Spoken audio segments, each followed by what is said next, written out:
out your dress with the 40. Knock out your dress with the 30. Knock your trap the fuck off. Dress everywhere. Knock your block off with the Glock. Bitch ass nigga get killed. Pew, pew, pew. Slitherman, chop a nigga arm off and eat it. Hell nah, I don't wanna do your features. Shoot the shit out your motherfucking car. Shoot the shit out your motherfucking block. Shoot everything I can fucking see. Your whole hood gon' die. Your whole block gon' die. Your brother, sister, mama gon' die. Everybody in that bitch gon' die. I got 3 words for you. Hope you die. I wish death for all your kids. I wish death for your future kids. Slitherman slide through that bitch 2 o'clock. Slitherman don't give a fuck about a cop. Boom, boom, boom. That was my tomahawk. Snap a bitch with a tomahawk. Bitch, don't ever think that you can run. How the fuck you gon' run from this? How the fuck you think I'ma miss? Slitherman, hope you die. Slide through that bitch, knock his head off. Slide through that bitch, knock his leg off. Slitherman can rap better than these niggas. Slitherman can do double entendre. Slitherman got better hooks. Slitherman sing better than Tory Lane. Slitherman got more dance smoke than us. I kill an R&B nigga. I kill a gospel ass. Put a fucking hole in your top. Bah, shit look like a bottle top. And like, how many bodies do you got? Don't count Slitherman bodies. Slitherman is the Illuminati. They sent this beat for Slitherman. Door! Voices in my head telling me kill. Shoot this bitch up like a white boy. More guns than a trailer park white boy. More coke than a suburban white boy. Break a fucking guitar on your head. Pull up in the Subaru like a white boy. Jump out and kill you with my white boy. In the Nissan GT like a white boy. Curse you the fuck out like a black baby. Tell a nigga suck dick at 3 years old. Bad as shit, never going home. I'ma steal some shit if you take me to the store. Slitherman stole that shit. Slitherman took that shit. RSK cooked that shit. Slitherman got a solo set. Slitherman make you OD. Slitherman wash you in a tea. Slitherman every day fucking Halloween. Bitch, my costume is me. I'ma dress up as RK. I'ma dress up as Slitherman. Yeah. Yeah. Bitch ain't never hear no beat like this. Yeah. Door. Bitch. Bitch. Pussy. Hoe. Fuck nigga. Bitch. Nigga. Pussy. Hoe. Fuck ass nigga. Broke ass nigga. Broke bitch. Hoe. Dirty ass nigga. Bitch. Hoe. Pussy. Yo. I just felt like cursing. This what this beat made me just want. Bitch. Bitch. Bitch. Bitch. Yo. Yo. Yo. Bitch. Yo. Yo. Grr. Boom. Boom. Yo. They like Slitherman bugging the fuck out. Slitherman is tweaking. Slitherman is wilding the fuck out.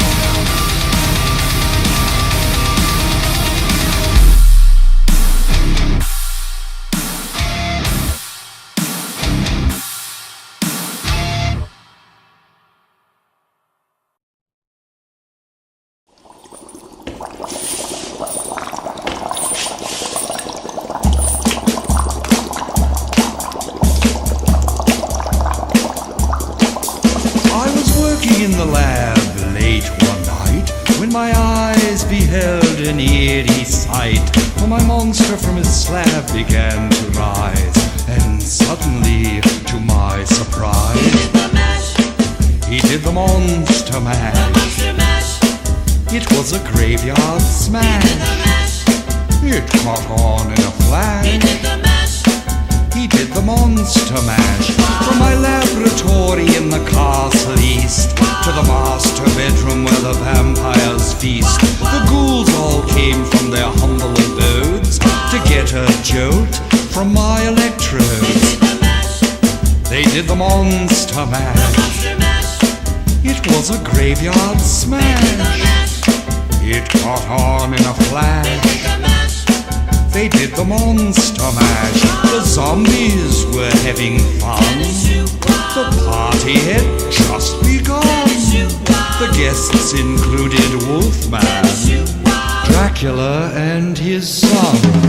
The scene was rocking, all were digging the sounds. Igor on chains, backed by his baying hounds. The coffin bangers were about to arrive with their vocal group, the Crypt Kicker 5. They played the monster mash. It was a graveyard smash. It caught on in a flash. They played the monster mash. Out from his coffin, Drax's voice did ring. Seems he was troubled by just one thing. Opened the lid and shook his fist and said, "Whatever happened to my Transylvania twist?" It's now the monster mash, and it's a graveyard smash. It's caught on in a flash. It's now the monster mash. Now everything's cool, Drax a part of the band, and my monster mash is the hit of the land. For you, the living, this mash was meant to. When you get to my door, tell them Boris sent you. Then you can monster mash and do my graveyard smash. You'll catch on in a flash. Then you can monster mash.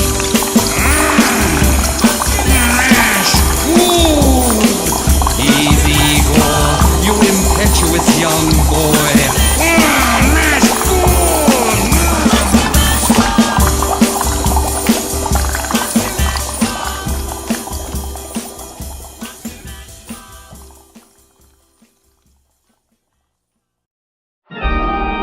Dearly beloved, we are gathered here today for me to eat your heart out and put flowers on your grave. I think it's clear to see. You've been searching in the shadows for me. A red hot devil's dream. Phone is ringing, pick it up and see.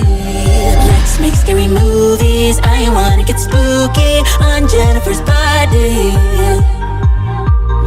Demonize me, possess you in your sleep. You can call me Casey. Everybody scream, coming closer. I wanna bite of your Bloody Mary, carry corpse bride. Got your number, I'm watching from outside.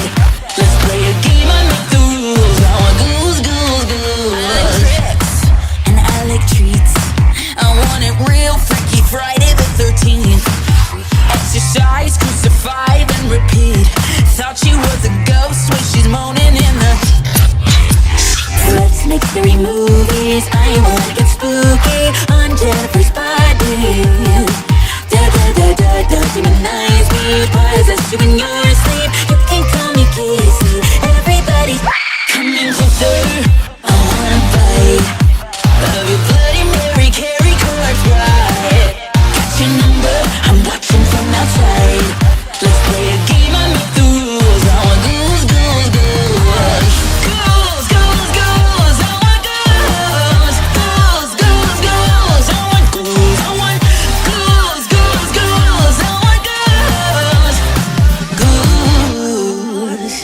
Potions so magical, cauldrons bubbling, spells so castable.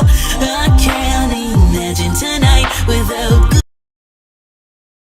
You know what, man? Mark, fuck you. That was going to be the last song before we got started, but now I'm going to play worse music. Okay? I'm going to play worse music now. I hope you understand, like, everybody, like, get mad at Mark. Okay? Everybody should get mad at Mark right now.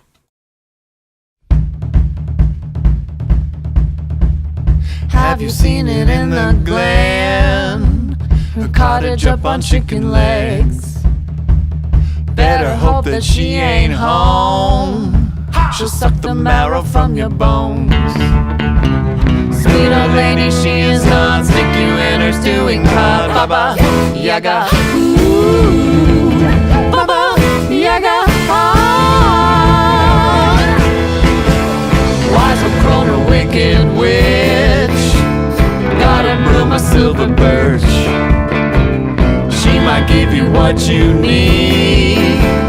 I'ma need a poppy seed. Sweep away, I'll trace her track. You don't want her coming back. Baba Yaga. Ooh. Baba Yaga. Country girls are merchant sons. What's the reason you have come? irrational free will, brought here by my spinning wheel.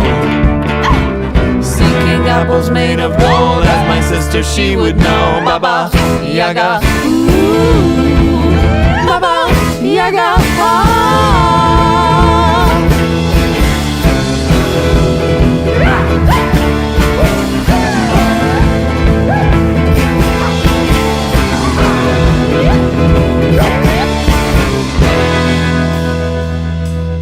Turn her comb into a forest when it's time for you to flee. Her kerchief to a river, her mirror to the sea. With her mortar and her pestle, she will follow close behind. You are spinning on her spindle, she'll unravel you in time.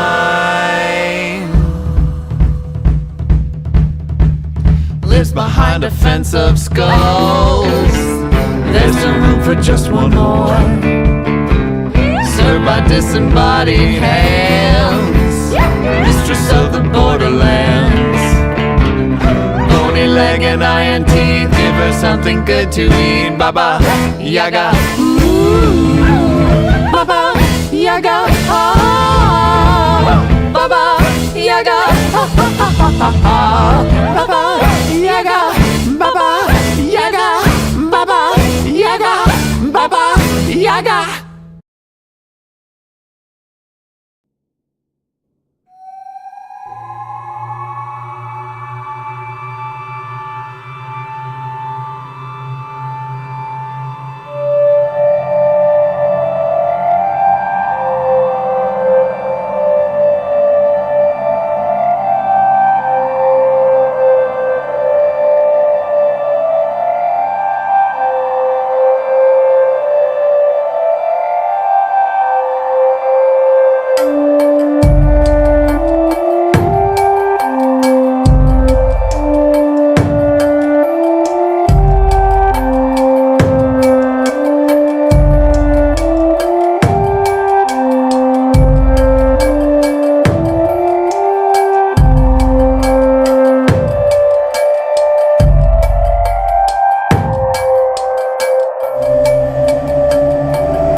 That's what you get.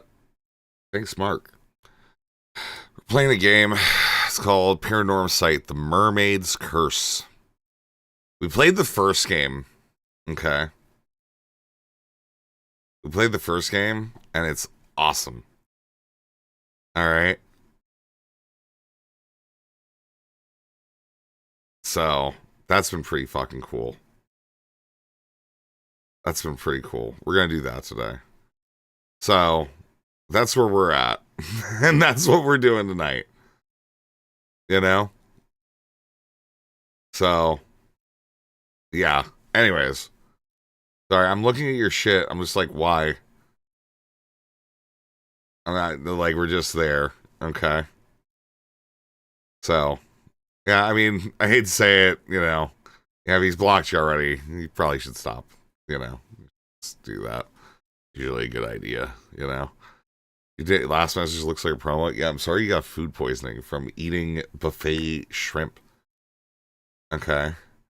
Forget video games. The erudite debated Andrew Wilson for 8.5 hours. Yeah, no, we're playing video games, man. Sorry. This is non-negotiable. Jesus fucking Christ. Like, what, 8.5 hours? Like, bro, talk about making, like, content that you will not benefit from. What, no theory? Yeah, nothing. No. No, we're playing video games, okay? You sure you don't want to eat glass for a full shift? What does that even mean? What does that even mean? Andrew Wilson had to have smoked erudite. Dude, 8.5 hours, no one's winning. Anything more than, like, 45 fucking minutes, I'm just gonna be honest, like, you're probably wasting your time at that point, you know? So, yeah. That's about it. Alright. Anyways. Moving on. Moving on. A full shift of eating glass. Oh, I'm aware, yeah. Yeah, I don't have that much Arc Raiders in me. Okay? I don't have that much Arc Raiders in me. Alright, who is it? It's, Bubble. Nice. I think it was 2-bit, yeah. And then Trout. Alright, Bubble wins Dolphy. You got Dolphy. Nope.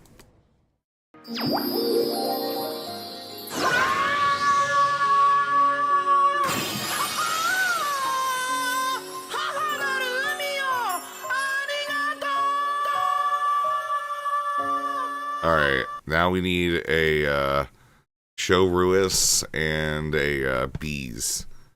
Alright, so we got a spin for Trout. Alright. Ooh, that was close too. That was crazy. Alright, neat. And then, yeah, 2-bit. There you go. That's crazy. That's crazy. $5 spins.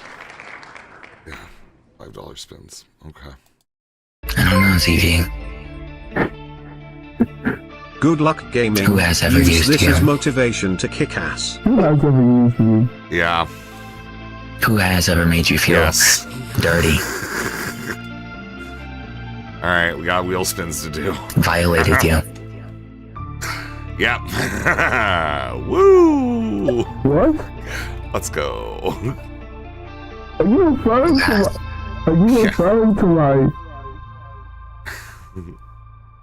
I'm referring to you getting fucking raped, yes. Thanks, Squatch. Thank you for the 69, dude. Alright, that's a bunch of spins. Alright, that's a bunch of spins. Okay. Nothing. Choruis VIP character change token. Alright, there we go. You got Choruis, and you can fuck with VIPs on the Twitch. Let's go. You have a snowstorm? It's currently happening. Anyone heard from... It's currently happening. What's that? Cho Ruiz. What does that mean? 雪花飘飘，北风萧萧。 All right. Anyone heard? So we need a bees now. And then, like, you know, the ritual is complete. Right? If we get a bees, the ritual is complete. Okay, there you go. But then we can't get any of the rest of the things. So just bees. Okay. Alright.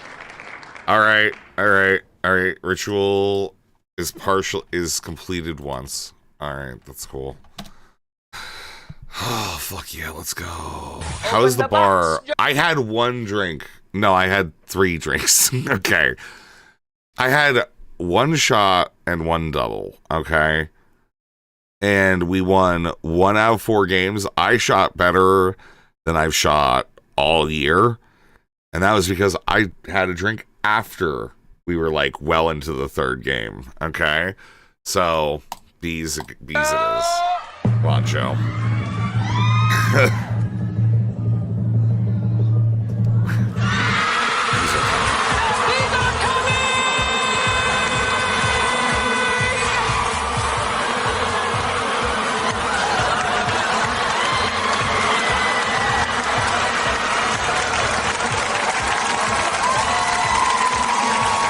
Yeah, bees are pretty cool.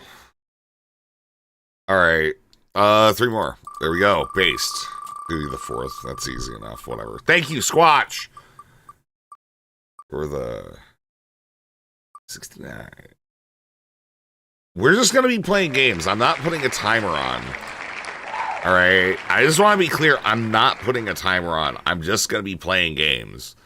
And it's a visual novel, so it's like, it's not really about kicking ass. It's like, we're gonna get there. So you got like 2 character change tokens also. So congratulations. Let's go. Let us go. Let's go. All right. Yeah.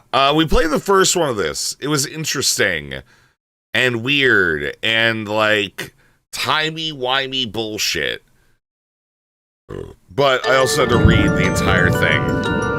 And it's kind of, you know, it is how it is. You got 2 of them, yes. It's also very loud.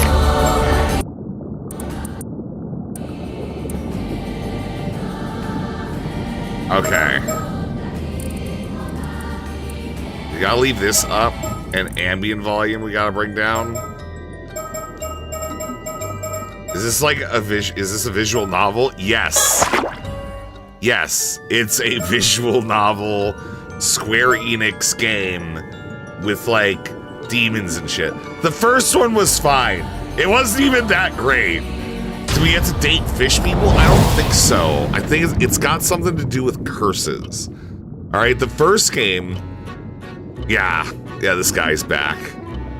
My apologies for the wait. Welcome. Oh, God. They still didn't fucking add the... All right, we're gonna be reading again. How wonderful is it to see you again. I am the storyteller, your guide to the world of Paranormasight. Now then, I understand you might be keen to dive into our story. But there are some important matters I must address first, so please bear with me a while longer. First, this game uses autosave. I'm not reading that. Next, please look at the upper right. It's the menu. Okay, cool. Awesome, great, awesome. Files, all culture, society, phenomenon, curses. How many curses are there? There's a lot of phenomena this time. Traditions in history. Okay. Interesting. Wait, how is this, like, numbered?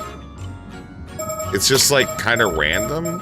Like, it skips numbers and shit, right? Interesting. That's weird. And then gameplay guide. Okay. Alright, that's the menu button. Check the text log. Files, you can adjust the volume. Find that certain effects make the text difficult to read. You may turn them off. I recommend you check the brightness controls and other settings now before continuing. Alright, open the updates page. All.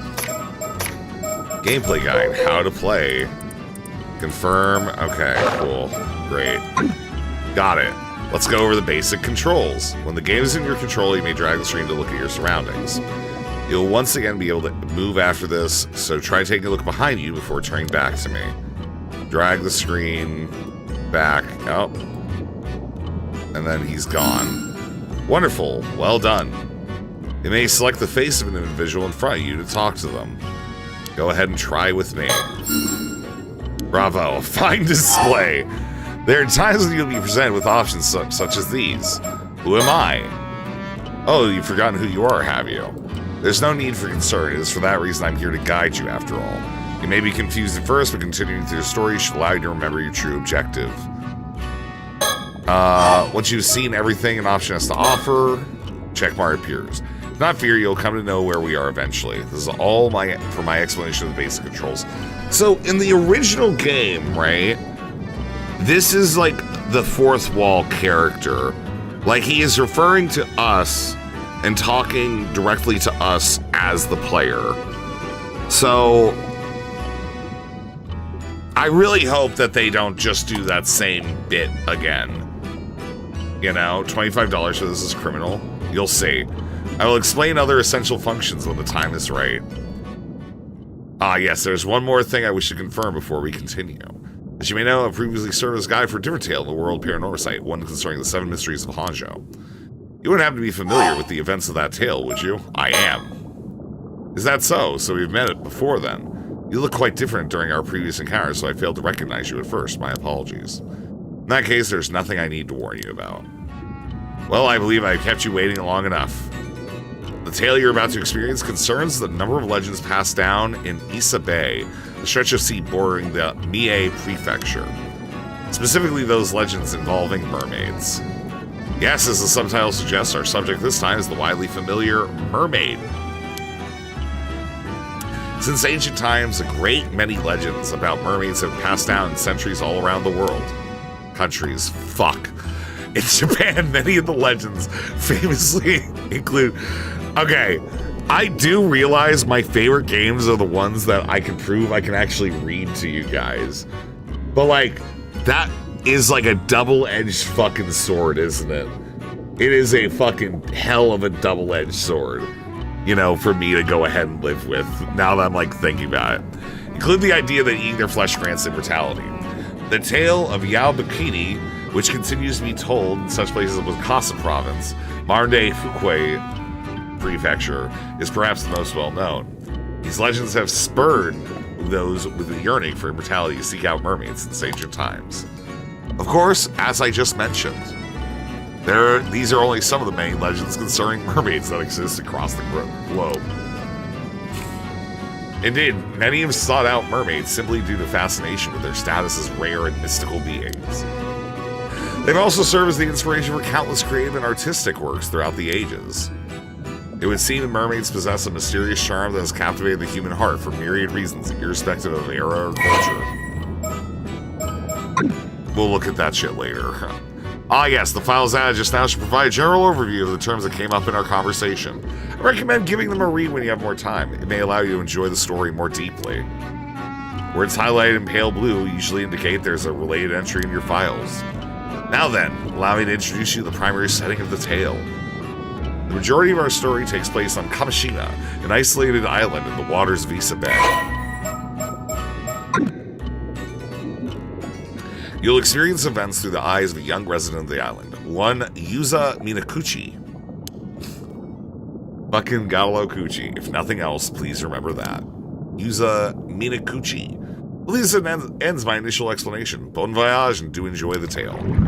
So, in the original game, right, we played a character and then we died immediately, right?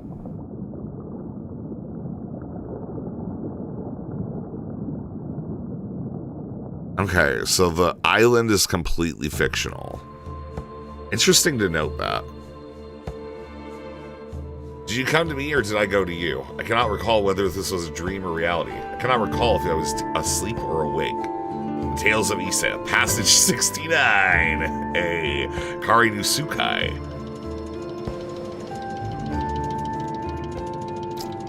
'80s, South Sea. Right, this should do it. All good to go, Yuza? Yeah, ready as I can be. I feel so light, I bet I can even outswim a shark. No more than that. I was born for this moment. The legend of Kamashima's patron saint of diving begins today. Alright, so this is who we're supposed to be. Isn't Issei a real place? Profiles. So that's Yuza. Why an introvert as a child. Became more animated.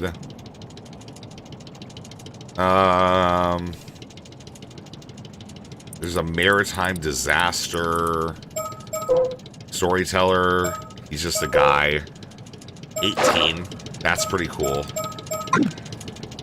That's pretty cool. It's good that he's 18. Sounds pretty impressive, but this is your first time diving out in the bay, so don't push yourself too hard, alright? Yeah, I know it's my first time, and somehow I'm brimming with confidence. I just know I can land a massive haul if I try. Glad to see you rearing to go, but make sure you don't go too far from the boat at first. Best friend, Azami Kumoi. Born and raised in Kamishima. Father was a fisherman. Mother was a diver. His father died in a maritime disaster 5 years ago. Okay, so that's the one that's getting referred to. So that's going to come up. It's going to be something to do with his, like, dead dad somehow along this, right? No need to worry, Azami. Just focus on getting the grill ready. We're having a feast tonight. Aha, I'll hold you to that. Okay. The diving minigame will now commence. Follow the instruction, get used to controls, and press dive when you're ready. Dive. Okay. Only 2 controls are needed. Okay. Sea creature located will be with a exclamation point. Begin by looking around to locate potential catches.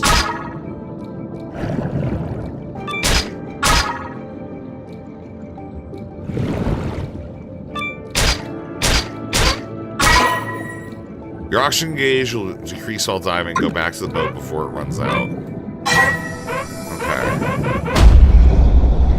Oh, I died. Dive. Failed. That's so cool. Alright, alright. Wow, I love that they have a, wow, you fucked up this badly? Sort of thing. Return to boat. Bro, come the fuck on. Okay. Oh my god. I thought you were a gamer. Oh my god. Okay. Come on, let's get this one. Let's grab this guy. Cool. Next. One more. Yeah. Yeah, alright. Now we gotta go back up. We gotta go back up. Come on! No! Fuck! Oh my god, oh my god. Oh my god, I fucking made it. Holy shit.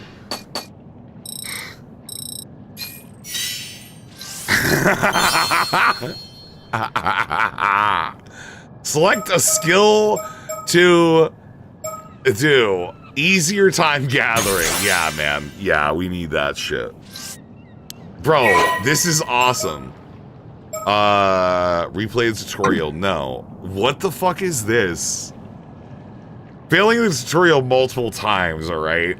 Okay, looks like you're all warmed up. Let's go out a bit further so you can look for something bigger. Biggest catch you can get at this time of the year is probably abalone. Snagging just one is something to be proud of. Remember, sea creatures are living things. They'll change places every time you dive, so be careful. Files updated. Yeah, Mie is real. It's this one. Land of Great Beauty, Issei Shrine. Alright, there's Issei Bay. Kamishima, which is like this... It's like right there, right? Yeah. Amadivers. Mermaids. They're human fishes. You know, I feel like it's worse having it have like a human head with a fish body. You know? That's like really odd. Oh, we have a gathering log. We got a turban shell and a noble scallop. Noble scallop. Very cool. Alright. This is literally a porn game for Rez, isn't it?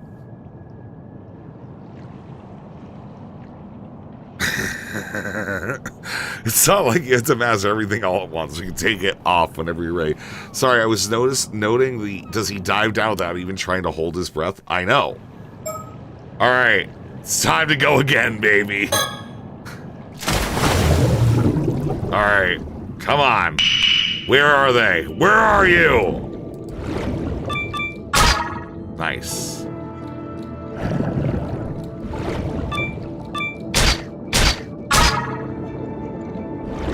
I don't think I can do anymore. No, I'm gonna die.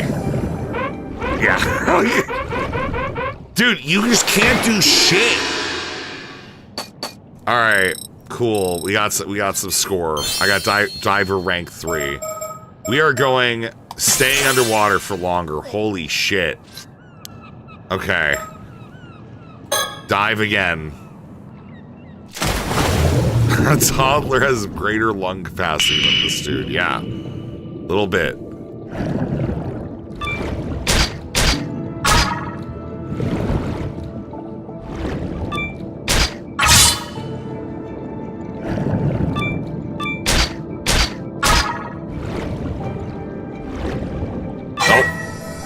Nope, don't trust it.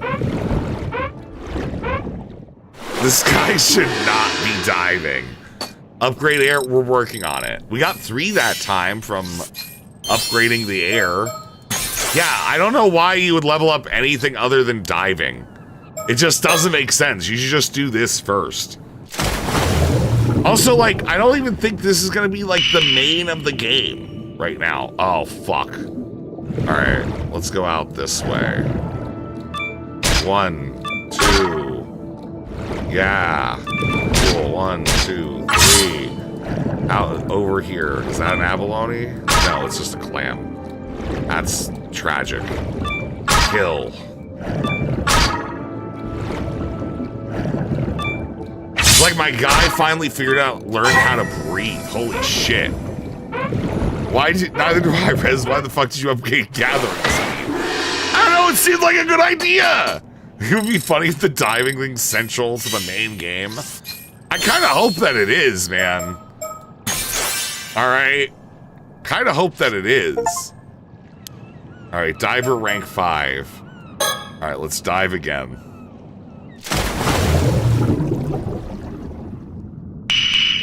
Begin. Oh, wow. Lots. Poof, poof. Poof, poof.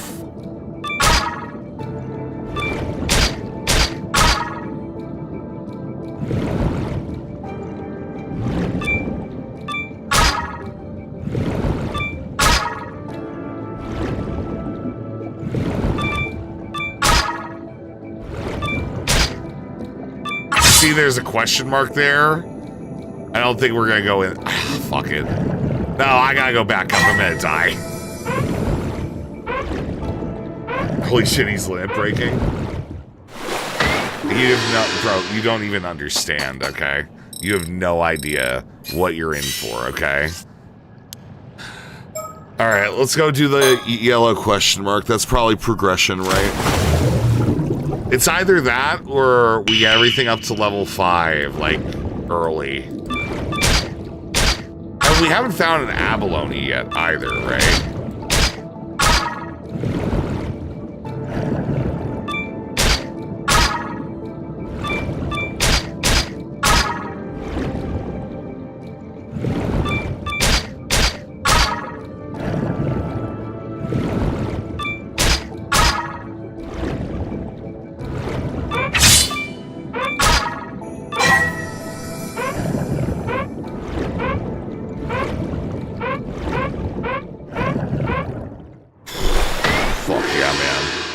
A visual novel.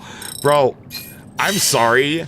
This is the game I want. I just realized I never knew how much I wanted to just fucking be able to just click on things underwater, okay? I didn't realize how entrancing this part of the game would be. I thought the mystery and like the curses and the demons and shit would like really get me going.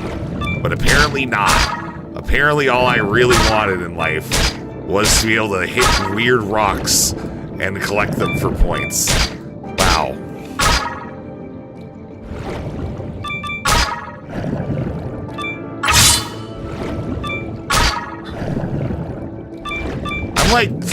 I'm going like fucking Gaza on these things, man. Straight to the boat. Swim faster, baby. There you go, buddy. Is this a new Subnautica game? Man, it's something. Oh, we got a 1.5 bonus. Didn't really do that much.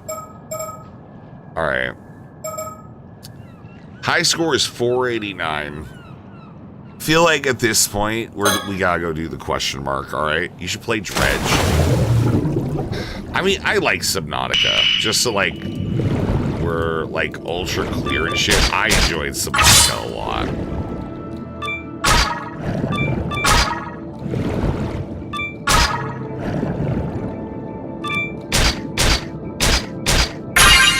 Nice. Ooh, that was the abalone, I think. Alright, we gotta go back to the boat. Look how he doesn't just straight up... He doesn't go straight up just to try to drown you. I mean, yeah, it seems... I mean, it makes sense. It's probably like he tugs on the rope or something. There's some sort of signaling, you know what I mean? Easier time gathering. We can detect from further away. Yeah, we're gonna rank up everything else, like, kind of slowly now.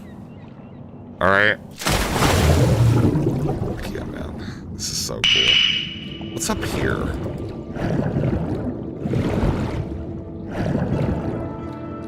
Nothing? Seems like they did kind of limit the, like, spawn spots.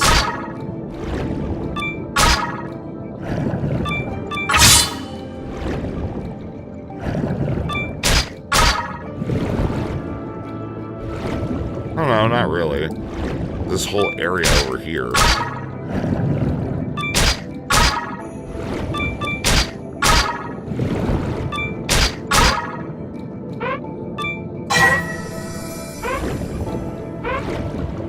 The ocean has blessed us with a new minigame. I mean, honestly, it's just this one's like tickling me the perfect way.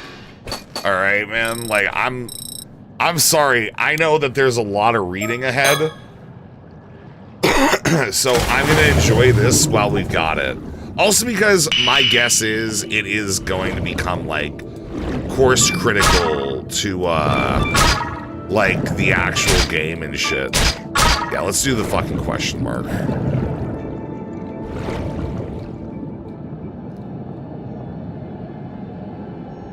Huh?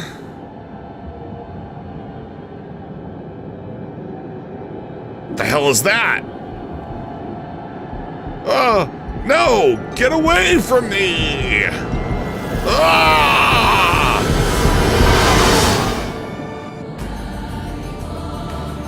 Fuck yeah, man. I just love all the basic shit they do. That fucking red-blue shift on the sides of, like, all the writing just makes it so much more alive. I don't know what else to say. That is, like, so critical to me, man. So cool.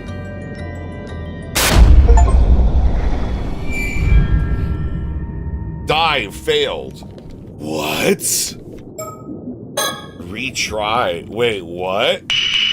Huh?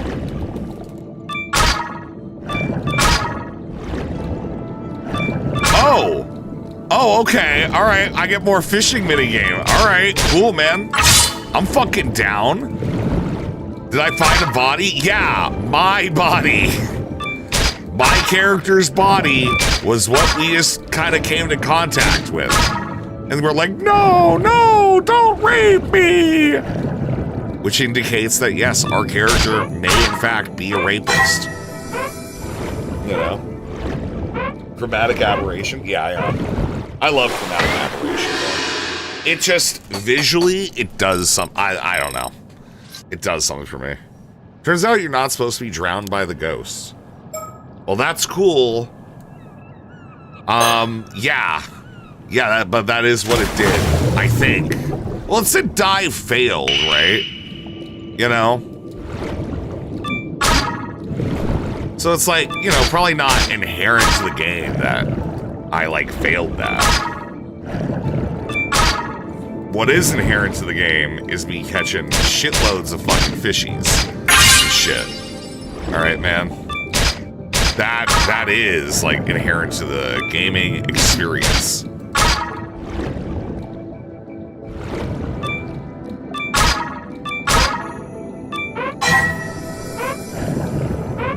So there are some areas that are just instant game over? Yeah, 100%. Always are. In these things, yeah. Like, that's like the only way to, like, have the game even work, right? New record.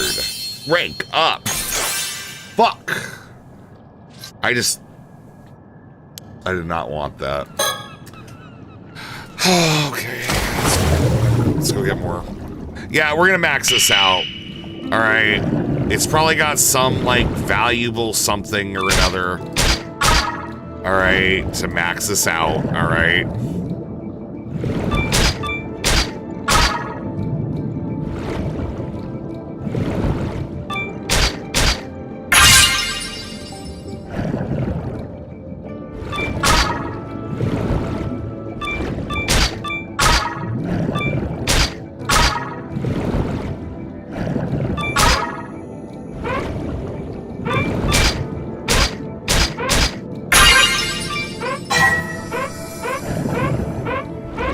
It's gonna be close, I think.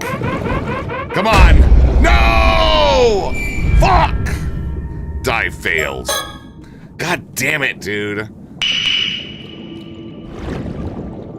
That was a good, like, run.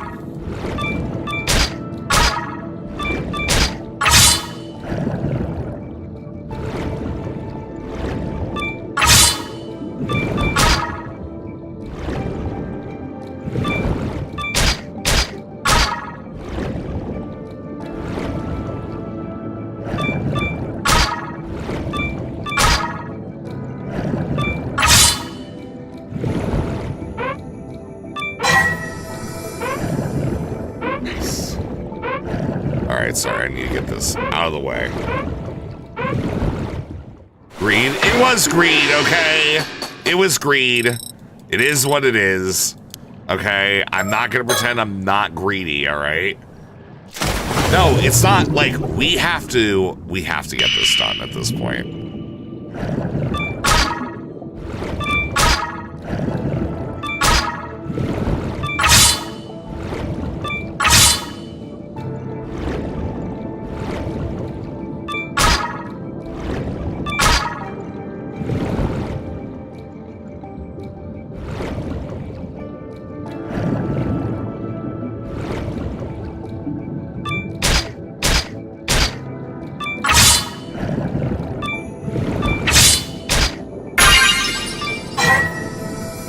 We're in the caves, it takes a little bit longer.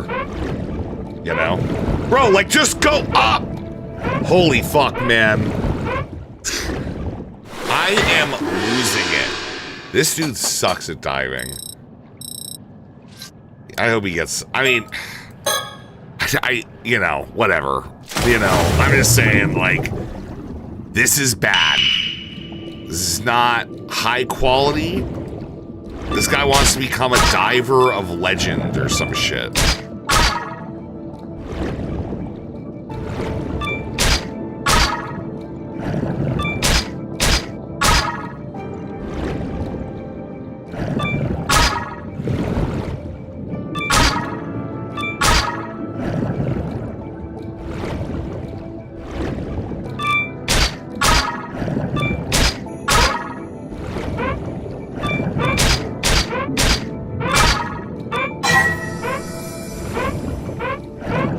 Yeah, like you've ever been near water. Oh my god, shut up, dude. If the final level is you hunting down a mermaid with a spear? Nope, we got out, buddy. Alright, I got my bonus points. Swim and return to faster. or more air. I think that gets us, yeah, getting that to max now, I think is the right call. Because if we get 10, we get a 1.5 bonus. So, like, that should be, if we're talking about, like, maxing our returns, that's probably the strat. All right, after that, it's getting these things up easier.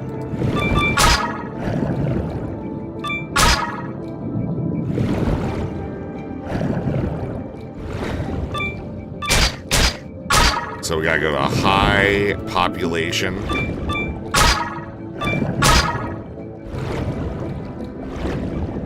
And that does mean getting more of these. So I feel like if we get to like 20, we're gonna be getting a huge bonus. And those only take 1 click to get up right now. Alright, up to there. You can spend time looking for better stuff, yeah, but that 1.5 is just huge. Right? Like, it is, like, I think that is definitely the point way to win, if we're talking about, like, getting up by points and shit. Alright? So, try doing this. We can try doing a cave run. Right? Alright. So we get to that. Get over to here. More clams. Abalone 1.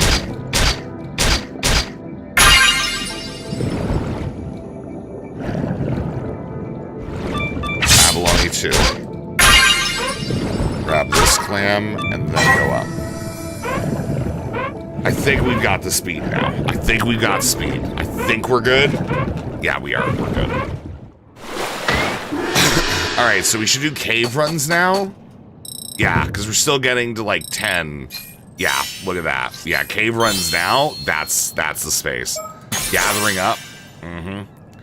Have these people ever heard of oxygen tanks? I don't know. I don't fucking know, man. Alright. I mean, I don't know how you would know. Alright, we're gonna go this way. This is not the right way. Alright, just grab, like, mass.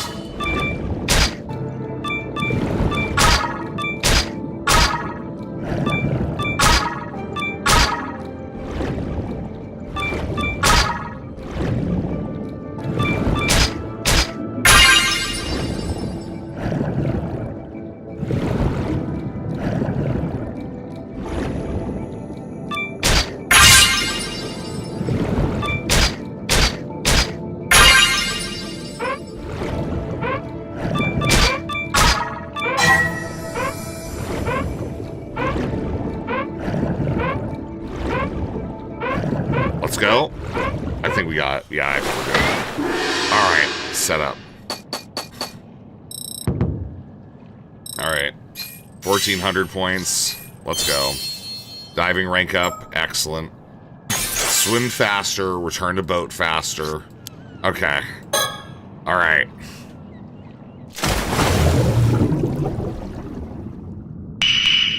I hope, like, this guy is getting some amount of payment for this shit. It's like, we are crushing this local ecosystem.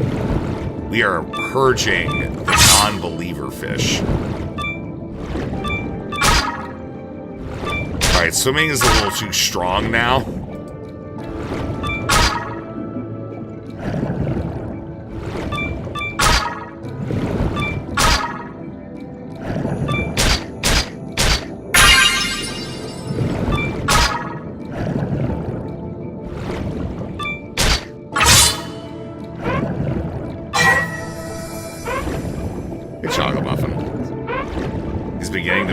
I mean, it's just like, how do we max out this little part that obviously we're gonna get an achievement for, and I am an achievement whore. So it's like, yeah, let's just max this out. The thing that sucks is, like, later, if this is like a central game mechanic later, and it's just trivial because of how much we do it right now, That would be, like, very, like, funny to me. I would be very happy by that. Damn.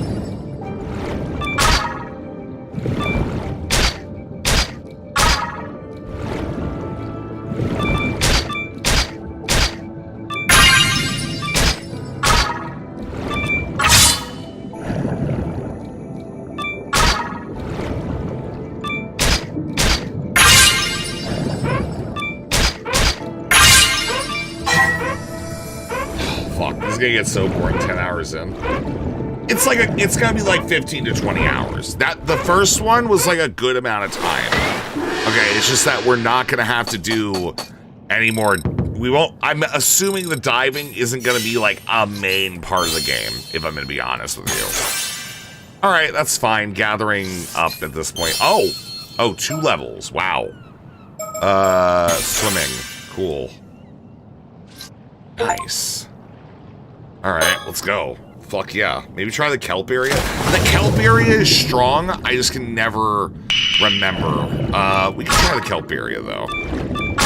I mean, I'm gonna be, like, one-clicking a lot of this shit.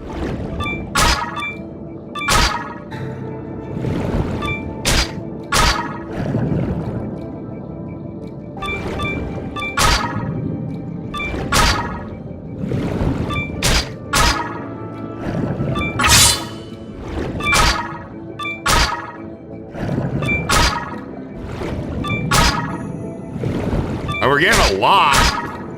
We're not getting any of those high points, though. Alright, we got one good point thing.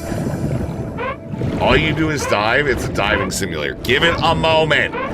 Okay, we're doing pre-work. Okay, before we even start the game, we found something to grind, and we are grinding it. 1.8 for 16 gathering max. 1.8 for 16. No fucking way. It's just as boring as Destiny playing Factorio. Okay. Cool. Good to know. Alright.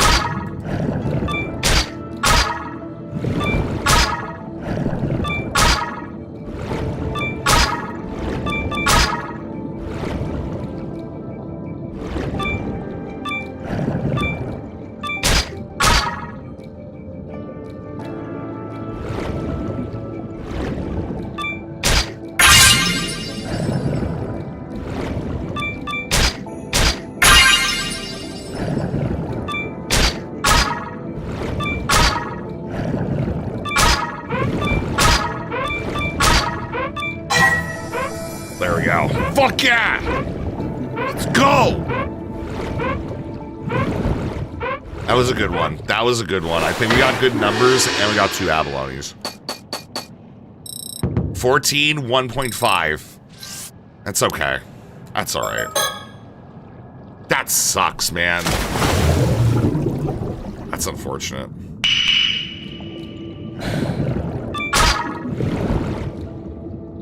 I feel like these are the betrayers most of the half the time.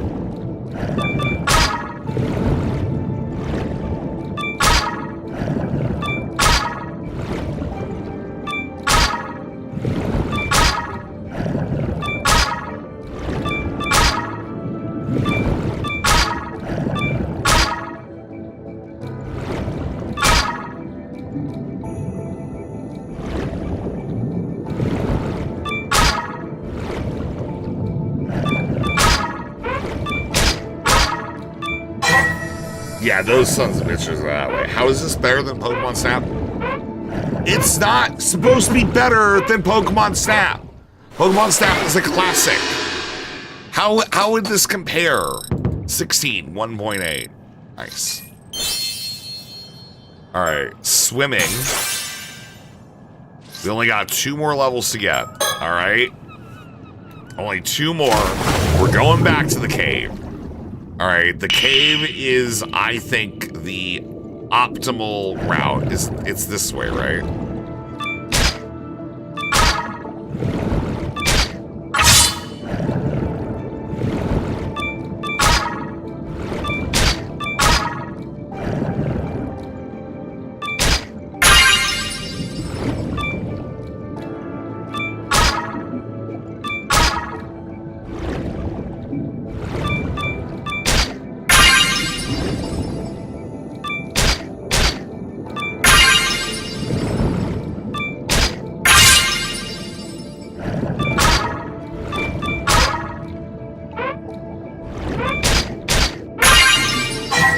think we got 5 abalones this time. Jesus.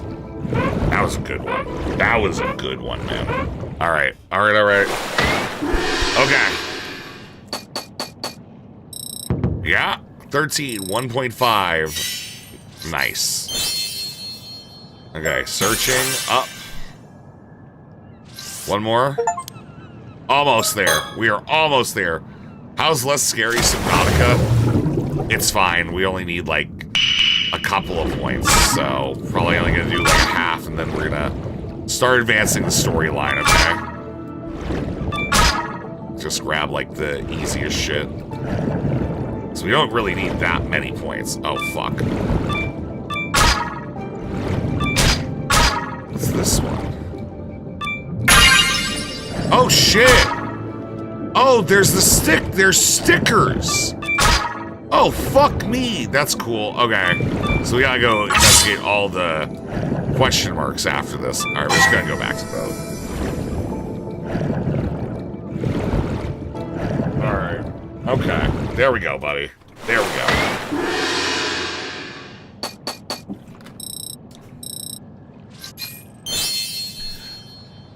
Alright, we are now the Holy Diver. Diver rank 17. Looks like you got something interesting there, Yuza. Huh? Never thought there'd be a mockingbird stickers out here in Isa Bay and at the bottom of the sea to boot. Mockingbird. Me and this bird sticker? I didn't think it was a pretty weird to find a sticker in a place like that, so I decided to hang on to it. They're real famous, and unnoticed artist makes them and hides them all over the place. Might as well pick up any you come across. Maybe they'll bring you good luck. I see, damn, I'm good. Maybe I should add to your hunting to my list of talents. Alright, we're gonna go see if we can find more. He's totally gonna betray you? I mean, maybe. Man. Alright, we gotta go see if we can find more of those question marks.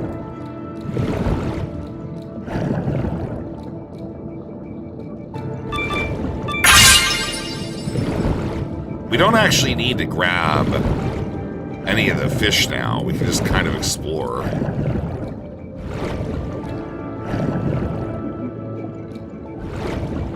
It's pretty cool.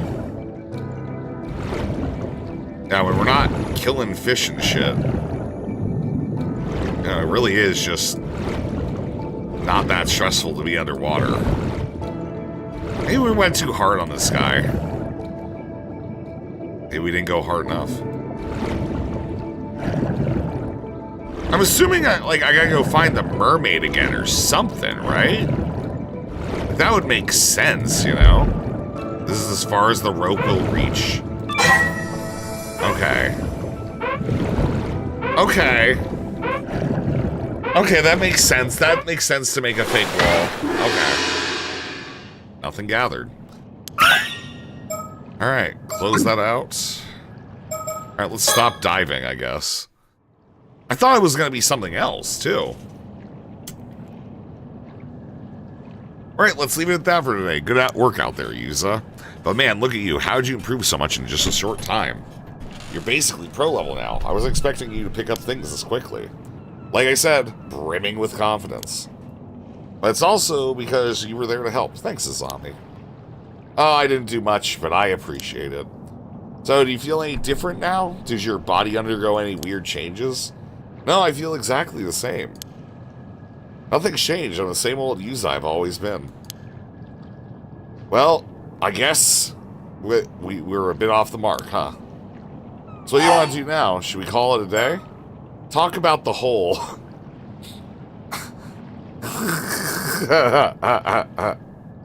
Talk about the hole, man. Oh my fucking god. Okay. Let's talk about the hole. Azami. Huh? Before we head out, can we talk for a bit? Sure. What's up?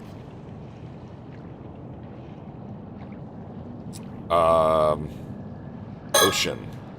Kamishima is located in the waters near the entrance to Issa Bay. As such, there are strict regulations both on time and places, and diving is allowed. So, when I was diving just now, a giant hole in the seabed you've never heard of before? Yeah, the rocks around it look like they'd only recently collapsed. So I think it probably opened up in the last few months or so. Now that you mention it, There's a pretty big earthquake around here about 3 months ago. Maybe that had something to do with it. Oh, that's right. That would have been before I got back. Anyway, if you saw a giant hole in the seabed, you'd be curious about it, right? I sure would. Curious enough to take a look inside? That'd be pretty dangerous, but I guess I might, yeah. Right, so I went closer to try to get a better look. Do you see anything? Well, when I looked down into the hole, a ghost or something that looked just like me suddenly rose up from the depths. Ghost that looked like you. It swam toward me with its hand outstretched. It looked like it was trying to hand something to me, or maybe it was trying to tell me something. Man, what did you do then? Did you take its hand? I did. I felt like I couldn't resist somehow. I guess even the patron saint of diving does foolish things sometimes. The only thing I was a patron of was carelessness and a lack of proper vigilance. Huh. Sounds like there wasn't much you could do about it, though. Hey, Yuza. Yeah? That thing you ran into, do you think it could have been a Tamakazuki? Tamakazuki? Fuck yeah, dude. Think. Tamakazuki, huh? Why would something like that be here? Tamakazuki? Huh? You've never heard of it? Well, I guess not even all the folks around here know all about it either. It does sound familiar, though. The Tamakazuki is a sort of ghost story around these parts. The story goes that sometimes when diving, an amateur diver will come across another version of themselves, an exact copy. That other version of them will be holding out something they want, like an abalone. Something they want. When the diver reaches for it, the Tamakazuki grabs them and drags them to the bottom of the sea. Whoa, that's scary. But wait, the Tamakazuki I saw wasn't holding anything. It wasn't? Well, that's different. Maybe it forgot it at home or something. At home, huh? The abalone? Yeah, the abalone. Maybe it left it at home. Huh, maybe the Tamakazuki is more careless than the legends let on. You're pretty forgetful, though, so maybe it became such a perfect copy that imitated that aspect of you as well. Oh, that damn Tamakazuki. It knows my every weakness. Yeah, I think he went diving in, like, a dive suit, but then also wearing pants and a shirt. Now that you mention it, though, I think I do remember the story from when I was younger. I guess the fact I forgot the story really proves how forgetful I am, huh? No worries, it was a while ago, you know? Alright. Oh shit, I can zoom in and out. Okay. What happened afterwards? So did anything happen after you took its hand? I don't really remember. When I came to, I was back outside the hole. Thought maybe I blacked out due to lack of oxygen, and it had been some sort of hallucination. I see, yeah, I guess that's possible. Well, if that's the case, that means I stopped you just to talk about some hallucination I saw, and that'd be super embarrassing. Some people do say the Tamakazuki legends might have come about because of divers seeing things and they ran out of air. But hey, it's no big deal even if it was a hallucination. The most important thing is that you're safe. Still, I can't help but wonder about a hole suddenly appearing like that. Yeah, it's pretty weird. By the way, you know those symbols on your diving gear? Symbols? Yeah, seaman and doman. Great. Awesome, we're going to be having to talk about seaman all game! God damn it, man. The amateur divers around here all have them somewhere on their outfits. Oh, this is my mom's gear, so I didn't know. He was saying those symbols were his charm to protect divers from the Tamakazuki. Interesting. But if I ran into a Tamakazuki just now, wouldn't that mean the charm didn't work? Maybe, but it'd be thanks to the charm that you made it back safely. The sea's a dangerous place even without the Tamakazuki around. Things could have been even worse without the charm to protect you. I see, so without this charm, I really could have been attacked by a shark. Glad I had it then. Seriously, a shark would have been no laughing matter. Open updates page. Shark! Aquatic fish that will fucking kill you. Wind was strong. Dove deeper into the ocean.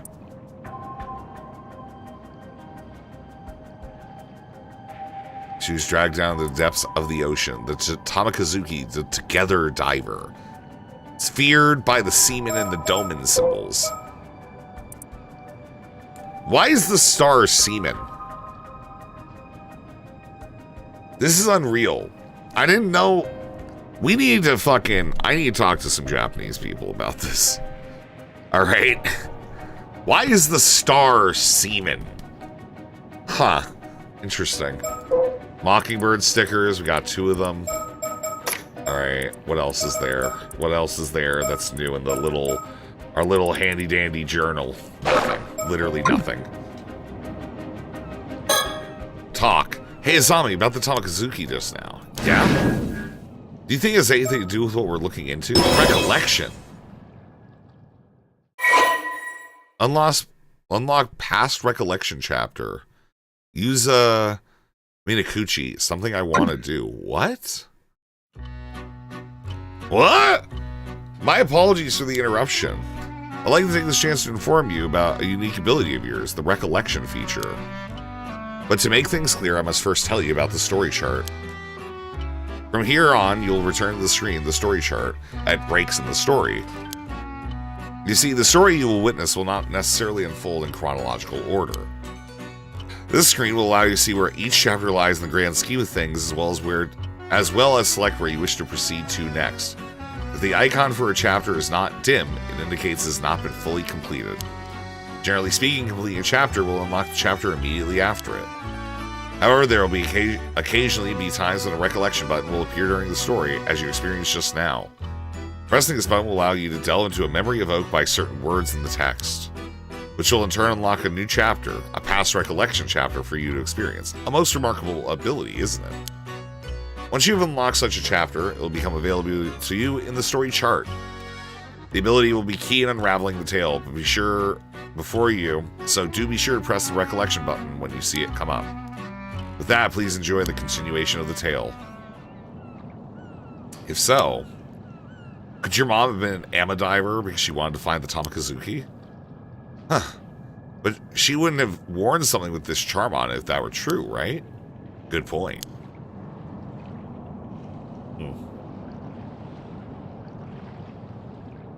Oh, the fishing boat. The Sayun Maru belongs to Azami's family. I don't have a boat of my own, so Azami was kind enough to bring it out for me.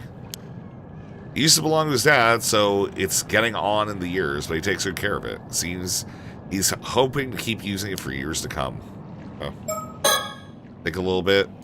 Alright. This is Azami Komoe, my best friend. I've known him since we were both kids growing up in Kamishima. When I told him I wanted to become an amateur diver, quick to offer his full support. Is that all you wanted to talk about? There's more. No, there's more. Actually, this might be the most important part. I realize there's something I need to do after this. Something really important. Hey, so you found a lead down there after all? I'm serious. If I don't pull this off, something terrible is going to happen. Hey, I believe you. Go on, tell me everything. Okay.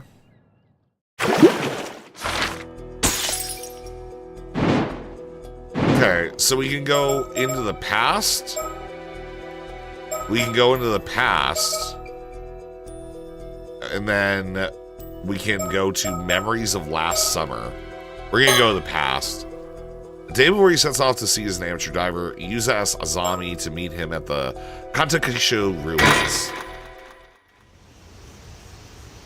Yeah, don't forget you can look around the screen with the camera. You're not wrong. I forget about those things. I see. So, if you say you want to be an amateur diver, then of course you got my full support. But something tells me you're not just doing this to sue you. People are bound to talk to you if you become an amateur diver here. You might have some other reason, one big enough to risk everyone running their mouths. If I knew I couldn't hide anything from you, Azami. Wouldn't take me even 0.2 seconds to see through one of your lies. So what's up? Tell me everything. These are the ruins of an old wartime building, the Kantakishu. The building's been abandoned, so hardly anyone ever comes here, which makes it the perfect place for private meetings. Okay. Alright, so we definitely need that fucking information. Definitely are going to use this for something later. Hey, Azami. What I'm about to say is going to sound pretty crazy. You still want to hear it? Sure, bring it on. Thanks, I'll come right out and say it then. I'm looking for a mermaid, and I need to find one by tomorrow. Oh, a mermaid, huh? And by tomorrow at that. That's gonna be tough. I'm being serious. In fact, I've never been more serious. I really do find a mermaid I really do have to find a mermaid by tomorrow. I can tell you're not joking by the look on your face. You got some sort of reason for saying this, right? Go on, I'm listening. Thanks, Asami. Even though he's got a lot on his plate, Asami agreed to meet up the moment I said something. He's looking out for me since I came back. I couldn't ask for a better friend. Alright. Mermaid search reason. Can you make different voices for each character? Bro, no. There's gonna be like 30 fucking characters. I'm not gonna come up with a unique voice for 30 characters, alright? It's just not... Is it okay if I talk a little bit about the disaster 5 years ago? Ah, the disaster, huh? You're okay with it, sure. I was in middle school at the time, and my parents had taken me out to the bay on a little fishing boat. This massive storm came out of nowhere and sank all 3 fishing boats that got caught up in it. I was the only one who survived. Yeah, it was pretty terrible.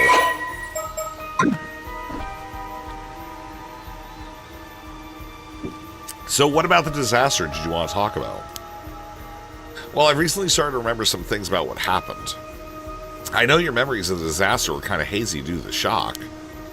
But it's great you're starting to remember. Oh, but I guess it's not exactly something you'd want to remember, huh? Sorry for getting all fired up. It's okay. It actually doesn't bother me as much as I thought it would. Thanks for worrying about me, though. It's just that the things I remembered are a bit strange, so I couldn't bring myself to say anything. Sorry for keeping quiet until now. Strange, huh? Well, I can see why you'd want to keep it to yourself, all things considered. Don't sweat it. So about the accident. When we ran into the storm, our boat got caught and started to sink. My parents gave me a life buoy and lowered me into the water. They were frantic, and I was too stunned to do anything but go along with what was happening. I can imagine, that must have been really scary. The waves were knocking me around, so it took everything I had just to hold on to the buoy. In the end, I just watched the boat be swallowed up by the water. I couldn't do anything else. There wasn't anything you could have done. It wasn't your fault, Lisa. But right after that, this huge wave came crashing down on me. I got dragged down to the depths of the sea, life buoy and all. Huh? You got pulled under, but I thought... Yeah, up until now, I thought I managed to miraculously stay afloat until I got rescued. I remember now, I was pulled down underneath the waves. I remember being caught in a current and tossed all about underwater.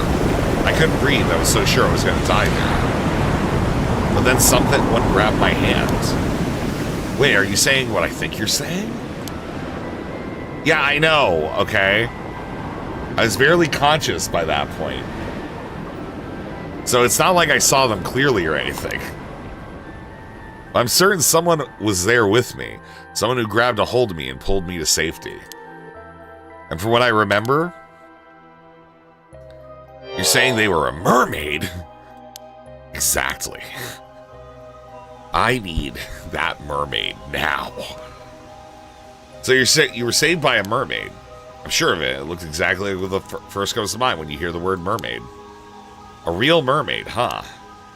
It was really an extreme situation, so it's entirely possible I was seeing things. I was also 13, which would mean I called you out here just to talk to you about some hallucination I had. If that's the case, I'm going to be super embarrassed. I mean, you're standing here talking to me now, right? So you must have gotten out of that situation somehow. I can't imagine a normal person being able to stay afloat in a storm like that, let alone managing to save someone. Same, you'd have to be some sort of superhuman or something, or not human at all. Huh. Man, who would have guessed there were mermaids here in Issa? If I was really saved by a mermaid, I owe them my life. I'd like to thank them in person if possible. Makes sense, that's why you're looking for them, huh?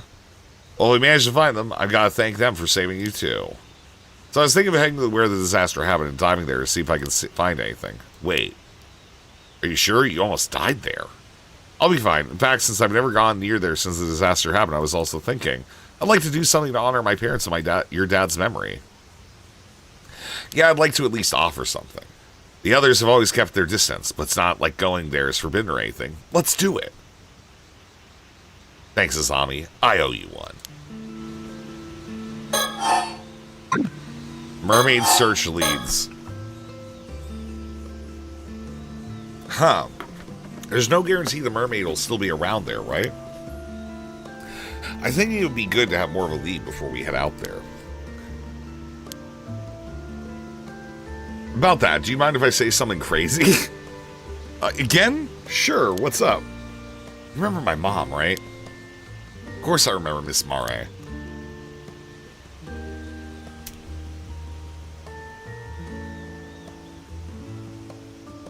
Well, she wasn't originally from Kamishima, but she met my dad when she moved here and ended up marrying him. But even to me, she never really seemed to fit into here. Well, I can't really disagree there. She never spoke to me much either. Some of you even outright told me not to talk to her, you know? Said she was suspicious because we don't know anything about her, stuff like that. I guess that's understandable. She didn't really involve herself in the community activities and almost never participated in local events. Felt like she was always keeping her distance from the other islanders somehow. 20 years here and she was still considered an outsider. Yeah, I never knew how to bring it up to you, but I always kind of wondered, was there some sort of reason for that? Not as far as I know. What is his face, man? Bro, why is he so sad that he didn't know this guy's mom? Dad and Gran never seemed to mind, so I figured that's just how she was. But looking back at things now, it was pretty weird. Age unknown. How old? He's 19, we're 18. I mean, so, well, yeah, I guess we don't know how old. Huh.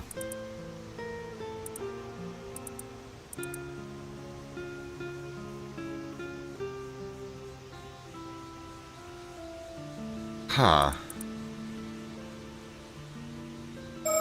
Okay.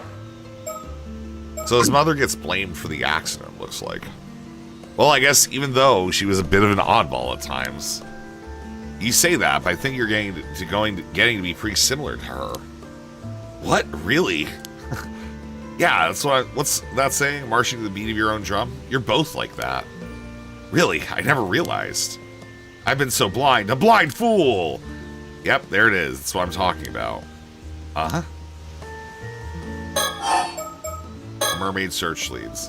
Why'd you bring your mom up all of a sudden? Well, looking back now, there are a few things that always bothered me. Oh. For a start, no one ever told me where my mom was from. She was also a natural at amateur diving, but I never saw her eat any seafood.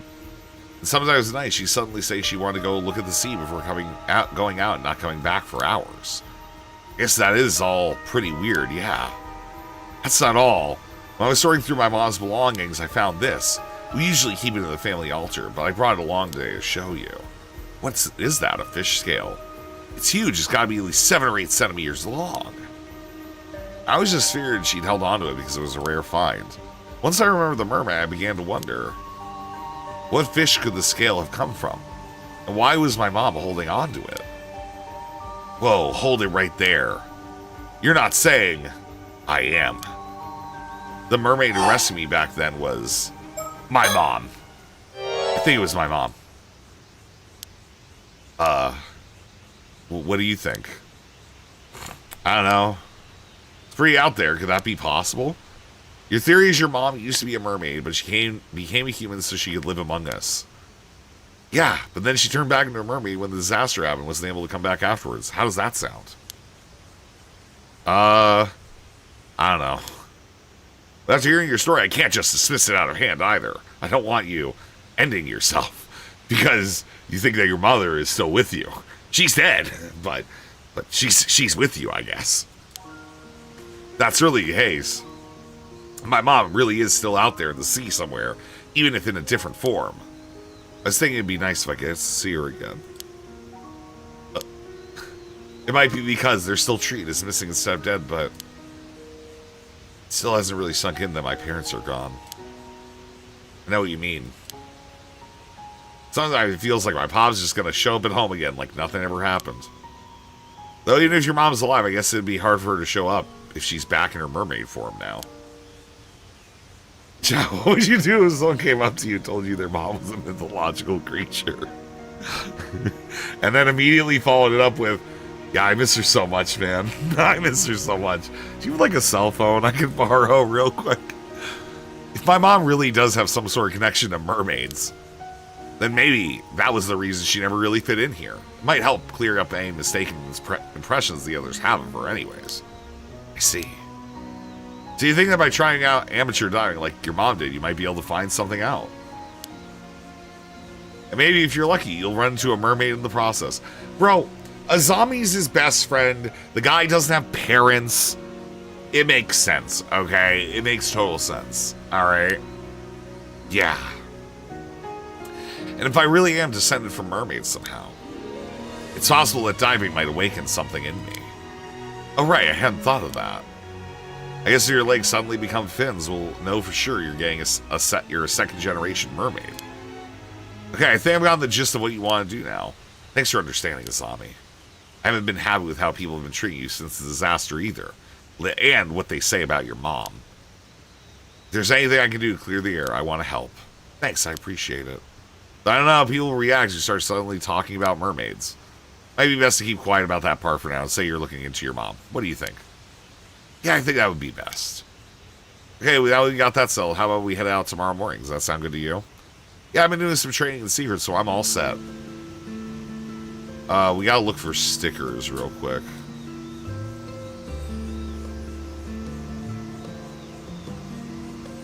Yeah, we gotta look for stickers real quick. Sometimes, like, they just have them. Yeah, if you guys see a sticker, like, when I'm, like, searching around and shit, you've gotta tell me.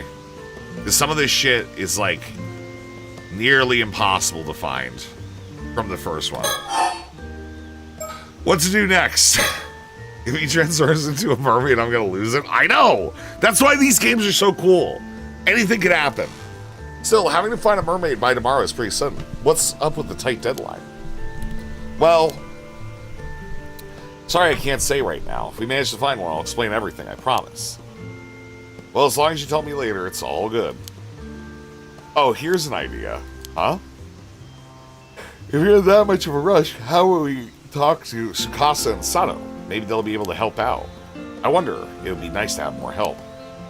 But would they believe me? The whole thing's pretty crazy after all. Besides, Tsukasa's going back to the mainland soon. I hate to bother her now. True, still knowing Tsukasa, she might be surprisingly on board with the whole thing. See, I knew he'd be here. Ah! Whoa, speak of the devil. Gah, when did you two get here? Oh, talking about something you didn't want us to hear, were you? Boys will be boys, I guess. Childhood friends, Tsukasa, wow! Ah, woo! Ah, wow! Ah, woo! God damn it. Profile. 17. Fuck. Alright. Bright, friendly nature, inquisitive personality. Currently in second year of high school, boasts excellent grades and sharp intuition. Yeah, you have a reason to hate her, that's fair. She frequently makes trips back to the island on weekends, trying her hand at underwater gatherings since the current diving season began.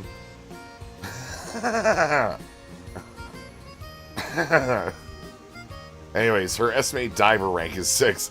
Yeah, we're 17. She sucks. Alright? She's not cool.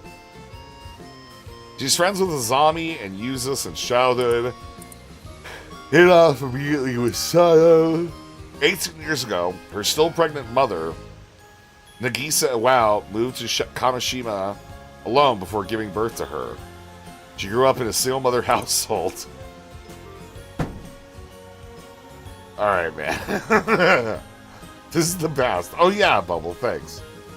You're currently being diver mocked, true. Bro, you could have just, like, made her 18. You could just lie, you know?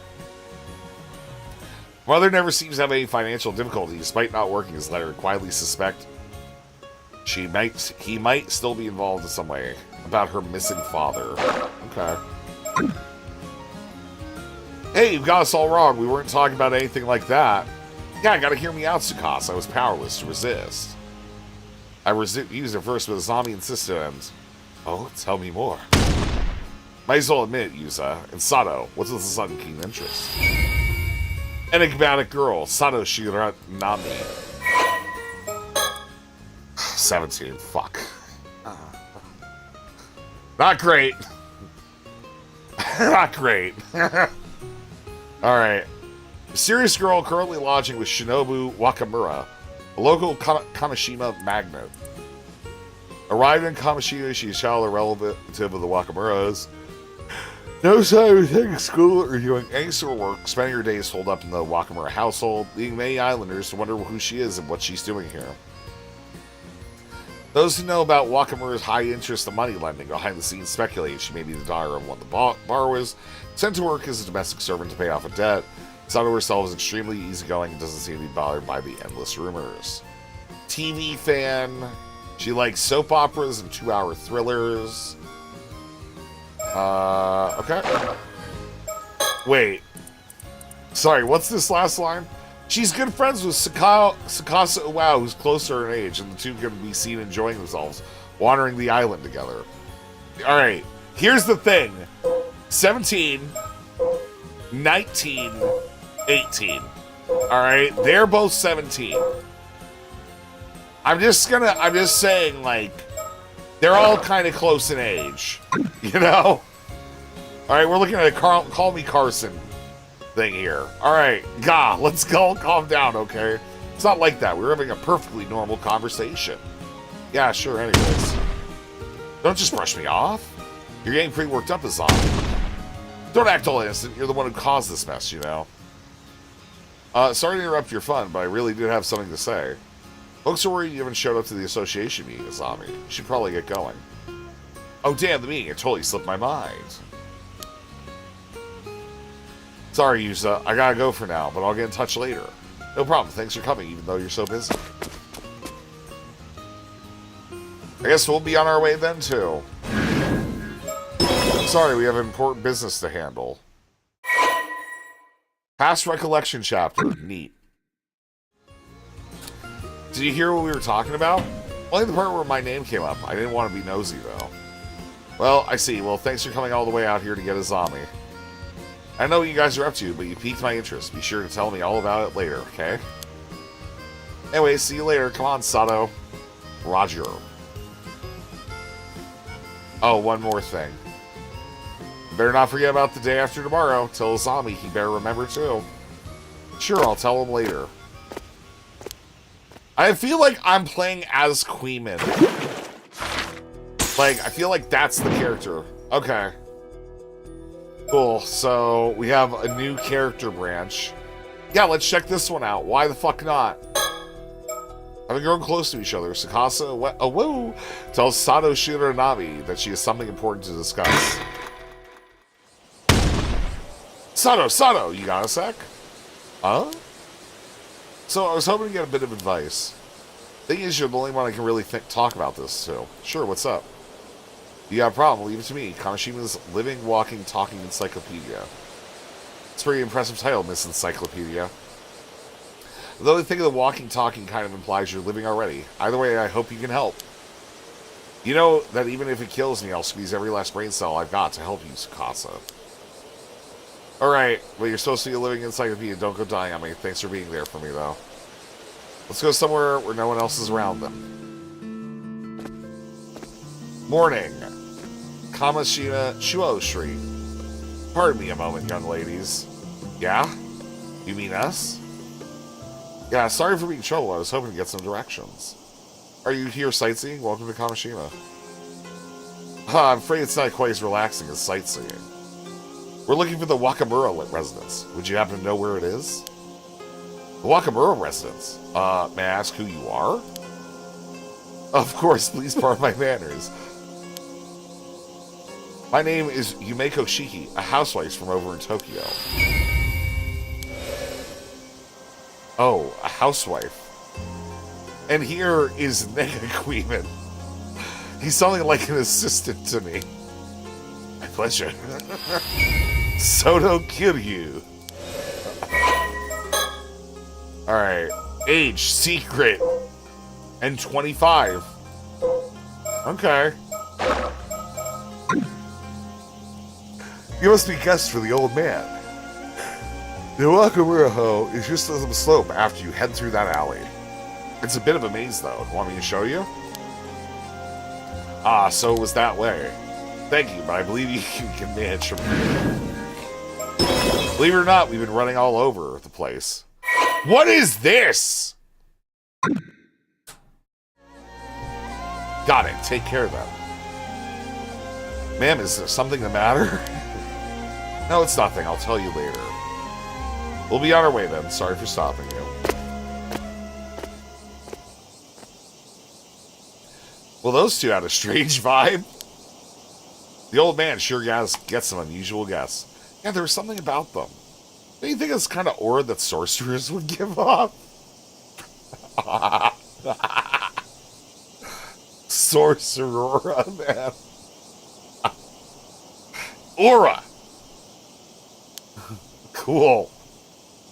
I know what you're getting at. I've heard those rumors too. Everyone's saying that old man Wakamura has been super reliant on some shady sorcerer lately.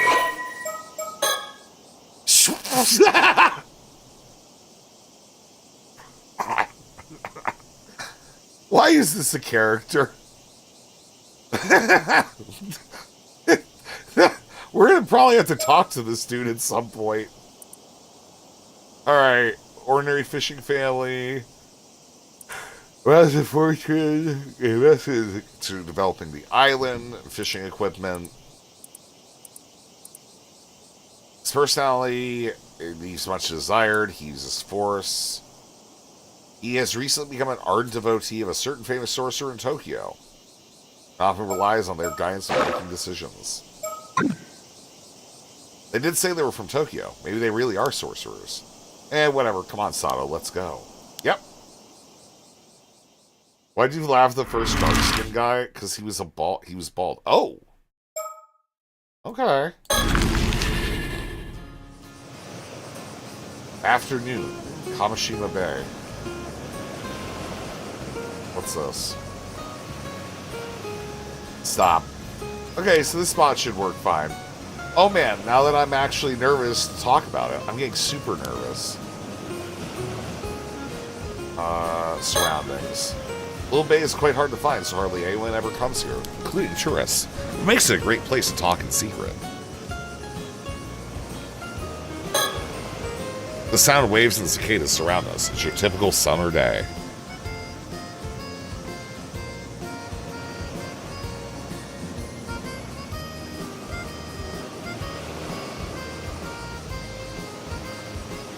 I'm looking for bird stickers, okay?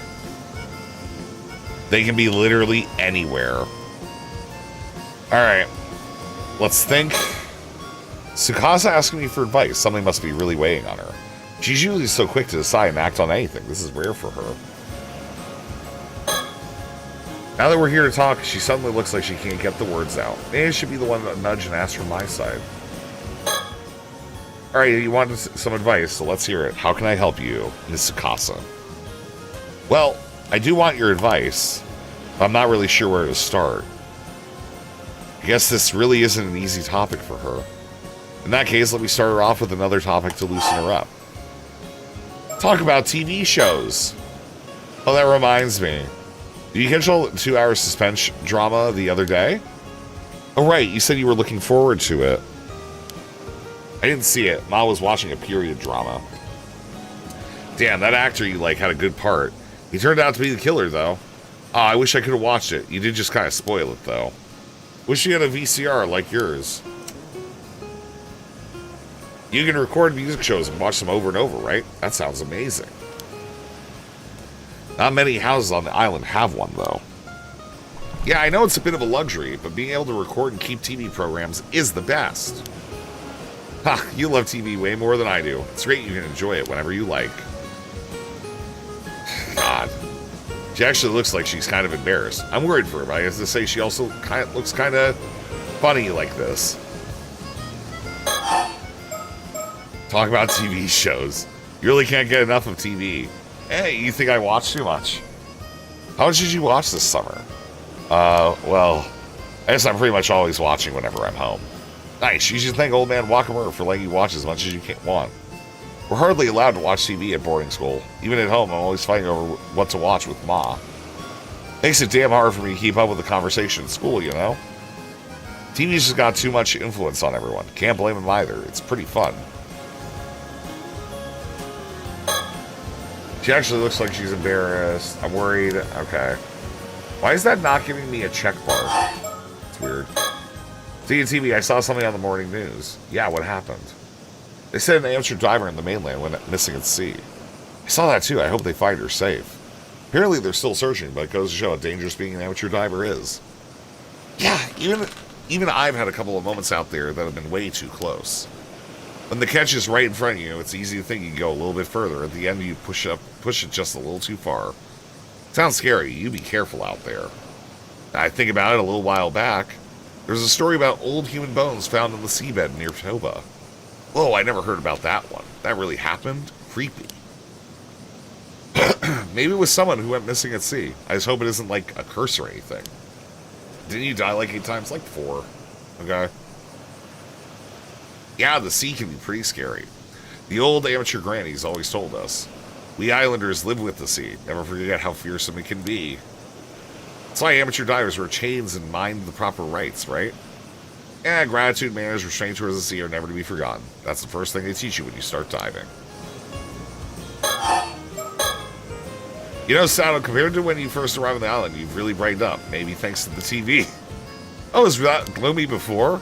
Yeah, up until a month ago, it felt like there was a little cloud hanging over you whenever we spoke. It was like you were kind of depressed all the time. What are you saying to me, you whore? Fuck you! What is the advice you fucking want? What are you saying? The face, this is insane. This is not the face of having told. Yeah, you've been seemed kind of sad until you got that TV. This is not the face. Like nothing in the world really mattered to you. Oh, so that's how I came off. Sorry for being such a downer. Yeah, you didn't crack jokes like you do now either. This you? Way better. Having fun stuff going on really brought you to life. Makes sense. I'll try to keep up the positivity. Alright, she's still, like, embarrassed. Talk about summer break. Guess you'll be heading back to the mainland soon now that the Oban holidays are over. Yeah, I head back to my boarding school in 3 days, so I've only got until the day after tomorrow to take it easy there. Right, time sure flew by. I'm really gonna miss you. Me too, only 2 days left, huh? 2 days. What am I gonna do? I guess whenever she wants advice on is time sensitive? So the plans you're making for the day after tomorrow, I guess is a get-together with the others before you head back? Yeah, that's right. Plans with Azami and Yuza. I couldn't give them much time this trip, so I figured they might be feeling a bit left out. Makes sense. You're pretty close friends. Totally. Even you grown up, they still do the dumbest stuff. Just can't leave them be. Maybe I should leave you all to enjoy it without me then? No way. They're lucky ones to have someone as cute as you to come along with me. God damn it. Alright, more summer break talks. Can't believe my summer break's already coming to an end. Yeah, it's kind of sad. Okay. She's less sad now. A little small talk, she seems to have calmed down a bit. Talk about advice. Alright, I'm ready. I'll just say it. Go ahead. So the thing is, I think I like someone. Alright, go on. Go on. These are the weirdest fucking people. We'll hardly get to see each other anymore soon. I want to tell them how I feel while I'm still on the island. Makes sense. I'll help however I can. This Kamashima's living encyclopedia. I've seen this all on TV before. I probably know a thing or two that can help, for sure. Yeah, you don't sound all that confident, which kind of makes me a little nervous, but I can tell you mean it. Thanks. I don't really know what to do.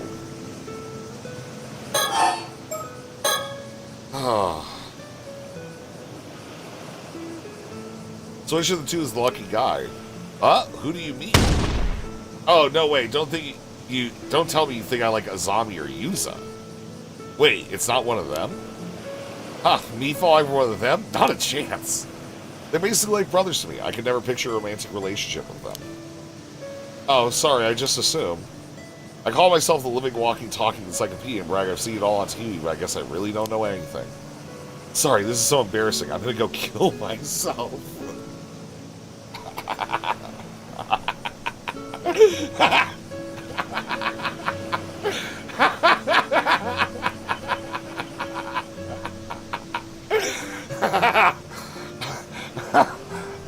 I can't. The face. This is like the perfect face for saying this shit. Whoa, don't sweat. Really, no dying. But then who is it? No point dragging it out, so I'll just tell you. It's Shotaro. Ah, Mr. Wakamura's son. I see. He's sincere, smart, and pretty handsome. I see why you'd like him. Right? He's back visiting the island at the moment, but he usually goes to university in Tokyo. I've secretly admired him for ages, but I always thought he just saw me as a kid. I figured he'd never be interested. Now I go to school at that mainland by myself. I mean, working as an amateur diver. I think he might see me as more of an adult now. More than before, anyways. You're 17. Yeah, that makes sense. Great. So, you want to let him know how you feel while he's still on the island. Maybe it's all just one-sided on my end, but I can't keep these feelings bottled up. Then tell him I'm with you. He's 21, bro. Oh. Ooh. Ooh, Shotaro. Oh, Shotaro. Shotaro. 17-year-old Shikasa. 21-year-old Shotaro.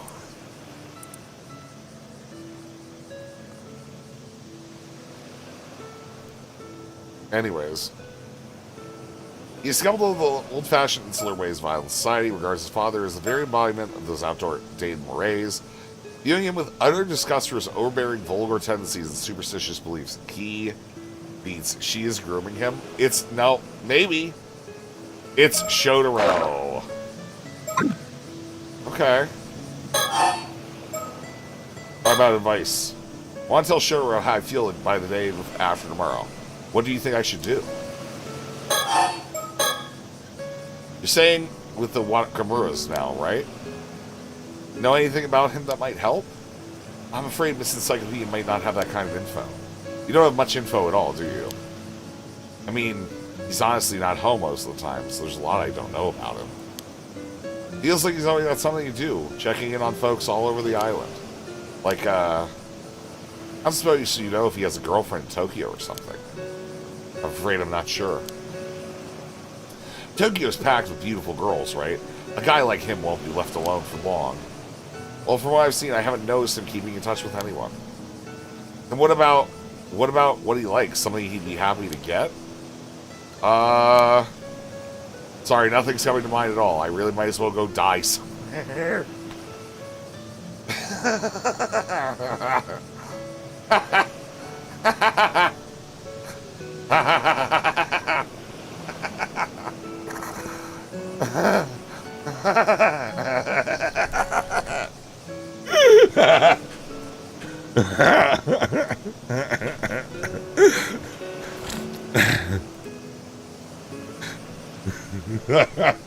One sec, I'm sorry.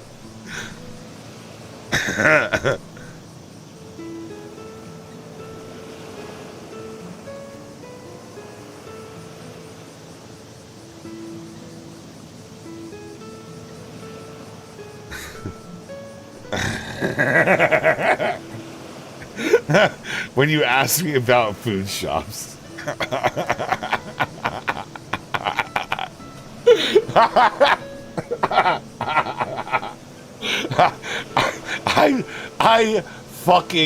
I love this. This is so cool. I love this game already, dude. I don't know. I think I'm gonna go die somewhere. Come on, don't say that. Thinking it through with me is more than enough. You gotta stop jerking about dying like that. Dude. Talk about Shotaro. Oh, Tsukasa, how about this? I'm pretty sure I can ask Shotaro to meet us up somewhere. I'll organize that for now, and we can plan from there. How does that sound? Oh, sounds good. Thanks you so much, Sato.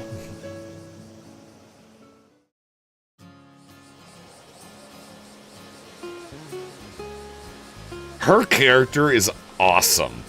She just is like perfect, like suicide bait character. We kicked around ideas the whole way back, but in the end, writing a love letter and handling it to him is the best call. That's the plan, yeah. Yep, since way back when, the tried and true way has always been a love letter. Classic method, I like it. You're heading out to dive tomorrow morning, right? Yeah, weather's looking good. Alright, I'll just ask him to come to the bay a little afternoon. Will that work for you? Yeah, I just need to have the letter ready by tomorrow. Can you look over before I give it to him? Of course, I'll fix it up even if he kills me. Thanks, I'll write it up even if he kills me too. Oh, I'm already so nervous. Hey, you two over there. Huh? Is that who I think it is? Ah, it's Shotaro. Bro, this haircut sucks. Wow, speak of the devil. Sorry to interrupt. Magnet's son, Shotaro Wakamura. Oh, he's totally glowing as usual. There's something wrong. Have you seen Azami? He didn't show up to today's association meeting. Oh, I see. I haven't seen him today. I think I know where he is. I'll go get him. Oh, you do? Knew I could count on you, Tsukasa. I'll let you handle it then. Sure, no problem. Oh man, he called me by my name. I'm so fired up right now. Let's do this! Yeah, let's. First off, let's find those two. Bet they're up in the Kantakisho ruins. Let's go, Sato. Right behind you. This game's awesome. This game's fucking... You just gotta play these games right, and they're, like, just awesome. Alright. Let's go find out about this corpse. The Fuda investigation. Come on, man! Come on, man. I understand these are people's names and shit. Can, like... You know, motherfuckers. Come on, man. Come on, man. Alright. Whatever. Yumiko Shiki and Soto Kiryu head to the coast of Futamagura after receiving a report about a strange corpse found there.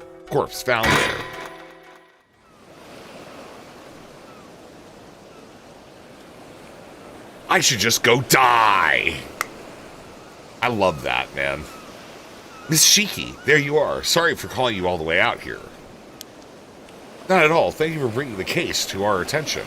I hear you got an unusual corpse on your hands? Well, forensics aren't here yet, so I honestly don't know whether it can be called a corpse or not. Look at this fucking dude. Look at this fucking dude, man. Okay. Look at this fucking... The haircuts in this are so yee-yee, dude. Are we gonna get Junji Ito'd? Probably a few times in a few timelines. Well, forensics aren't here yet, so I honestly don't know whether it can even be called a corpse or not. But I do know that it'll cause quite a stir if anyone catches sight of it. So right now, we're just trying to keep the busybodies away. I'm sure glad it happened while you're still here, though. What with you being from the Tokyo Met Police and all. Where's our cadaver, then? Still in the water over there where it was found. Feel free to go ahead and examine it. Over there, huh, I see.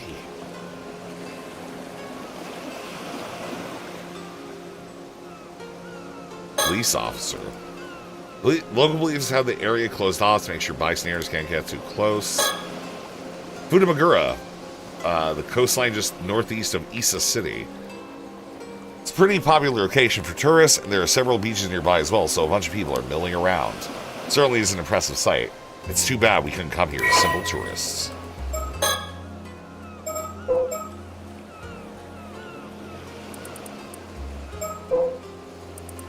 South Sea disaster. How many people died?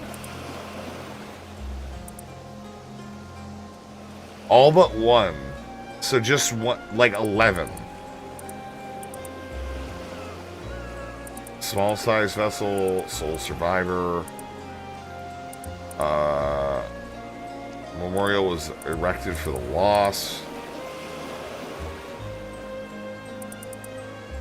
Question arose about the Minakushi family and been doing the vicinity disaster despite not having gone out to fish. He's only remembered his parents telling him to come with them, and the purpose of their excursion remains unclear to this day. Oh, so it's like multiple fishing boats got taken. 5 years after, there's animosity still towards the woman. So Issa City. Okay. Mount Asama. Okay. So we're gonna go to this mountain at some point. Culture and society. Okay. Maybe looking at the ground when looking for stickers. Yeah, I've been spinning it as much as I can. Usually the stickers, like, kind of make sense. Sound of the waves buzz from the onlookers fills the air around us. I suppose it's inevitable. The police being around would draw people's attention. I just hope it doesn't cause a commotion. Alright, so that's there.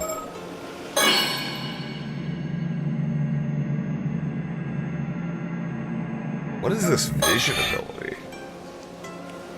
Alright, let's talk to this guy. Misuru Ide, detective from the local police.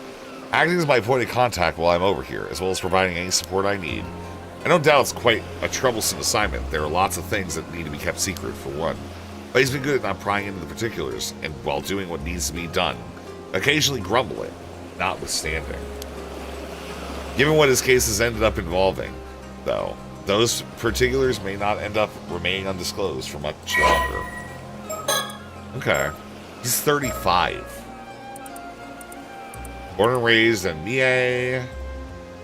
No admiration for the police. Just found the strict discipline. It's Claw.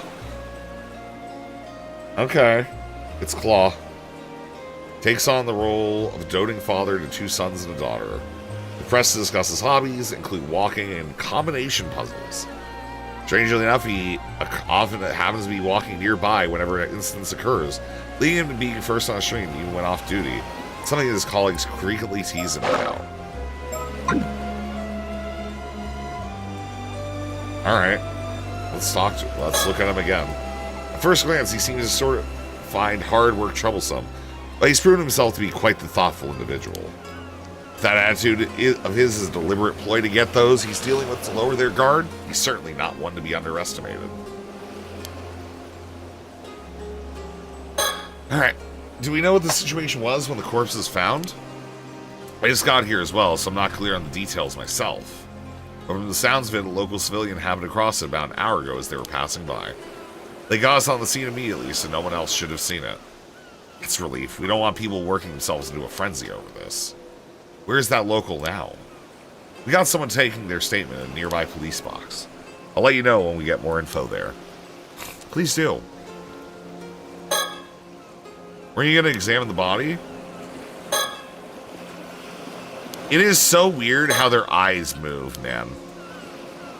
Alright, Soto Kiryu. This is Soto Kiryu. He's worked with me as my assistant for a long time now. Although he usually makes his living as a psychic detective. He's not officially with the police, but with my assignments being what they are, he has special permission to accompany me on investigations. He's a psychic detective. Spiritual abilities: Curses, Shagan, the Feast of Shadows. Oh. What? The Feast of Shadows is like a killing game, right? That was the first game.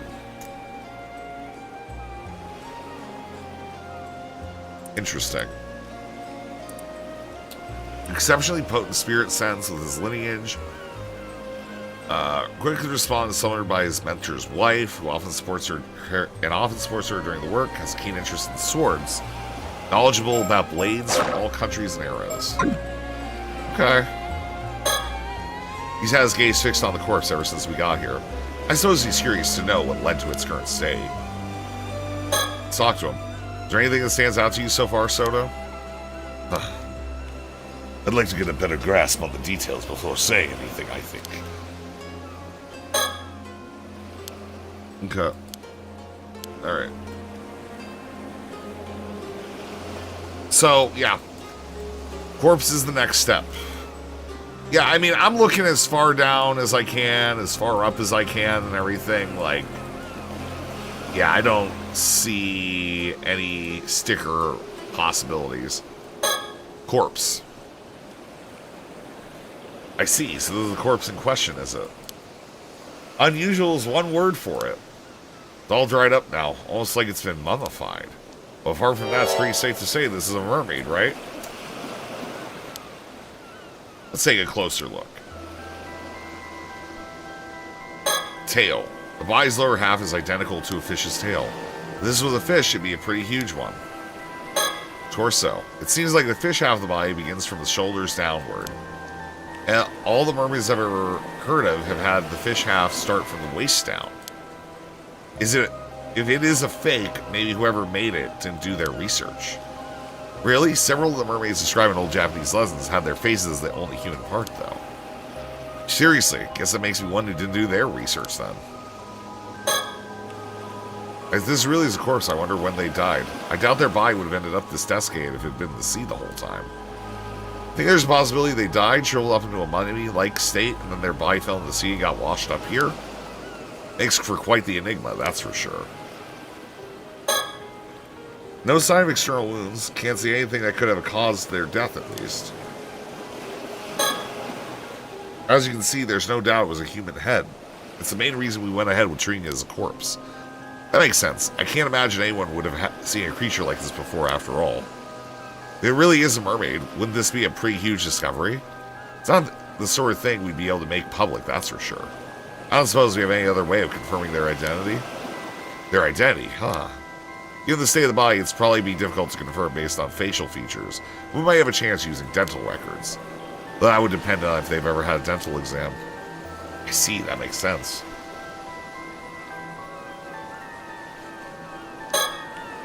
Honestly, I'm kind of leaning toward it being a fake of some kind. What do you think? Yeah, it's true that many of the old mermaid mummies discovered were ultimately found to have been man-made in origin.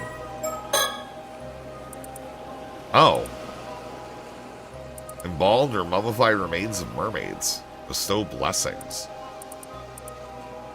Believed to be genuine, fibers from materials such as wood and paper in their composition, exposing them to be man-made in origin.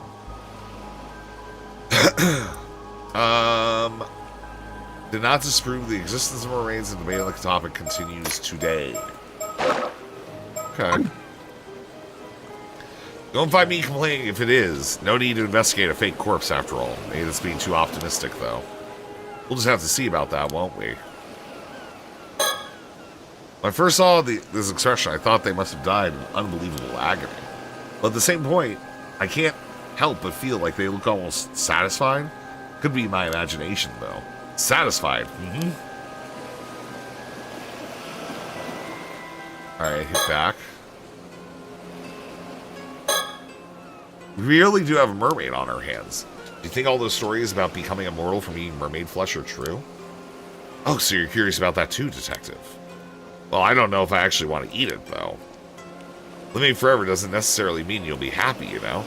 Besides, I can't say I find the thought of eating meat from this thing all that appealing. See, I suppose that's a natural response. There are plenty of people who would be interested in getting their hands on this corpse for that exact reason. I can see that. Might even have people fighting over it if it gets out. All the more reason to try to keep it hidden. Sure is a troublesome thing we got on our hands here. Okay. Well, I think we have a decent grasp of the situation. What's your opinion, Soto? First of all, based on the state of the corpse, I think it's safe to say this is another case of the curse of the forsaken fish. Some of the residual curse energy is still lingering around the body. Just as expected, then. I suppose that's no surprise. Huh? What was that just now? We'll try to explain our understanding of the case so far, Detective. I realize it might sound a bit absurd, but bear with us.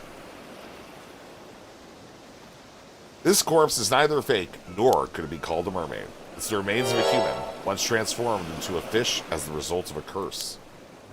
What? A former human? And a curse, too? It's pretty hard to know what to say to that. One thing's for sure, that's not going to fly in the case report by itself. Mind explaining a bit more for me?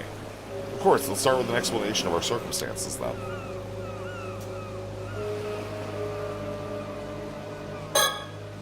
I'll let you handle the explanations, man. Of course, leave it to me. In return, I'll help that you do the report. Ah, confound it. What is this face? What's the Cody method? Talk about the department. First, I suppose I should start with a brief explanation of the department I work for. Aren't you some part of some secret department in the security division over in Tokyo? Are you sure you should be telling me something like that? I'm not going to get caught up in any troublesome business. If you do, am I? No need to worry. I doubt we'll come to that, probably. Our work is mostly kept a secret because it's something of a pain to find people who accept, let alone understand the circumstances each time. But you've been supportive so far, so I can't imagine it'll be a problem. Well, if you insist, go ahead, I guess. As you say, my department is indeed part of the security division. Its proper name is the Paranormal Affairs Bureau.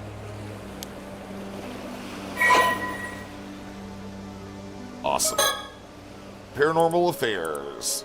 As the name suggests, it investigates paranormal shit. Current chief is Kiru Nakagoshi, born to a family of psychics. Okay. Alright. Geez, the Paranormal Affairs Bureau, huh? Though, if there really are cases of spiritual phenomena causing harm around the place, it's not that hard to believe there'd be some sort of organization to deal with them within the police. Precisely. I'm glad you're so quick on the uptake. Well, after seeing that corpse over there, there's not much else I can do but believe it, you know? Does that mean you have spirit sense or some other psychic powers? Not to any notable degree, I'm afraid. As I mentioned, I'm primarily a housewife. If you ask me, I would rather sort this all out and get back home to my husband as soon as possible. Right. Soto here is my husband's protege when he used to work as a psychic, though. He helps me out on my work I'm assigned to. I'm responsible for the handlings of spiritual work that comes up, yes. Spiritual work, huh? Hear you say that like it's just another job makes me feel like we're talking about another industry entirely. But if you really are just a housewife, Miss Shiki, why are you working for a special unit like that? I know it's none of my business, but if your husband is psychic, wouldn't all this be more in his line of work? True, personally I'd rather our roles were reversed. There are several reasons why that unfortunately can't be the case. I see. I don't really know your circumstances, but it sounds pretty tough. Either way, I should be good to put this down as a paranormal affairs case, right? That should be fine, yes. You can leave the rest of the investigation to us. We'll also handle the report. More specifically, Soto will. Really? Thanks. It's all a great help. Not again. Okay. Age, secret, still, loves the husband. Evil. Psychic sense, spiritual phenomena, to see curses. Okay.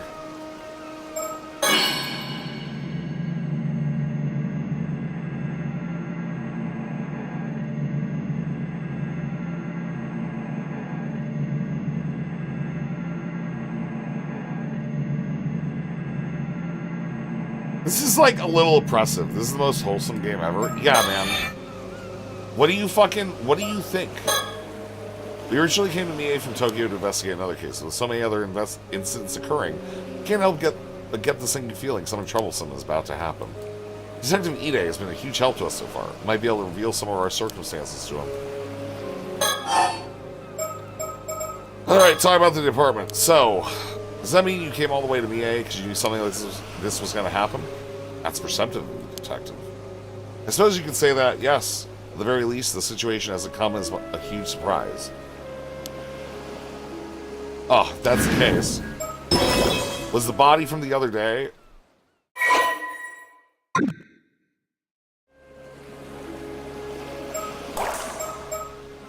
One of those cases too? It was indeed, yes. Seriously, that does sound like a pain to deal with. I bet our chief knew all about this when he was assigned me to the case. If it lessens the burden, you've been a great help to us so far, Detective. I don't mind occult stuff, so I've been asking all these questions out of curiosity. Probably best I don't get too involved in the paranormal business, right? You must have a good reason for keeping it under wraps, after all. I think that would be wise, yeah. Talking about curses! Still, I never would have thought that there was a curse out there that can turn people into fish. And it only half worked, so the victim ended up looking like a mermaid. That's bound to cause misunderstandings. Curse is originally meant to turn a person's whole body into that of a fish, you see. The victim died before the transformation was complete, but stopped before it could reach that point. The vast majority of mermaids discovered over the years are either man-made fakes or victims of the same curse. I see. To be honest, part of me was kind of excited when I first saw what it looked like. Thought it might mean there really are mermaids out there, you know? Exactly like the ones you hear about in stories. I'm afraid we can either confirm or deny things here. Oh, I get why you were asking about the corpse's identity now. It's because you realize they used to be human, right? That's right. Very recently, too. The transformation likely happened yesterday, or even earlier today. What, that recently? Someone could really end up in a state like that after just a day. They certainly could. Seriously, these curses sure are scary. I'll get friends to take a look when they get here, then. Please do. The investigator in question has worked on paranormal affairs cases before, so you shouldn't need any explanation. Alright, the case from yesterday. Great, that should save us some effort, then. Curses. Cursed one day, a mummified corpse the next. Sure is a scary world we live in. Spirit sense. You know, I sometimes find myself wondering if I have a bit of spirit sense as well. There have been times I've caught a sight of strange things when walking down a road at night. When I looked into it later, I found out that the place I walked had been the site of an accident or the like. Oh, that might be the real deal then. It's definitely a possibility. I would advise not getting too close to anything you see of that nature. It becomes easier for them to target you if they realize you're aware of them, you see. What would happen then? I guess I'd end up being possessed or something? That is a danger, yeah. In the event you're possessed, you may find yourself afflicted by headaches, muscle stiffness, and hallucinations. Memory problems and impaired thinking are also not unheard of. Ugh, headaches and muscle stiffness definitely ring a bell. I sure hope it isn't the work of some spirit. Do you have their personalities taken over when possessed too?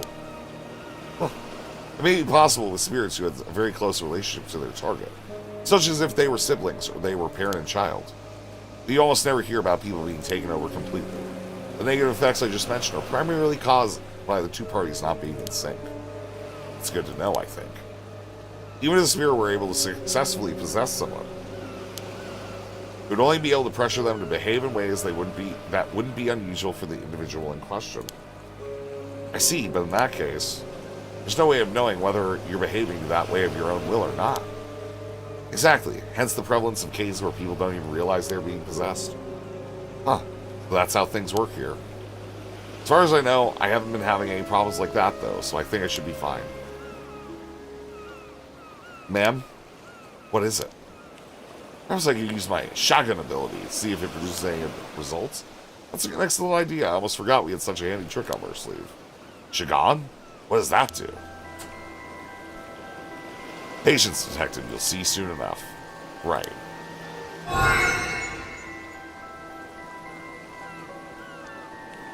There. It's done. Oh, so it went well, dude. Well done, Soto. What's all this about, then? Soto can see the face of the deceased from a piece of their remains, however small. He can then sketch their features based on what he saw. Oh, so that's how you got a sketch of the victim in that other case. An ability like that would be priceless if we could use it on the force, you know. Well, I hear it doesn't always work, so it's unfortunately not foolproof. So, what did our victim look like? About that, I think it might be faster to see for yourself. His face, it's Somikawa. Wait, Somikawa, you can't mean...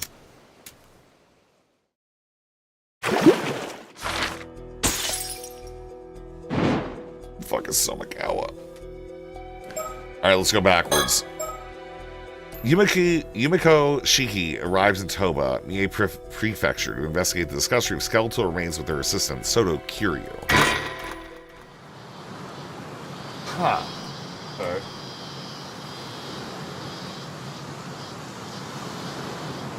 Welcome, man. I've been waiting for you. The site where the bones were found is a little ways offshore from this beach. You went ahead and started the investigation, I see. Thanks for that. Not at all. You clearing everything with the local policemen, all I had to do was arrive and inspect the remains myself. To get straight to the point, there's no doubt signs of a curse are clearly evident. The skeletal remains are tied to a supernatural incident. It seems I was right to trust my intuition on this one.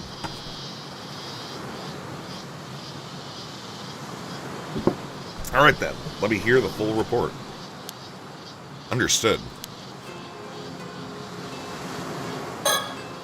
The town of Ijika in Toba City area is a historic place known for its amateur divers. I know it well. It's famous as the filming location of one of Japanese most well-known monster films. I wouldn't know about that myself, man, but you seem unusually well-versed in that area. Those old tokusatsu films are the best. You should try to watch some for yourself, Soto. As you wish, I'll look into it. Less than no interest. Alright. Stickers. Any stickers?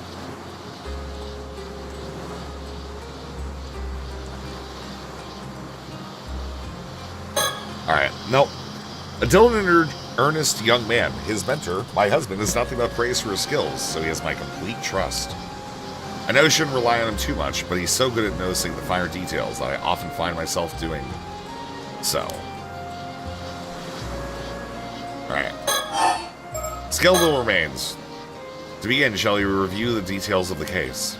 Is it really necessary? Summarizing may help us know something we have missed. Not a day goes past I don't admire your diligence, Soto. My thanks, I'll strive to be brief. A few days ago, a fisherman off the coast here hauled up a long, rod-like object. It resembled a human bone, so he notified the police. That was about 10 days ago. So he fished it up completely by chance. Following that, the police conducted an underwater investigation of the surrounding area. They discovered multiple skeletal remains in a fissure beneath the rocks. All the remains were already severely deteriorated, with each being several years to several decades old. As a result, forensics struggled to identify the victims. There was too little to go on. Only fragments of the skulls remained, so facial reconstruction was apparently not possible. Hardly surprising in such a state. Still, with your ability, we hardly need facial reconstruction, do we? Indeed, I'll report on my discovery shortly. Think. I already planned to come here with Toba and Mie together with Soto on another case. But the news of skeletal remains being found in the area caught my eye, so I sent him ahead to investigate. I expected it turned out to be the result of a curse, likely a troublesome one at that. Okay. Skeletal remains. One possibility comes to mind, will you humor me? Please, go ahead. I wonder if those skeletal remains could be the victims of the Kamishima Southern Sea disaster from 5 years ago. Regrettably, that is not the case. Oh, damn it. Please don't sound so defeated. Forensics confirmed 5 bodies in total, but they said that each had decomposed over a different length of time. Meaning they didn't all die at the same time. Correct. The most recent appears to date back 6 years. The others go back some 10 years before that, another 10, and so on. So roughly one body every 10 years. Indeed, I imagine that any older remains may have simply decayed entirely. Which means someone's been using that fissure as a place to dump corpses for decades? She's so angry about that. Why is she so angry? It's surrounded by rock, and with minimal currents in the area, it's unlikely they drifted there naturally. Had that bone not been fished up by chance, we'd never have known. In other words, it's an ideal site for quietly disposing of bodies. So this was no accident. Someone did this. I imagine quite some resentment must have piled up over the years. Indeed, I've already cleansed the lingering resentment in the area. Leaving such resentment to fester could lead to a curse manifesting after all. Fishing as always. My thanks. There's one more point of concern that all the remains have in common. Go on.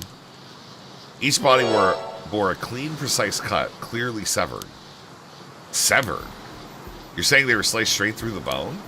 Exactly. Each was sliced down through the bone, with all of the clean cut as smooth as the last. Forensics know that reproducing such uniform cuts would be extremely difficult. Even with industrial equipment, such precision would have been unachievable decades ago. Huh. One possible explanation is that a master swordsman wielding a razor-sharp katana lead each of them in a single stroke. Well, that would certainly explain it. Warriors don't exactly run around with swords in this day and age. Which brings me to the possibility of a curse, I suppose. Correct. With cuts were made by supernatural means, the rules change. As it turns out, there were traces of a curse at each of the severed points. It was just a matter of time until we found one. Also, for the briefest moment, I glimpsed a cursed echo that looked like a warrior in armor. A cursed echo? Yeah, judging from the Crescent's armor and given our location, it appears to be a curse tied to the Hyaki. Right, the Hyaki. You are familiar with the Hyaki. I'm not too sure. They're a branch of the Taira clan, a warrior family who rose to power at the end of the Heian period. From their base in Issa province, they expanded their influence, reaching great heights under Taira no Kiyomori. But in their pride, they were defeated by the Genji, what is now known as the Genpai War. Ah, yeah, of course I knew that. The tale of the Hyaki preserves show just how prosperous they were before they fell. Many who lived through the downfall carried deep regrets. Their resentment is especially persistent. Many traces remain even today, and they can be quite meddlesome. Indeed, you hear about it all over the place. I guess even by expert standards, it's quite the problem.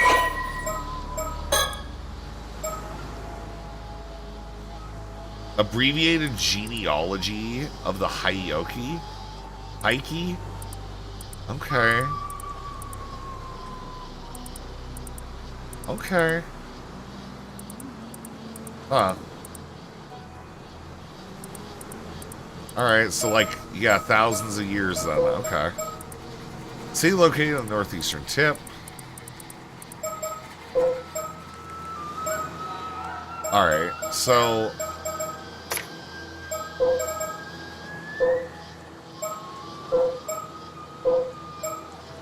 So they're just showing us, like, every little town in this thing.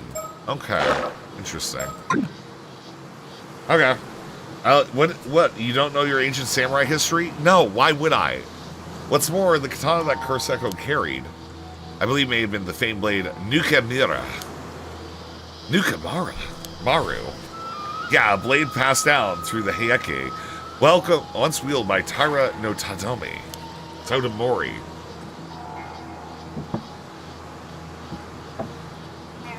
I see. It would seem your love for short swords has proved quite useful here. So what you're saying is the skeletal remains were cut and killed by the power of Tadamori's curse. I can't say if it was Tadamori himself, but I am confident it was a curse from someone within the Hyeki. At the very least, it offers an explanation for those mysterious perfect cuts. Huh. But the bodies being dumped every decade, surely that can't be the curse too, can it? Correct. I imagine that part likely involves further intervention by someone else. So, this wasn't an accident by some spontaneous curse. There's a perpetrator out there. Indeed. However, I can't imagine any psychic with enough power to wield such a curse would dispose of bodies so poorly. My theory is someone is using a curse stone. They're killing through its curse, then discarding the bodies. A curse stone? Think of it as a talisman that lets even those without spirit sense use the power of curses. They are created when the intense resentment fuses with a suitable relic. That sounds dangerously convenient. There were a few incidents involving curse stones in Tokyo last year, actually. Didn't you hear? Oh, now that you mention it, that rings a bell. Curse stones. So in short, whoever's behind this possesses a stone imbued with the Heik's... I'm calling them Hake. The Hake's curses. They use it to kill someone roughly every decade, dumping the body into the sea. Yeah, that aligns with the evidence. Thank you for the summary. Now then, about those skeletal remains.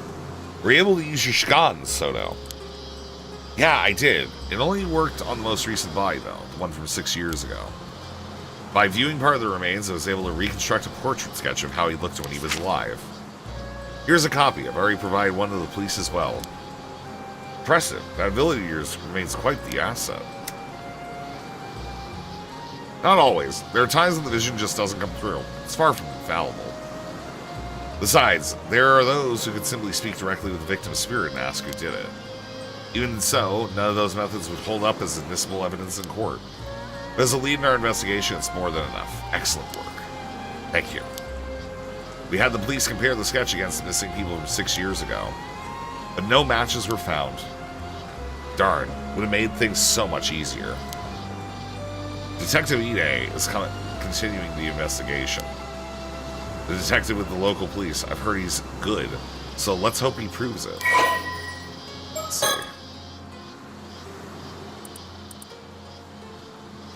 All victims are male. Okay. Alright. Okay. Anything else? I think this is going to be like the last time we talk to him, I feel. Shocked that we haven't found a single sticker yet, man. That shit drives me nutto. Until the nurse, young man, whatever. Skeletal remains. Never mind. Say Soto, that's a sketch of yours. Maybe we should show it to some of the locals. Good point. Someone might recognize it if they were around here 6 years ago. We can identify the victim. It could help us trace the one who used the curse. I guess we can't leave things be now that we know there's a curse involved. I'd rather not deal with it. There you go again. Are you sure that's something you should be saying out loud? Obviously not. I just want to get this over and go home. That's all. Oh, yes, we know how much you love your home. State of the sea. You can see the sea from here all the way to Kamishima. Do you sense anything out there, Soto? Yeah, I do. The waters south of Kamishima are saturated with the powerful presence of the curse of the raging waves. I can sense it even from this distance. That's how strong it is. Is that so? Looking out to the sea, I can't see a thing. I hope this means we made it in time. Even during the disaster 5 years ago, the energy was never this overwhelming. The seal is broken, there's no doubt about it. It's already broken. That isn't good. The sea still seems calm, though. Does the storm not break out immediately? Yeah, something seems to be holding it back for now. So there's a silver lining, at least. It seems stable for the moment. We probably have 2 or 3 days of safety. Then we got a bit of breathing room. Perhaps there's something we can still do. Curse of the raging waves. Huh. Okay. And that's connected then. Curse of the Raging Waves is then connected to the incident that killed everybody's parents. Okay. Stay of the sea. Hope we do something about the Curse of the Raging Waves while still being held back. Yes, but despite all efforts, we still haven't found a way to lift the curse. We might have quite a struggle ahead of us. That's really the heart of the problem, isn't it? And we have no idea where your ancestor's keepsake is either. Nah, I apologize on behalf of my family. Man, behind you. Behind me?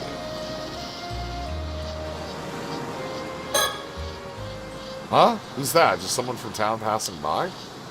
Woman. Oh, so that's the woman who died. Or was mermaided. Soto, after her. On it. Hey, stop. Oh, let me go. I didn't do anything.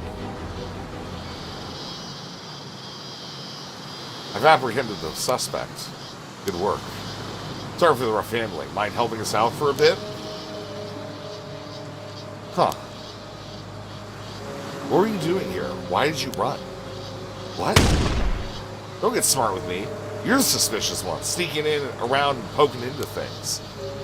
You think folks won't be wary with shady types like you wandering through town? Oh, I see. Sorry if we gave you a scare. We're with the police. Nothing shady here. You're with the police? Seriously? You heard about the skeletal remains found nearby, yeah? That's what we're looking into. You don't look like police. Say, do you live around here? There's something I'd like you to have a quick look at. Huh? Do you recognize his face at all? We believe he may have been around here about 6 years ago. Huh? Nope, don't know him. Let's see. Could you point us in the direction of someone who might know about people coming and going into town? No idea. Ask whoever you want.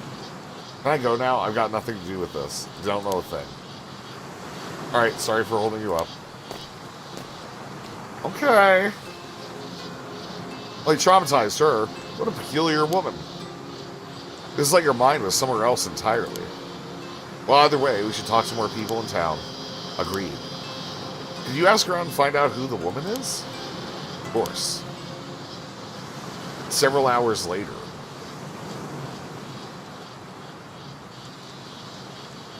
Ma'am, I've learned a few things. Excellent, let's hear it. You didn't so much as flinch at the thoughts of tedious door-to-door investigation. Not to mention he's good at. Having him here is a huge help. We're in town center down that way, so this area is technically the outskirts. It's a quiet town, so a stranger loitering here would definitely attract attention. That's a good point. Sticker! Let's go, baby! Fuck yeah! Sticker! Woo! Woo! Fuck yeah, man. Fuck yeah. Alright, about the portrait sketch. I showed the sketch of the victim to several townsfolk, but it seemed that no one here recognized him at all. Unfortunate. I suppose chances are he wasn't from this area to begin with. I guess I'll have to place our hopes in Detective Ide then. You don't suppose we might be working with the bad sketch here? You needn't worry about that. I'm confident in the likeness. It should be a near-perfect match. You're right. I'm sure it's close. Sorry for doubting you. About the woman. I also asked about the woman we encountered earlier. Apparently she isn't originally from this town. Oh, is that so? Indeed, apparently she wandered into town about 5 years ago. She's been living alone in a cheap rental apartment on the outskirts of town ever since. Oh, this is that kid's mom, isn't it? When she first arrived, she had nothing but an old wooden box, which she was clutching as if it was very dear to her. Nothing but an old wooden box. Supposedly, she used to work as an amateur diver. Around when she first moved here, she'd occasionally go diving for fish. But these days, she keeps to herself and no one ever sees her diving anymore. No one really knows how she supports herself. Not many of the islanders find her unsettling. Perhaps she fled from something and moved her life here. I was suggesting, yeah, but she's never spoken about her past, so no one knows for sure. Although, according to her landlord, she's never been late on rent, and she's never caused any problems either. Still, it seems odd she gets so worked up about strangers coming into town. Doesn't seem like she's in any position to be worrying about that. I think she might be hiding something. It's possible. Her attitude changed the moment we said we were with the police. Perhaps she was keeping watch over the coast where the bodies were being dumped, waiting to see if somebody showed up. Right. I mean, the most recent bodies from 6 years ago, and she arrived in town 5 years back. Timing is suspicious when you look at it like that. You best keep an eye on her. Agreed. We're able to get her name. Apparently your last name is Samakawa, but I didn't manage to get her first name. Samakawa? Why does that name sound so familiar? You've heard it before. I think so, but I can't quite remember where. If I'm a woman who can cast off her past long ago, I guess I shouldn't let it bother me. Not this again. Let's leave any time consuming background checks to Detective Ide. Very well, I'll inform him. Okay.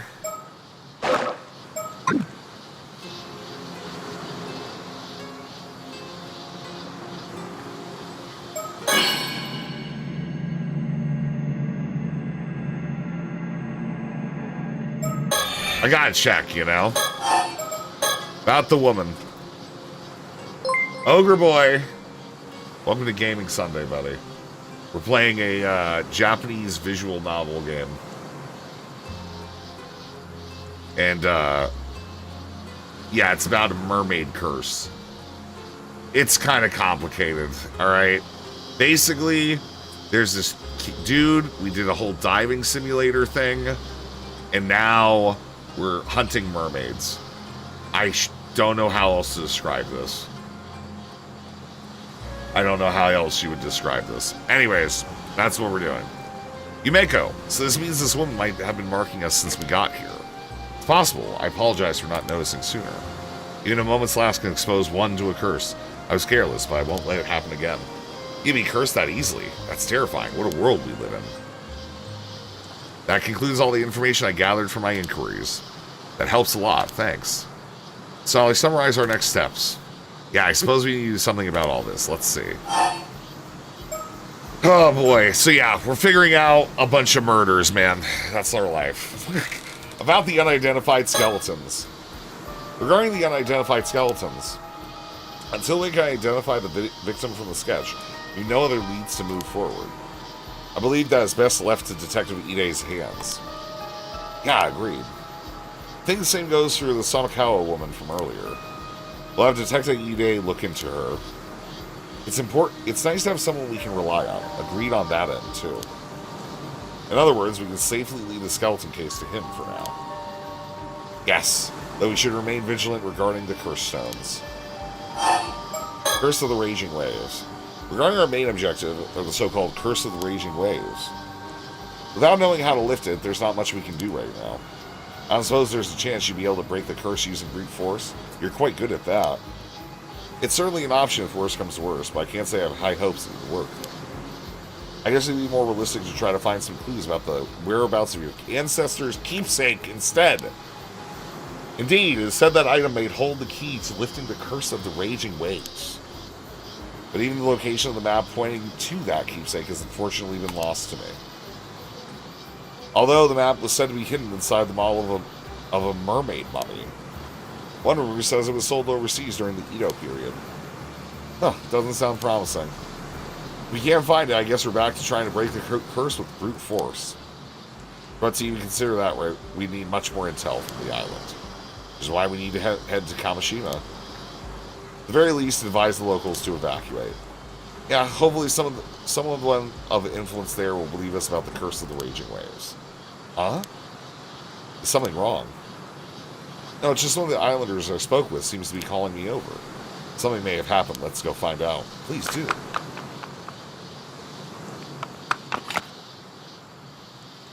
Ma'am? What was it? The person who called me over shared a new piece of information. They were told to keep it a secret, but opened up since we're with the police. Go on. Earlier this morning, down by the shore, they apparently found something that resembled the corpse of a mermaid. A mermaid? Really? That same person reported it to the local authority. It was immediately ordered to tell no one, not even the police. You're kidding me. The local authority then contacted an unknown individual. Soon after, someone came and secretly retrieved the mermaid corpse. That couldn't be any more suspicious, could it? Exactly, they were uneasy about the whole thing, which is why they confided with me. So what shall we do? They described what the mermaid looked like? Yeah, they said the head to the shoulders it was human, but below that, entirely fish. So it was not the classic mermaid from fairy tales, it would seem. Only the head was human. They said it was completely dried out, almost mummified. The face was unrecognizable. But they thought it resembled a local amateur diver named Samiko Suma. What? Apparently, she went out diving alone this morning and hasn't returned. That's likely what worried the witness the most. That's troublesome. Damn it, just what I needed. More things to deal with. First things first, let's deal with the mermaid story. Come on. Okay. Oh, okay. So, we're before discovering the body of a mermaid. Okay, alright.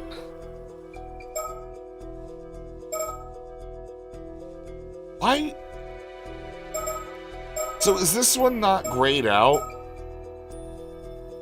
I'm guessing. I feel like this one isn't grayed out. Right? A mermaid corpse has been discovered on the beach near Ijika town. While Yumeko and her partner are investigating its whereabouts, they run into an important local figure. Date unknown in August. What's this?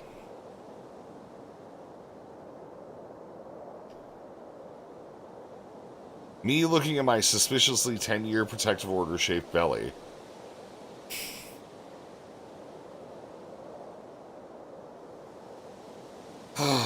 Morale. Why, man? Why, man?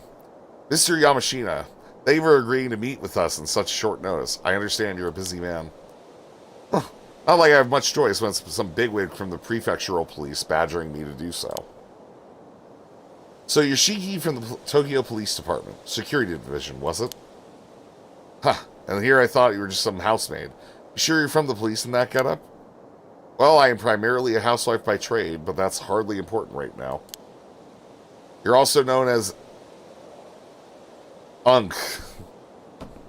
Unca Kaduno, I believe. After hearing so many rumors, it's an honor to make your acquaintance. Rumors, huh? Unca Kaduno. Yoshiatsu Yamashina. 70. Owns a bunch of shit. Super capitalist, massive fortune. Mentors young people. Probably a pedophile. Illicit activities to get money. Absolute bachelor. Wants to become immortal. Okay. Yes, I hear you've been doing some under-the-table research into immortality. The old guy's named Unc, really? It feels that way, right? And? So what if I am? Well, now, I wouldn't have expected you to be such a dreamer, but it does make you just a bit more relatable. Well, okay, you can laugh all you want. What's it got to do with the police anyways? It seems on this particular occasion it has quite a bit to do with the police, unfortunately. You don't say. Yoshiatsu Yamashina. He's a tycoon with multiple properties and companies to his name, mostly based here in Ise Shima. He's long been rumored of being involved in various shady dealings. Special investigations had an eye on him for a while now, but they haven't managed to find any concrete evidence so far. It seems he has a knack for pinning the blame on his subordinates before finding a way to slip away. Needless to say, he and the police are quite familiar with each other by this point. Though I don't doubt he has local police chiefs and politicians under his thumb behind the scenes. There's no need for me to get involved in all that. I'll be satisfied as long as I get the information we need from him. Apparently he wears that crested hakama every day. Not exactly casual wear for most people. Wearing something like that in the summer heat, that's commitment to keeping up appearances. Alright. Yep. Scan around for stickers. Ah, fuck yeah. Got another bird. Nice. Splendid gardens fall within the grounds of Mr. Yamashina's Ise City estate. Part of me wonders why he needs so much space when he doesn't have a family. I suppose he has an image to maintain.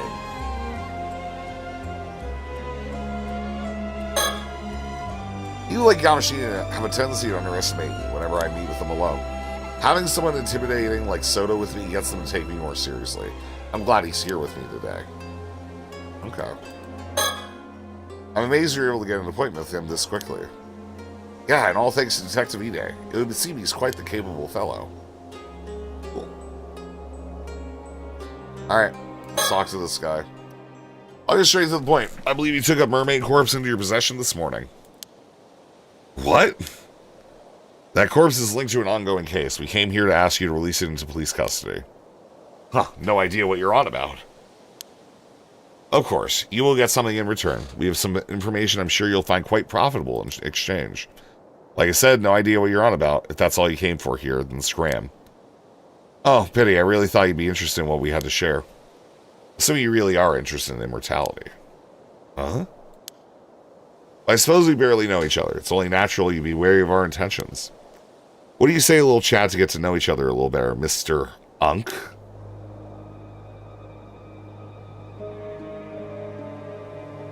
Oh boy, yeah, this is a rough one. Okay. About Yamashina. I hear you've been putting quite a bit of effort into training up the younger generation recently. What's your take on today's youth? Useless, a lot of them. Bunch of pushovers that have to let this new generation tripe go to their heads. We're the ones who build this country back up after the war, but they're out here strutting around like they own the place. Far too big for them britches. Alright, what a scathing review. Would our resident member of the new generation like to comment at all? Please don't call me that. I hear you've been searching for a successor, though. Given your strong opinions on the matter, I take it that you're struggling? Though I can see why that could lead to a desire for immortality. After all, there's no need to cede your legacy to someone else. You're made at the reins yourself, huh? That might have been true when I started my research. Oh, I take it isn't the case now. I'm no spring chicken. The thought of living for hundreds of years like this ain't exactly appealing anymore. Don't see much point in immortality if I'm already long past my prime. That certainly is different from the rumors. My apologies for jumping to conclusions. You have my wholehearted agreement that immortality doesn't necessarily bring happiness, though. Let me clear up one more thing while we're at it. I've already decided on my successor. Oh. Turns out the perfect candidate was right under my nose the entire time. I haven't told them yet, but they're a sharp one. They'll do a fine job. Is that so? I'm glad to hear it. I suppose that means you no longer have any need for immortality, then. Huh, who said I wasn't still interested? It simply has nothing to do with my successor. I still contend on continuing my research. For medical advancement, you understand, I think this is doing my bit for society. You lot are always quick to assume the worst of whatever I do. How about you mind your own business for a change? Well, there's not much we can say to that. We'll try to be more discerning from now on. I've already chosen my successor. No need to harp on it anymore. I'll write it on my will and pass it off to my lawyer. You be sure to let your friends at the police know, too. About you, Mako. By the way, you're obviously not just some run-of-the-mill cop. Who are you? Why, I believe I mentioned it when I introduced myself. I'm just a simple housewife. Huh, a likely tale. Plus that fellow next to you has also got a strange air about him. He's no ordinary person, is he?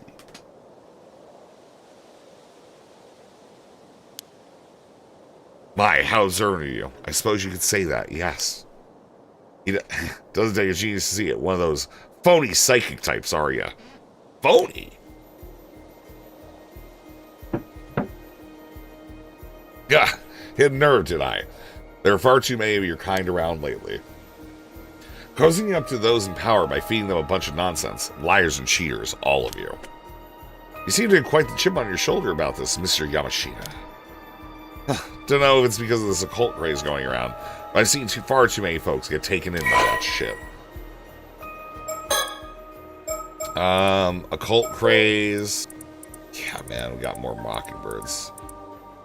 Wait, discovering a mermaid. Oh, on the seabed aboard the Maru? On the seabed. Oh, so there's like a bunch that we can find in that sea area. That Wakamaru Mura over on Kamashita is one of them. Talking about a waste of potential. Wakamaru. About you, Mako. Can't say I care much about who you are anymore. You going around with some phony psychic tells me all I need to know. How dare you? Pseudo, calm down. He can think what he wants. About mermaids. There's one thing I should warn you about. Eating the flesh of that mermaid you found won't grant you immortality. And what would you know about that? Well, you know, one hears all sorts of things in this day and age. I don't know where it came from, but there seems to be a legend that eating mermaid flesh will grant one immortality. All I want to say is just that, a legend. There's no basis in reality at all. How can you be so sure? Just think about it. If that legend were true, wouldn't it be strange that no confirmed immortals have ever been found? Yeah, who's to say they aren't just living in hiding? The legend of Yao Bikuni is passed down in over 100 places around Japan. Not a single verified immortal has ever been found to show for it. So you mean to say those legends were fake? Please. If even just one of those tales is true, there's always a chance that there's an immortal hiding away somewhere. I see, you really are quite the dreamer, aren't you? I figured you were trying to bluff me out of that mermaid corpse for some reason or another. But now I'm sure of it. That thing's hiding some sort of secret, isn't it? Something you don't want me to find out.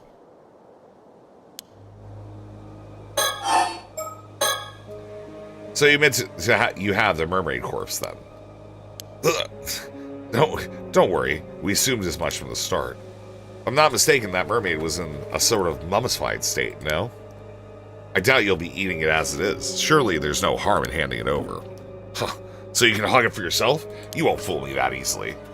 You don't think that a rare specimen like that ought to be placed in care of a proper research institute? I'm saying I'll get a specialist research institute to study it. Problem solved. I suppose so. I'll make sure the mermaid gets studied properly. Don't you worry about that. I'll make sure it gets studied properly. Don't you worry about that. Think. After looking into the corpse of the mermaid found earlier this morning, it seems highly likely it was taken into custody of Mr. Yamashina here. He's quite the big shot around here, with plenty of weight to throw around both politically and financially. Of course, all the local police know of him and of his moniker, Unka Kuduno. We had to get one of the higher-ups to act as an intermediary to get a meeting with him. Personally, I'm happy as long as we can get the mermaid corpse back from him. Although I certainly won't complain if he can tell us anything about the curse as well. I hear he's quite the curmudgeon, so we'll have to watch our step when dealing with him.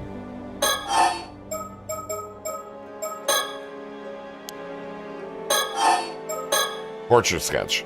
By the way, you're quite well connected around these parts, if I'm not mistaken. That doesn't have anything to do with what we came here to talk about. I was wondering if you could happen to recognize this person in the sketch. It seems he lived in the Iseshima area around 5 years ago. Never seen of him.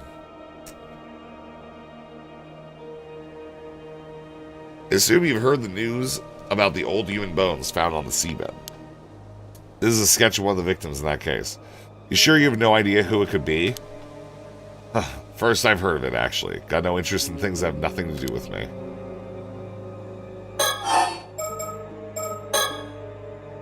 I'll make sure the mermaid gets studied properly. Wakamura. Who might this Wakamura be? Wakamura? He's one of my proteges. He's the one currently in charge over on Kamishina. Used to have high hopes for that one, but that changed when he came under the thrall of some phony sorcerer in Tokyo. Phony sorcerer from Tokyo? You heard right. Since then, there's been no end to his nonsense. Buying properties out in the mountains, changing company names, all because something this sorcerer whispered in his ear. Even told me the layout of my house is unlucky and tried to get me to renovate the place. Just recently, he was going on about some curse causing a big storm. That sort of rubbish. Storm caused by a curse, you say? Even said the storm 5 years ago was caused by the same curse. He's been trying to wheedle me into helping him find some way to stop it. But I'm done with him and his ramblings. Man's clearly a lost cause. He'll be coming over here tomorrow morning, but I'm thinking this time to have someone else take the reins over on Kamishima. I see. So even though you believe in immortality, you refuse to associate with anything to do with the occult. And you do? I figured someone claiming to be a cop would have more sense than that. How are you meant to solve crimes if criminals can just pull out curses left and right? You won't find me disagreeing there. So what exactly this Wakamura has been saying about this curse? Hell if I remember. Why don't you go to Kamishina and ask the man yourself? Maybe we will. Thank you for the information.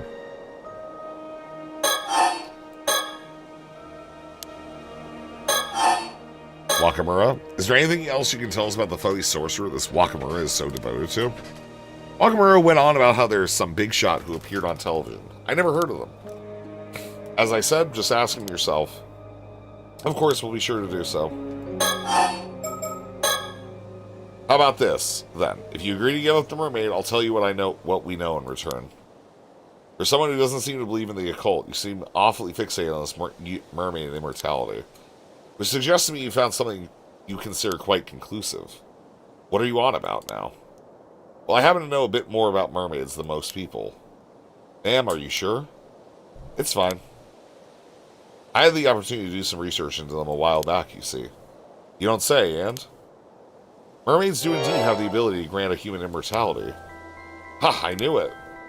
More precisely, individuals granted immortality in this way are known as 800-year immortals. So they have a lifespan of 800 years. That's right. As the name suggests, they gain 800 years of remaining life. During this time, they won't age a day. Even if they die, they'll resurrect immediately. Sounds like a real blessing. No, I'm afraid it's anything but. One who defies the very laws of nature like that is no longer human. They're an anomalous being that should not be allowed to exist. As such, our position requires that any such individuals you find are dealt with as swiftly as possible. Indeed, this immortality was originally a curse mermaids placed upon humans. Curse? Mortality is neither a blessing nor salvation for the living. It's a curse that robs them of the ability to die. None of those who have become 800-year immortals have found happiness, not one. It renders living among other humans impossible and makes them an outcast from society. Of course, there are a few years at first when life will be tolerable. But after that, every meeting ends in parting. You can outlive whomever you love or are loved by. Even if you find acceptance, it will only be for a time. You will always be shunned eventually. You'll experience this over and over for 800 years. 800 years unable to die with loneliness as your constant companion. This is why it may see no other recourse than a life of monastic seclusion, just as Yao Bikini did. Huh, I suppose that makes sense. Still, there will always be those who seek immortality. Always have and always will be. You think so? I, for one, struggle to see the appeal. In any case, there are also certain conditions that must be met for this curse of immortality to be effective. Eating mermaid's flesh alone is enough to make you an 800-year immortal. Oh, and what exactly are these conditions? Sorry to disappoint, but I'm not aware of the specifics there myself. Alright, ingest a part of a mermaid. Once cursed, the individual's own body is lost. A provisional body is reconstructed using the parts of the mermaid ingested as a medium. Their soul is transferred into this provisional body, which they are able to control as if it was their own, with their consciousness presiding over both their soul and body from the head. As such, they could already be considered to be more spirit in nature than human. The individual is fatally wounded or contracts an illness that results in their death. Their body will be instantly restored to its default state, allowing them to revive. In the event they lose body parts, the heart will treat the largest remaining part of them as their main body or generate any lost parts from there, the removed parts subsequently vanishing. This even happens in the event of that the lost body part is a head. Individuals heal from non-fatal wounds at only a slightly faster rate than their bodies would be capable of naturally. As these people feel physical sensations and pain to the same extent as they would in their original body, it's extremely difficult to tell whether an individual is an 800-year immortal or not unless they die, even for the individual themselves. The lifespan of this provisional body is 800 years from the time of its creation. Due to the individual's original body already being lost, not even the mermaid responsible for the original curse is able to dispel it. The individual will only see the end of their long life once 800 years have passed. Huh. Well. Mood. Okay. Well, I can say this much at least. The mummy you have in your possession is no mermaid. Huh? Bullshit. Ain't no way that's anything other than a mermaid. What I mean to say is that mummy is a different being than the mermaids who wield the curse. Not all half-fish, half-human beings are mermaids, you see. In fact, calling them all by the same name is what leads to mishaps like this one. Hey, Ford. Say what? You mean to tell me it's not a mermaid? That real mermaids are a completely separate thing? That's right, which is why I can say with confidence that eating its flesh won't make you immortal. Huh, seems like you weren't bluffing after all. So what is that thing then? There's gotta be some reason you're after it. I imagine that even if you had it dissected and examined, all the results will point to being more than just a mass of fibers. In other words, nothing more than a man-made fake.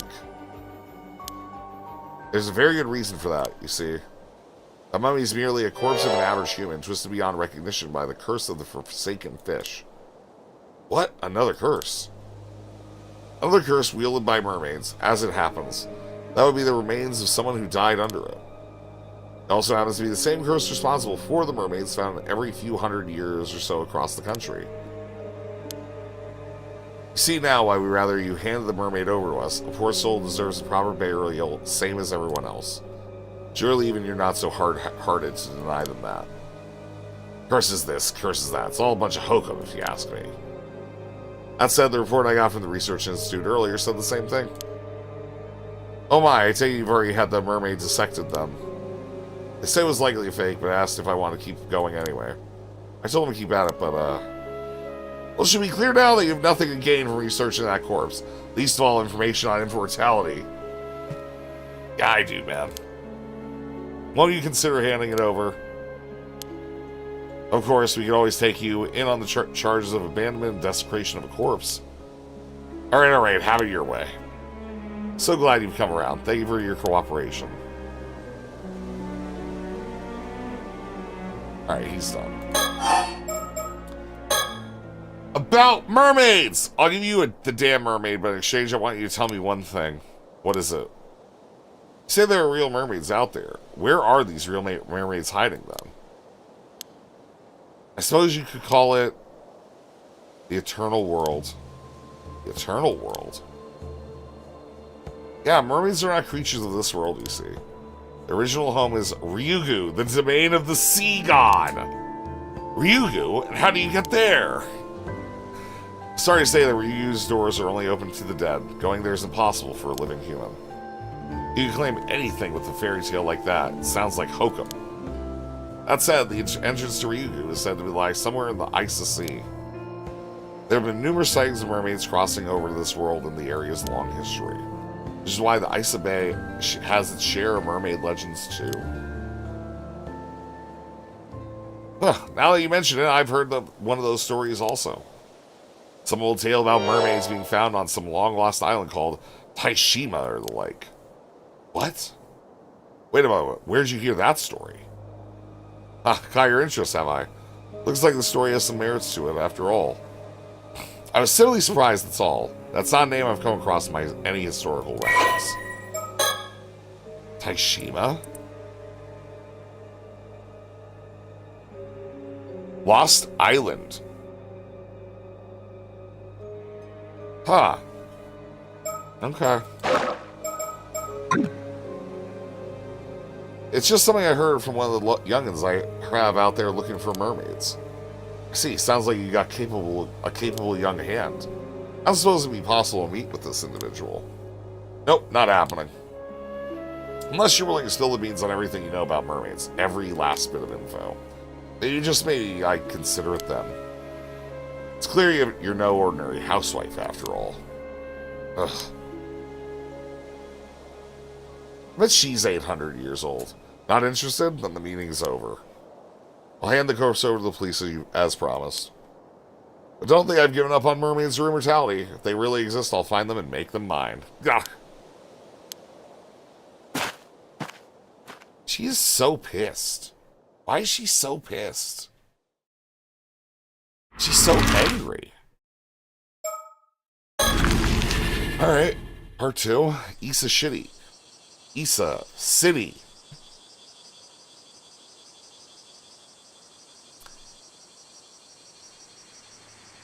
Hey there, you two. Sorry for calling you out here when you're so busy. It would be best to give you the rundown on our findings as soon as possible. It's no problem, go ahead. Scrolling and looking for stickers.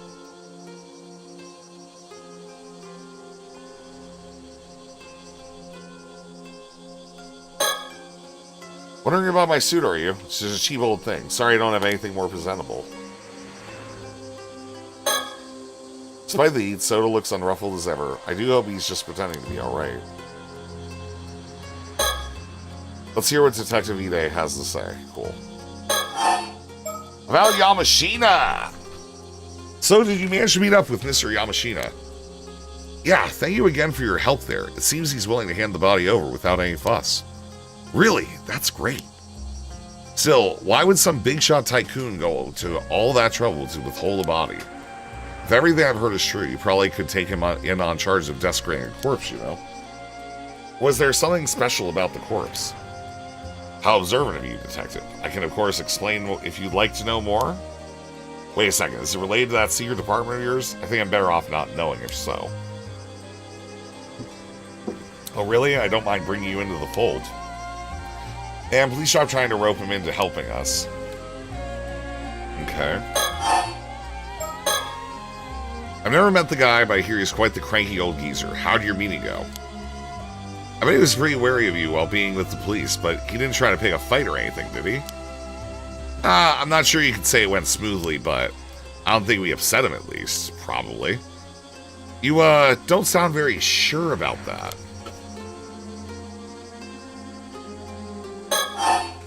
About the portrait sketch. Alright, that's exactly what I wanted to talk to you about. So I got all hands on deck to go around asking about that sketch you gave me. We finally found someone who recognized the victim. Oh, that's great news. The person who recognized him was a housewife in her 20s who lived in Kamado 7 years ago. Apparently the sketch looks like a 19-year-old she knew who left the village to go to the city. 7 years ago he was 19. No? From the sounds of it, the guy had no relatives to speak of, left the village with nothing but the clothes on his back. She doesn't know what happened to him after that. I see, that would make him a young man with no relatives who left his hometown behind 7 years ago. Did we get a name for our mystery man? Sure did. His name was Kipe Akoma. Kipe Akoma. I looked him up in the residence registry. It does look like he moved from Kamado to Isa City 7 years ago. But it seems he doesn't live at the place he put as his address anymore. Oh, that's unfortunate. I checked in with the apartment's landlord, and it would seem that almost 6 years ago, the landlord had his contract terminated after he failed to both pay his rent and return his apartment for several months straight. The landlord didn't put out a search request or anything, and so that's where the trail ends, I'm afraid. If he went missing 6 years ago, I suppose it wouldn't surprise me if those were his remains. We'll keep looking into Ukoma to see if he was involved in anything that might have led to his murder. Of course, there's always the possibility we've got the wrong guy, so we'll just keep asking around just in case. Please do. Okay. Alright. So, I got like a guy's name. Alright, about the portrait sketch further. The woman we spoke to said the sketch was really accurate. No doubt in her mind it was a coma. Well, very well, that accurate. Then I'm sure we got the right person. Still, how'd you even make that sketch? There's nothing left of the victim but bones. Let's just say it's classified for now. Right, guess that means I shouldn't pry any further. Alright, about Sumikawa. Oh yeah, I also looked into that lady you asked about, Sumikawa. Yeah, do you find anything? It seems she hasn't registered as a resident, even though she moved here 5 years ago. And nothing came up for Sumikawa in the civil registry either. So I'm afraid I don't have anything on who she is or where she came from. Sorry to disappoint. I see. Is that quite common? Happens. It's not unheard of for folks from the countryside to come here for work and just drift on with no one really knowing who they are. Apparently, it's really common during the post-war growth period. It seems that we have quite a mystery woman on our hands. Yeah, though there is something I've been wondering about. Oh, let's hear it. You have some idea who she might be? Well, have you heard of the Kamishima Southern Sea disaster? It was a big maritime disaster that struck 5 years ago. I have, yeah. One of the victims of that disaster was an amateur diver and housewife from Kamishima by the name of Mare Minakushi. But it seems her maiden name was Somikawa. So our mystery woman shares a surname with the maritime disaster victim. I'm impressed you managed to dig that up. I was already looking at the Kamishima disaster because of the skeletal remains, so it was a happy coincidence, if anything. Oh, so you thought they might be related too. I'm glad it wasn't just me. Anyway, it seems like the bodies of those disaster victims were never found in the end, which got me thinking. Huh, are you saying... Yeah. I was thinking Mari Minakushi could have survived the disaster 5 years ago. And you think she moved to Ijika and started going by her old name to Somikawa again? That's right. What do you think? Seems like a long shot, but maybe? Well, if that's the case, why would she have stayed in Ijika for 5 whole years without thinking about contact her family? Maybe she lost her memories in the disaster. Right. If she only had her old memories to rely on, wouldn't it be odd that she went back to using her old name? Surely her appearance would still be the same, though. It's difficult to imagine no one recognizing her for 5 whole years. And it's also she just never ran into anyone she knew. That kind of thing's more likely than you think. Speaking of appearances, I found a picture of Mary Minakushi from a report on the disaster. I haven't met Somakawa myself, so could you take a look for me and let me know what you think? Let's see. Oh, this is interesting. What do you think, Soto?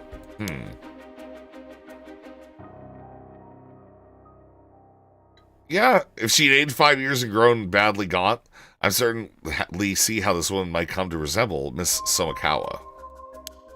My thoughts exactly. So you agree it's a pretty solid theory. I'm certainly worth looking into, yeah. But she really is Mari Minakushi. There's something else that concerns me.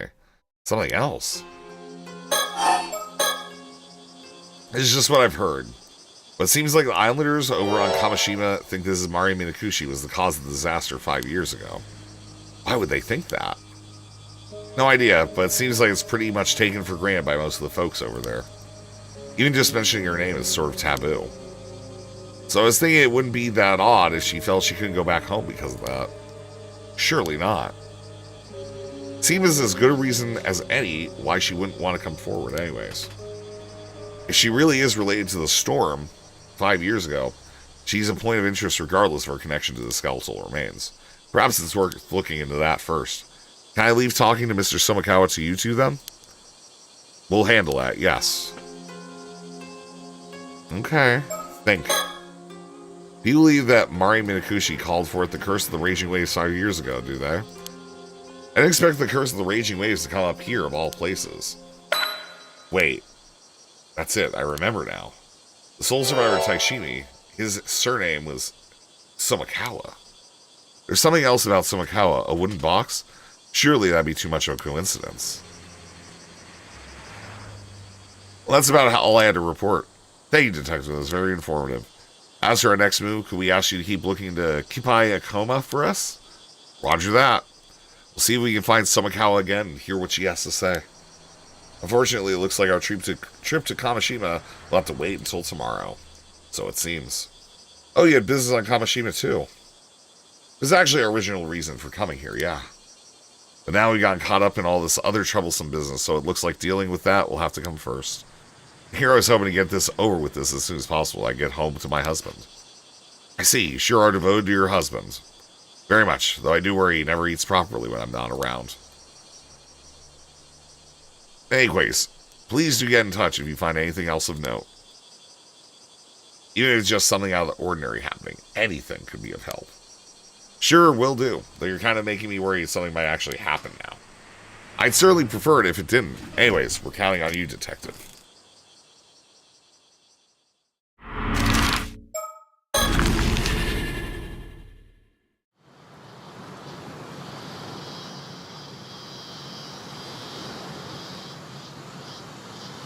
Bad news, ma'am. It seems like we were a step too late. What do you mean? Someone came and took that Somakawa woman out to sea just a few minutes ago. What? According to the witness, a foreign man came to the port with Miss Somakawa in tow. Then he boarded a motorboat that was moored there and headed out into the bay. It didn't appear to be by force, so you could probably assume they knew each other. Foreign man. Not sure what's going on. We should probably get a boat and just follow it just in case. Yeah, let's see it. Soto, what's wrong? The spiritual force is overwhelming. Oh, my body won't move. What's going on? That girl over there, is she doing it? You withstand this curse. You really are quite strong, mister. Sorry, but I can't let you go any further. I'll have to ask you to leave. Guardian Spirit, grant me the wisdom of the numinous. Oh, high guiding spirit, light my path ahead. It seems like they saved us the effort of searching for them. So it seems this girl can tell us what we want to know. What? What? Who are you? I could ask the same of you. What do you want with Miss Somakawa? So you know who Miss Somakawa is, do you? Maybe. What's it to you?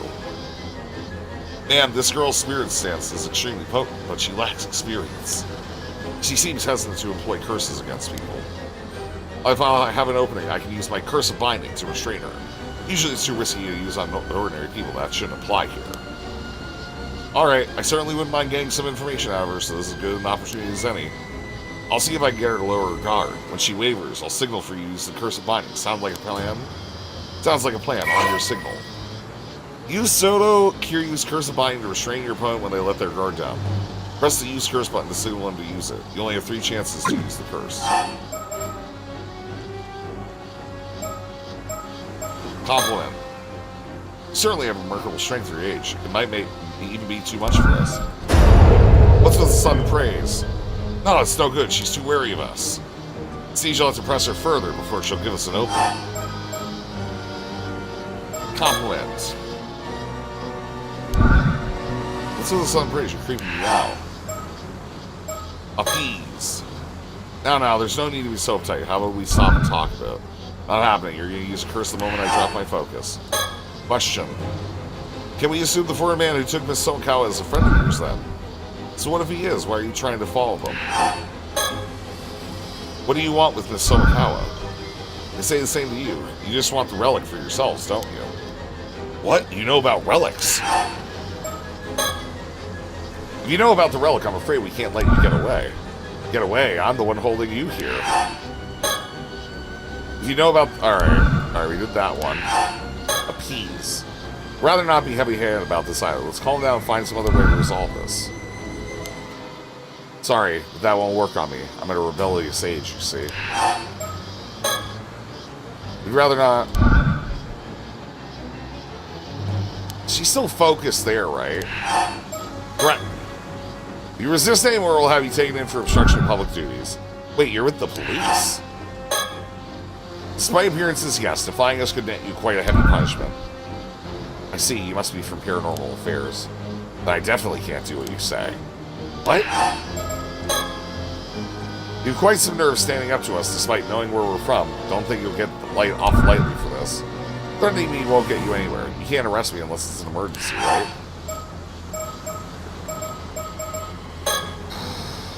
Even knowing we're from Paranormal Affairs, you kept a straight face and did your ties. I can see you're both bold and smart. Thanks, I guess. Will you give up now? You're also with Paranormal Affairs, then. I have no idea what you're talking about. I suppose there's trouble with secret departments. Nine of their own members recognize each other. What a bother. So we're both from Paranormal Affairs. Let's talk. Perhaps there's some way we can help. I told you, I don't know what you're talking about. It's none of your business anyways. Curse! That didn't work? She isn't laying her guard down. Fuck! So this is our last chance. Question. So you're with Paranormal Affairs. But you need the relic yourself, and so you're unwilling to cooperate with us. Am I correct? That's what you think? Can you give up already? Fine. I understand where you're coming from. I won't interfere anymore. So you can stop now. Ma'am? First. Yeah, shut the fuck up, bitch. Got him. Got him. Fucking got him. Crushed you. Stupid. Dumb. Dumb. Loser. Loser. Loser. Ah, you grown-ups and your dirty tricks. You did well to be cautious of us, but I'm afraid this is how grown-ups get things done. Now you'll tell us what you're up to here? Well, I suppose I've slowed you down enough. You'll never catch up to the boat, but now. Black Sastri, guide my path, and with thy merciful hand uphold me. She broke the binding. Bye-bye.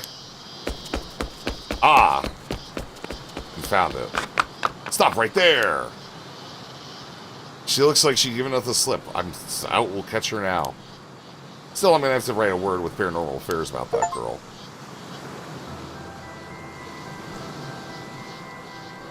I put a call to Paranormal Affairs about our errant young lady now.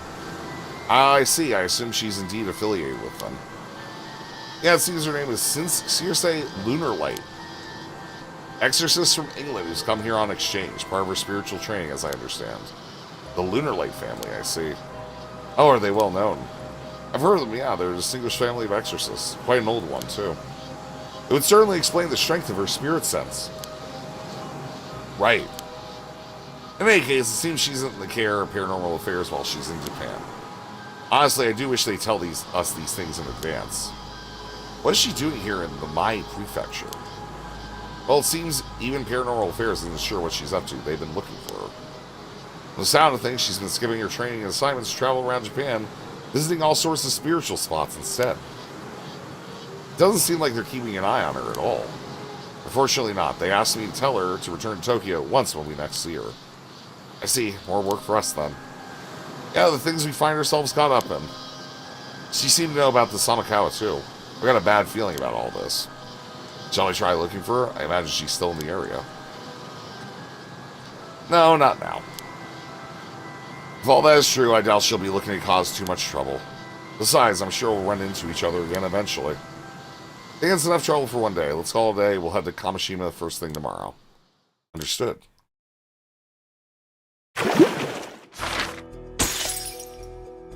Okay. Huh.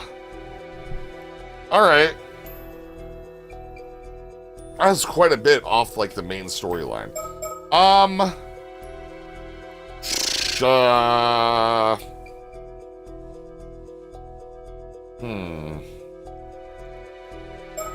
I'm thinking of doing the stickers here real quick. Alright. I think I'm just gonna do the stickers here real quick. Start from underwater gathering. Yeah. Okay. Alright. Because there's supposed to be more stickers. So...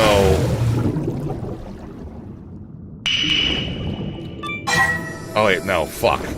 I was hoping I could just get up to the boat. Alright, whatever, that's fine. No big deal. Dive. I was kind of hoping that we would just be able to, like, go under the boat, but... Alright. Got a question mark over here.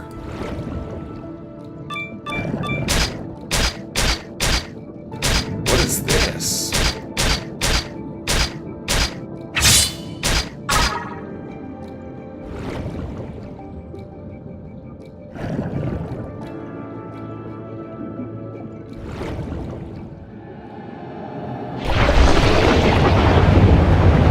Wait. So if I go in the hole, I just get dragged down to the bottom? Huh? Okay. That's good to know, I guess.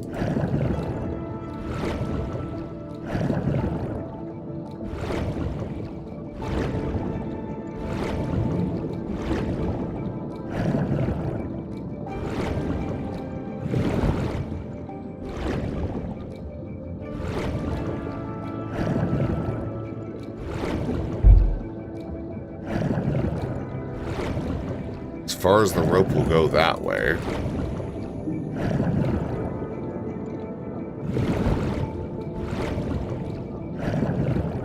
Yeah, we're just gonna look for secrets for a little bit. Sorry, I've just been thinking about it, like, for a little while.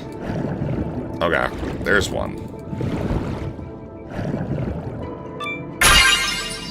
Nice. Alright, let's return to the boat.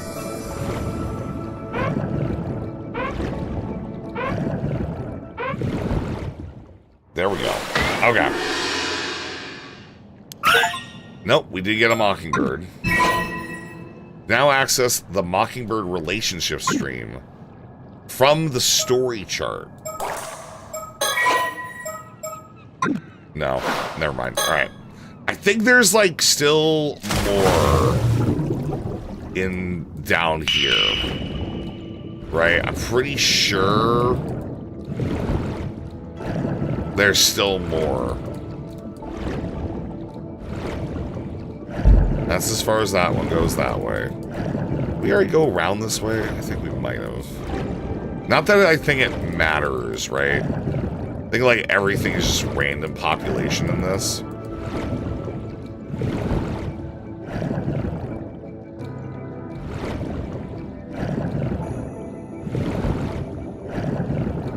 It's really just searching out for those yellow question marks. And that's as far up as that one goes. You can kind of, like, even see where the edges of the map are gonna be, just based on, like, how much like shit, you know, is actually coming up on our scanners and everything. All right, dive again. Let's go.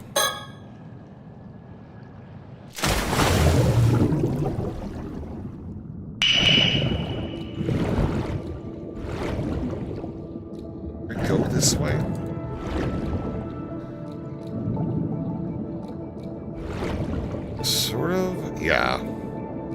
What was that thing that we did with, like, the chain? It's so weird to me. So weird that that exists even, you know?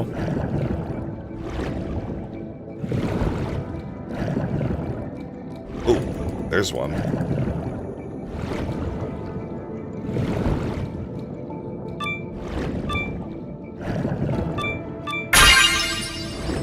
There's one.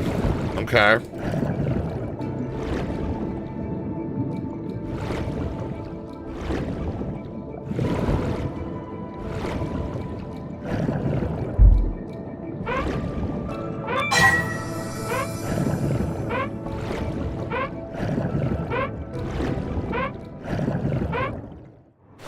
Okay. Open the updates page. Discovering a mermaid aboard the Sayun Maru. I think that's it. Alright, I think that's it. Alright, let's go to the story chart. Yes. There's still... This is still open. What's this? Mockingbird relationship chart? Best buds and bad blood. They have like a whole story with this. Okay. Alright. Okay, cool. I'm gonna go pee real quick. And I'm gonna be right back. And, yeah, we're gonna keep doing this.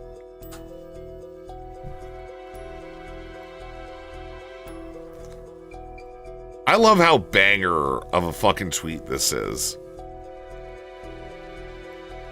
Alright, I'm sorry that the sorry I must go die shit is so fucking cool, dude. It's so fucking cool, man. It's so cool. Alright. Let me go pee. I'll be right back. Alright. We are going to continue this mystery. Wonderful.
Okay.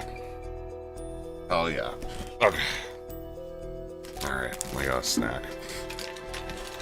Got a little wrapped cake thing. Alright. Where are we going next? So, back to the main storyline. So, Yuza wants to find a mermaid. Sato wants to help, what's her name, confess her feelings to a dude who's a pedophile, possibly. And then there's detectives who are here to say, hey, if everybody stays on this island, you're all gonna drown and die. Right? Like, that's kind of where the game is right now. That's like the status of us going off of that one recollection, right?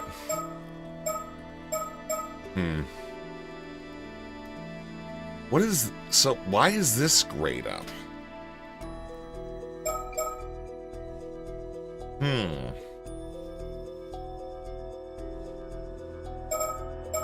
Okay, memories of last summer. The promised day arrives. After a usual morning dive, the group of four meet at the dock. Okay. Hey, Azami, Yuza, over here. Good timing, I just got back too. Wow, it's Tsukasa, how'd it go? Not too shabby if I say so myself. Check this out, 2 whole scallops. Seriously? You don't get bragging points for bringing up 2 measly scallops. Sure I do. That was hard work, you should be praising me. Say, Yuza, how many scallops did you get in your first dive again? 89, I think. No way, are you kidding me? Guess there's a good reason they call you the patron saint of diving. Ah, dang it. Now my cover's blown. That'll teach me to snag every scallop I see. Bro. Imagine we didn't spend all that time leveling that shit up. And, like, we only had, like, 5 or so before we quit, right? What you got going out? Playing a game. Anyway. Tsukasa, don't let this get you down. You'll improve over time. Man, I've been diving way longer than you, but you're better than me already. Some people here are just born to be amateur divers. If you ask me, all that matters is that everyone made it back safe and sound. True, you always know the best thing to say, Sato. But for the record, I would have preferred a bigger haul of scallops. Then we could have had a feast. I guess I should have seen that one coming. So what's the plan today? Remember, Tsukasa, it's up to you. Right, we promised we'd do whatever you want today. You name it, we'll make it happen. That's more like it.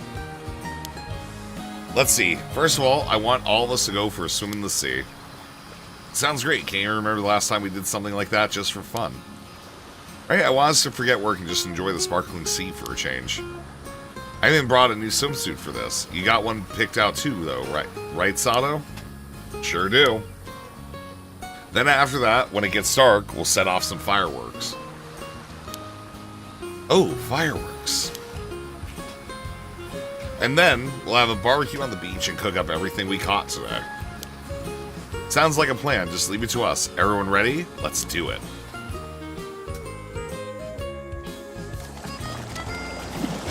Ah, there's a shark and it's coming this way.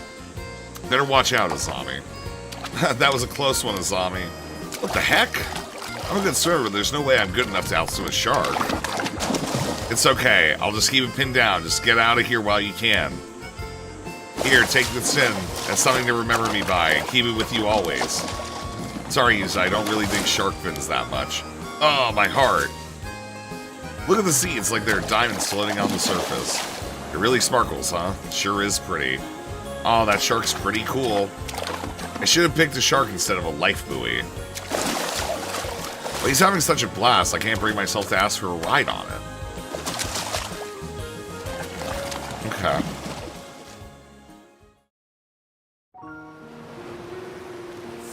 One grilled squid coming right up.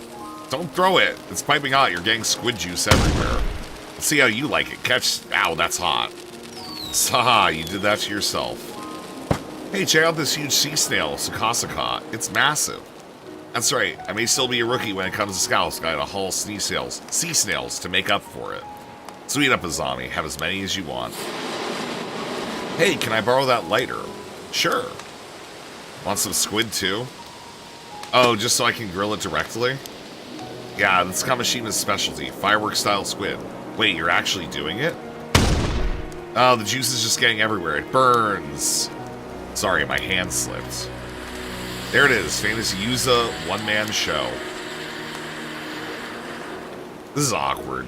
This is, like, not a great story segment.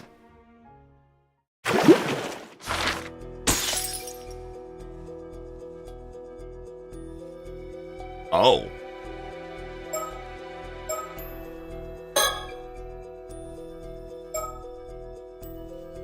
Uh-huh.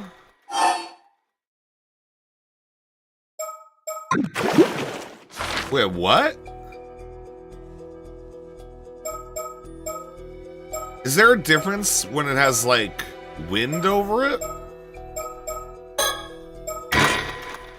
Where do we resume from?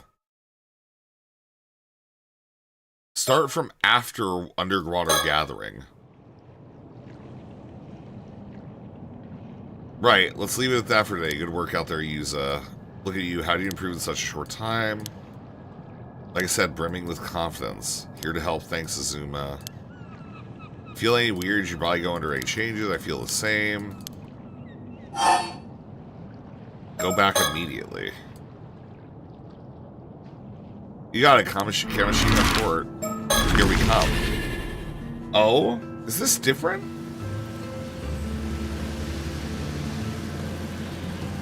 Did we never go back? No, we must have, I thought. Alright.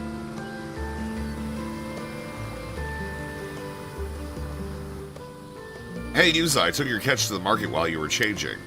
Oh, thanks, appreciate it. Seriously impressive haul for your first dive. The old guys in the market looked like their eyes were going to pop out.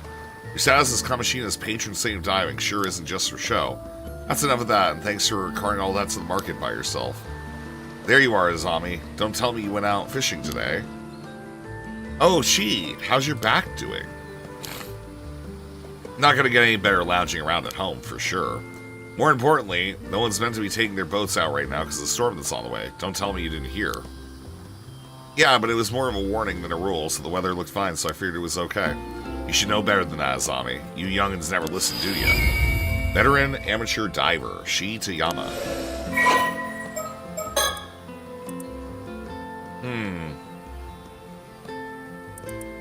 She's like the... Huh. Her estimated diver rank is 67. Interesting. 6, 7. I hate my life. Going out with a Minakushi boy, of all people. Actually, Azami only took out his boat because I asked him to help out with my work. Wait a second. Don't tell me you went out to dive. Why do you ask? I did, but why do you ask? Am I not allowed to be an amateur diver? Absolutely not. I won't allow it. Why? He's a member of the association, same as everyone else. As long as he follows the rules, it should be fine, right? Sure, it's rare for guys to become amateur divers, but it's not like it's forbidden or anything. That ain't what I'm talking about. I'm saying you shouldn't be allowed in the sea. It's obscene is what it is. Everyone agreed to put up with him being on the island for Suya's sake. Now he gets it in his head to go diving of all things? Have you no sense, boy? Seems like I'll have to wait to have a few words with Suyu. You not knowing your place is going to cause everyone trouble. Listen up, Minakushi boy. You better keep your head down and stay put on dry land where you belong. No more diving. You hear? Hey now, you don't think that's going a bit far? There's no need to lay into him like that. Azami, what? You really don't think anything of all this after what his mother did? Nope, not at all. He just hasn't done anything wrong. He's a victim of the disaster too, maybe more than anyone else. Recently, there's been a strange rumbling coming from the sea, the same rumbling as 5 years ago. Everyone's scared of what might be coming. They're bracing themselves for another big disaster. Oh, is that what you meant by the storm? The weather forecast things say things are going to be gone for a bit, though. To hell with the weather forecast. It didn't save us 5 years ago. Anyway, Anyhow, you see why we gotta stay in the good God of the Sea's good graces? No doing anything to upset them. Got it? Don't let it get you down, Yuza. She isn't a bad person to her, but the old folks here are all pretty firm in their beliefs, I guess. Yeah, it's only natural. I was kind of expecting it, to be honest. Still, I didn't think she'd get that mad. Guess they have a bigger chip on their shoulders about all this than I thought. Seems like they really think your mom was to blame for the disaster. Yeah. I guess why I get to the bottom of the things there was one of my reasons for becoming an amateur diver. Yeah, everyone's been avoiding the topic until now, but that can't go on forever. Hey, you two. Kikuko. Oh, it's Kikuko. Hey, you two. Can I get some help with these boxes here? I need to get them to the warehouse. Local amateur diver. Kikuko. Why'd she give a scar?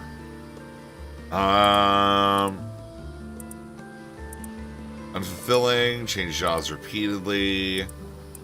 Late star as a diver. She leveraged her high athletic ability. 41. The scant luck with men. Introduced to several partners. Her parents, anxious for her future, worry about the large birthmark on her face to blame. But Kikuko remains unfazed, citing her lack of interest in marriage as the primary cause, something which has caused them no end of concern. Although she endeavored to hide her birthmark with makeup while at school and during her time as an office worker, she has since embraced it, proudly reclaiming it to be her symbol. Okay.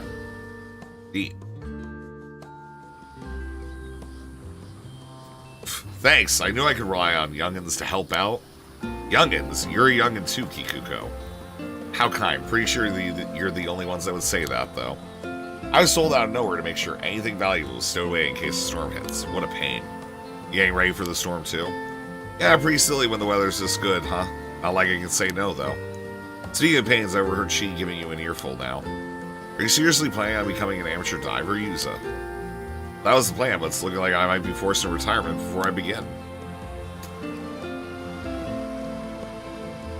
Why now? Didn't you come back here to look after Suyu? Yeah, but I still have to work, and I've always been interested in amateur diving. Gran was also pretty down about no longer being able to dive, so I thought it might cheer her up a bit. So you want to follow in Suyu's footsteps. Still, you must have noticed that everyone was on edge just at the thought of you coming back here. They hear you went diving, there'll likely be a bit of an uproar. Are they really that set against Yuza going in the sea? I never heard anyone say anything like that. Well, they don't say it when you can hear it. Everyone loves you here, and they know you're here close with Yuza. They probably feel like they can't be that tough on him with you around. What was that? Never mind, forget I said anything. I can't deny there's been this creepy rumbling from the sea recently. It's no wonder everyone's unnerved. If some sort of disaster does end up happening again, Yuza gets caught doing something he wasn't meant to, it'll probably be it for him. Yeah, that's what I don't get. Do people seriously believe Yuza's mom caused that storm? Everyone suffered because of it, including Yuza's family. It's so stupid. Hey, I honestly think it's stupid too. But the truth is, there are a bunch of people who believe it, so making a fuss about it isn't going to get you anywhere, right? Besides, even if the storm doesn't come in the end, a different kind of storm may already be brewing. A different kind of storm? Well, you shouldn't have any trouble if you keep your head down. Just be good and do what you're told, and no one will get on your case, yeah? Give me a break. Why has he got to keep his head down here? He was born and raised in Kamoshima just like everyone else. Hey, getting mad at me won't change anything. If it upsets you that much, why don't you leave? Leaving a place like this behind might be for the best, don't you think? Maybe, but I can't just ask my gran to move somewhere else at her age. I think you'll just have to put up with it. If you want to blame anyone, blame your mom. Did his mom even do anything 5 years ago? No one wants to tell us anything. No idea. I only came back here after the disaster, so I don't know what happened at the time. Mr. Wakamura always seems like he knows more than he lets on, though. Now that I think about it, why don't you just ask Suyu what she knows? Suyu? I've already asked Gran about it countless times. She says she doesn't know anything. You don't think it's a bit suspicious? If anyone knows something, it'd be her, right? You might be right. She is pretty hard to read. I wouldn't be able to tell if she was hiding something anyways. Anyway, I do feel bad for you, but you gotta grin and bear it for everyone's sake, huh? Thanks for the help, you two. Try to stay out of trouble, okay? Hikugo really seemed like she didn't know anything, huh? Folks are way more on edge than I thought. Yeah, I've gotten the sense I'm not exactly welcome here ever since I came back. But I didn't think of trying to make a living here would lead to that much backlash. I didn't realize everyone disliked my mom quite that much or that they were so suspicious of her. It seems like the timing wasn't great either. Everyone's wound up about these ill omens that are happening right now. Still, I'm sure now that my mom must have had some sort of secret. I'm almost certain it had to do with what we're looking at. If everyone hears that I went into diving today, it might prompt people to start talking about what happened 5 years ago. True, if there's any time to ask about your mom, it's now. I think we should see what old man Wakamura and Tsuyu have to say about this, too. Yeah, assuming Grang agrees to talk about it anyways. Okay.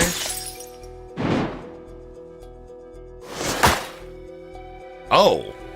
Oh, so they got... So... Memories of last summer... How did I get this? Is that just... No. It's like, I must have done this to get this and... No, it was, advice went to here. And then one of them went down here. Oh, okay. Alright. I'm trying to figure out what the wind stuff is. Like it feels like the wind stuff is like some higher level of completion or something. I don't know. Cursed. The residents of Kamishima are extremely against Yuza becoming an amateur diver. Yuza believes the hidden secret behind his deceased mother, Mare Minakushi, is the reason for this, and that might be the key to finding the mermaid, so he begins a full-scale search. True. If there's any time to ask about your mom, it's now. And I think we should see what old man Wakamura and Tsuya have to say about this, too. Yeah, assuming Grant agrees to talk about it anyways. Alright. Let's go here first.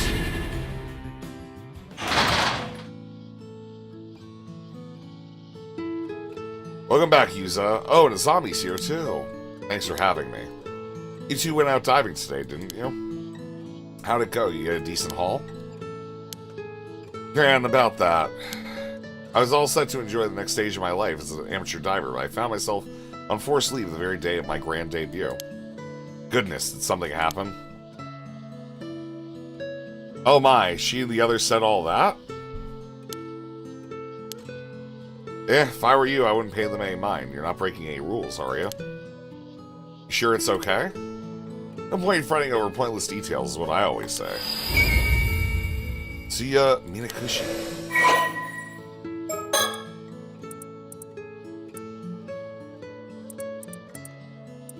Okay. Huh. Okay. Husband died in the war. Working as an amateur diver.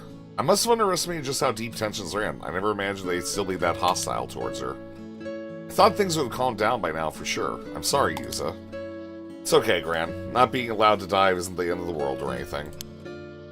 But are you sure there isn't a reason no one wants to talk about Mom? Well, no reason I can think of. I'd like to get to the bottom of things, if possible. It's going to affect my life here if I don't. I'd like to clear Mom's name, too. You don't mind me saying, it does seem pretty weird that people would be this upset just by Yuza coming back to Kamishima. You're sure there's not some particular reason they don't like the thought of him going out diving? No reason I can think of. The exact same answer as before. She's determined to pretend she doesn't know. Grant, I know you've always been reluctant to talk about Mom. But I'm not a child anymore. Isn't it about time you told me the truth? Oh. About Mom. You really can't think of any reason why everyone had such a problem with Mom. Well, I'll be honest with you, Mare wasn't actually human. What? You mean we were right? Are you for real? Wait, don't tell me you believe that. Can't you boys take a joke? I was obviously kidding. Did all that seawater pickle your common sense? Wait, you were joking? Of course I was. I thought I'd mess around a bit and see if I could get a rise out of you, but you sure turned the tables on me. Throwing your break around on me like that, I have nothing more to teach you, young Yuza. Oh, and I fell for it hook, line, and sinker. It's no good. She said of giving us a slip. We're not going to get anything more out of her like this. Maybe she'd be more willing to talk if we had more information. Working as an amateur driver. How did your dive out in the bay go? That went perfectly. You may know me only as your grandson Yuza. But in truth, I'm a living legend. Kamashima's patron saint of diving. That does sound impressive. I was going to leave it at that, but you're serious, aren't you? You've improved by leaps and bounds since I last saw you. Why, if I was to put it in numbers, you'd be rank 17. Wow, you can tell that just by looking at me. Your grand's been around the amateur diving block, you know. There's nothing where I can teach you. You'll make a fine amateur diver, Yuza. Thanks, Grand. I'll be proud as your successor. But I've been forbidden from diving for now, so it seems my life as an amateur diver will have to wait. No need to fret. I'm sure that it'll sort itself out in time. I don't know about that. Your grandma's the same as ever, huh? Whatever the case, I'm happy you've chosen to follow my footsteps, Yuza. Good thing I always thought to keep Mare's outfit, huh? Yeah, I don't know how I feel about being able to fit in my mom's clothes at this age. You never did get any taller after middle school, did you? Damn, has my constant diet of fresh seafood meant nothing? It's nothing you need to worry about, Yuza. It doesn't make you any less charming. Underwater gathering tips. Do you have any diving advice? Advice, let me see. You're looking to get a higher score in a single dive. Focus on gathering everything you can, even the small fry. Getting 10 or 15 will earn you a bonus to your final score. If you manage to nab a big catch, switching your focus to bringing in as many small catches as possible should net you a good result. See, that'll be great help. Diving tips. Okay. Once you record the highest and lowest limits possible for a catch, a star will be added to those. Aim for large hulls. Wait, so... Gathering log. I don't have, like, a star next to any of these. Right? Or do we? No, we have the lowest for each of them, but we don't have the highest. Oh, and we did actually catch 89 scallops. Huh. So that number, okay, does actually change. Interesting. Alright. Huh. You wouldn't happen to have any other diving tips, would you? Old as brass, but I'm glad you're keen to learn. Let me see. Come across areas when diving that are simply brimming with sea creatures. I call them bountiful zones. Bountiful zones, I'd love to see one. On the other hand, areas with lots of starfish are usually picked clean, with no creatures to speak of. I call those places barren zones. So the more starfish there are, the less sea creatures there will be. Got it. Well, operative catch can still be hiding in a barren zone. Always keep an eye on your surroundings.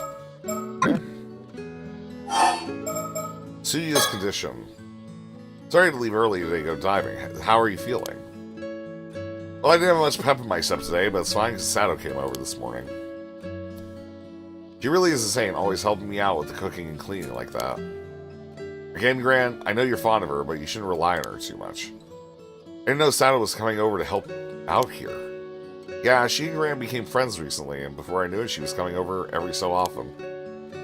Sato's a nice young lady. She even chats with me about all the latest TV drama developments. She's a bit naive in some ways, but she's a quick learner and remembers everything I tell her almost instantly. Huh, I had no idea. Said she could relax here for a while, but she left earlier today. Glad you're having fun, and make sure to thank her properly sometime, alright? Of course, of course. I'm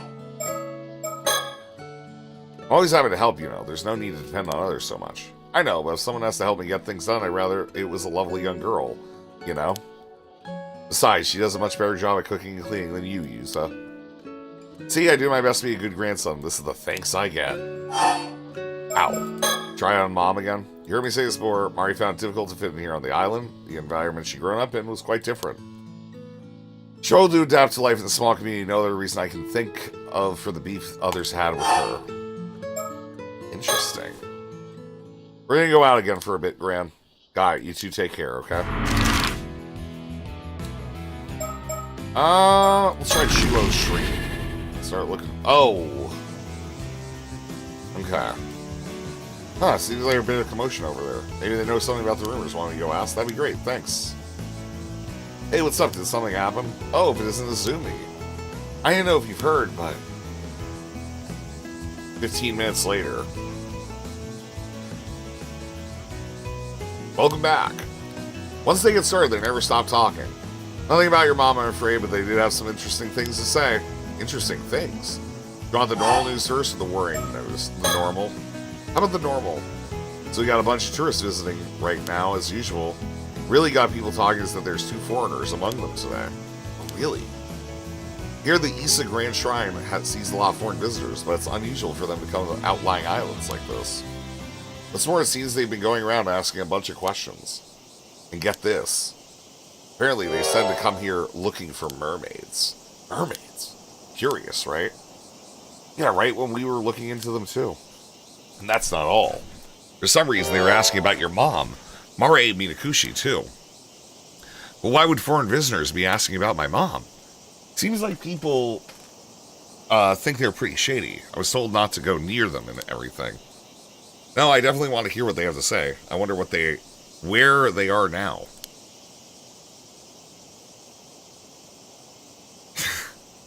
Huh. They're probably still in Kamishima, at least. Though the question is where. I guess if we see 2 Westerners around, we'll know who they are, huh? Apparently they're an older man and a young girl. Yeah, I'm sure we'll know them when we see them. I hope we manage to find them. Alright, so that's the normal news. Is that randoms have come to the island talking about your 5 years missing / dead mother. Okay. What's the worrying news? Let's hear the worrying news. Okay, then. There are reports that 2 amateur divers have gone missing. Both cases were around Ijika town on the mainland. Oh, were they diving accidents or something? I guess so. It seems it's still under investigation, though. Huh, the sea hasn't been that rough lately. I guess it is a dangerous job, so you never might know what might happen. Still, 2 amateur divers going missing one after another is pretty unusual, so it does make you wonder. I wasn't that long ago, there was all that talk of human bones being found in the sea near Toba, you know? I remember that, yeah. Isn't that also near Ajika? Maybe this is why Shie was going on about bad omens. Yeah, it's definitely worrying news. Okay, it looks like that's all the info we're gonna get around here. Let's try somewhere else. Town clock. Let's go there.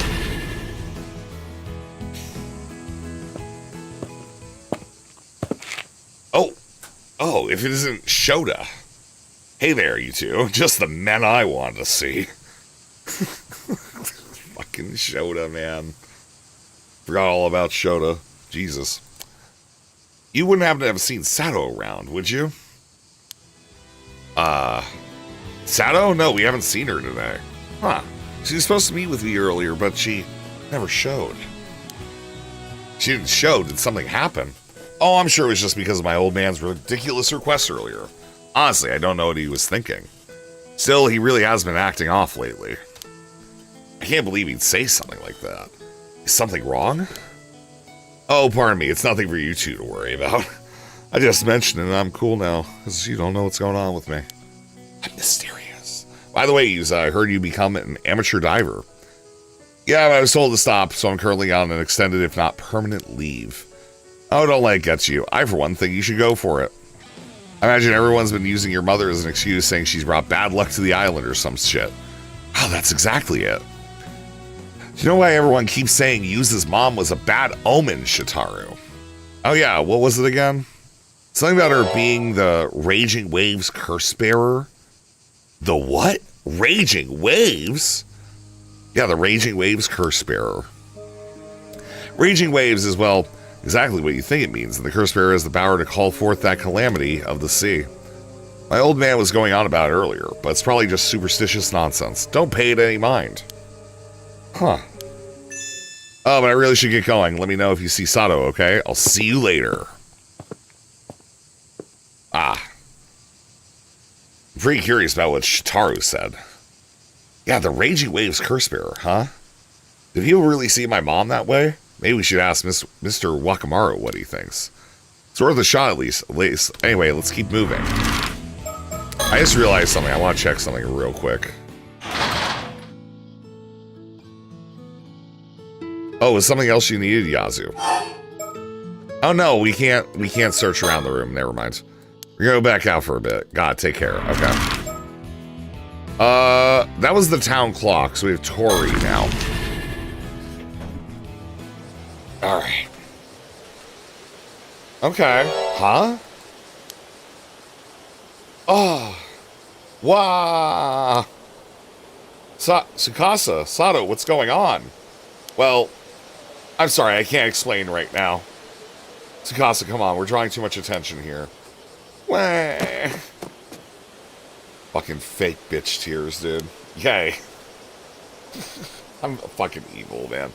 What was that all about? Something was definitely up with them. Yeah, they practically ran off when they saw us. Tsukasa was crying. What the hell could have happened? I'm worried too, but Sato said she can't explain right now. I am sure that means they'll tell us what's up later. Oh. Sure, we shouldn't grill them if they're not ready to talk about it. Still, I get the feeling we probably shouldn't tell Shitaro we saw Sato here. Yeah, let's keep that to ourselves until we learn a bit more.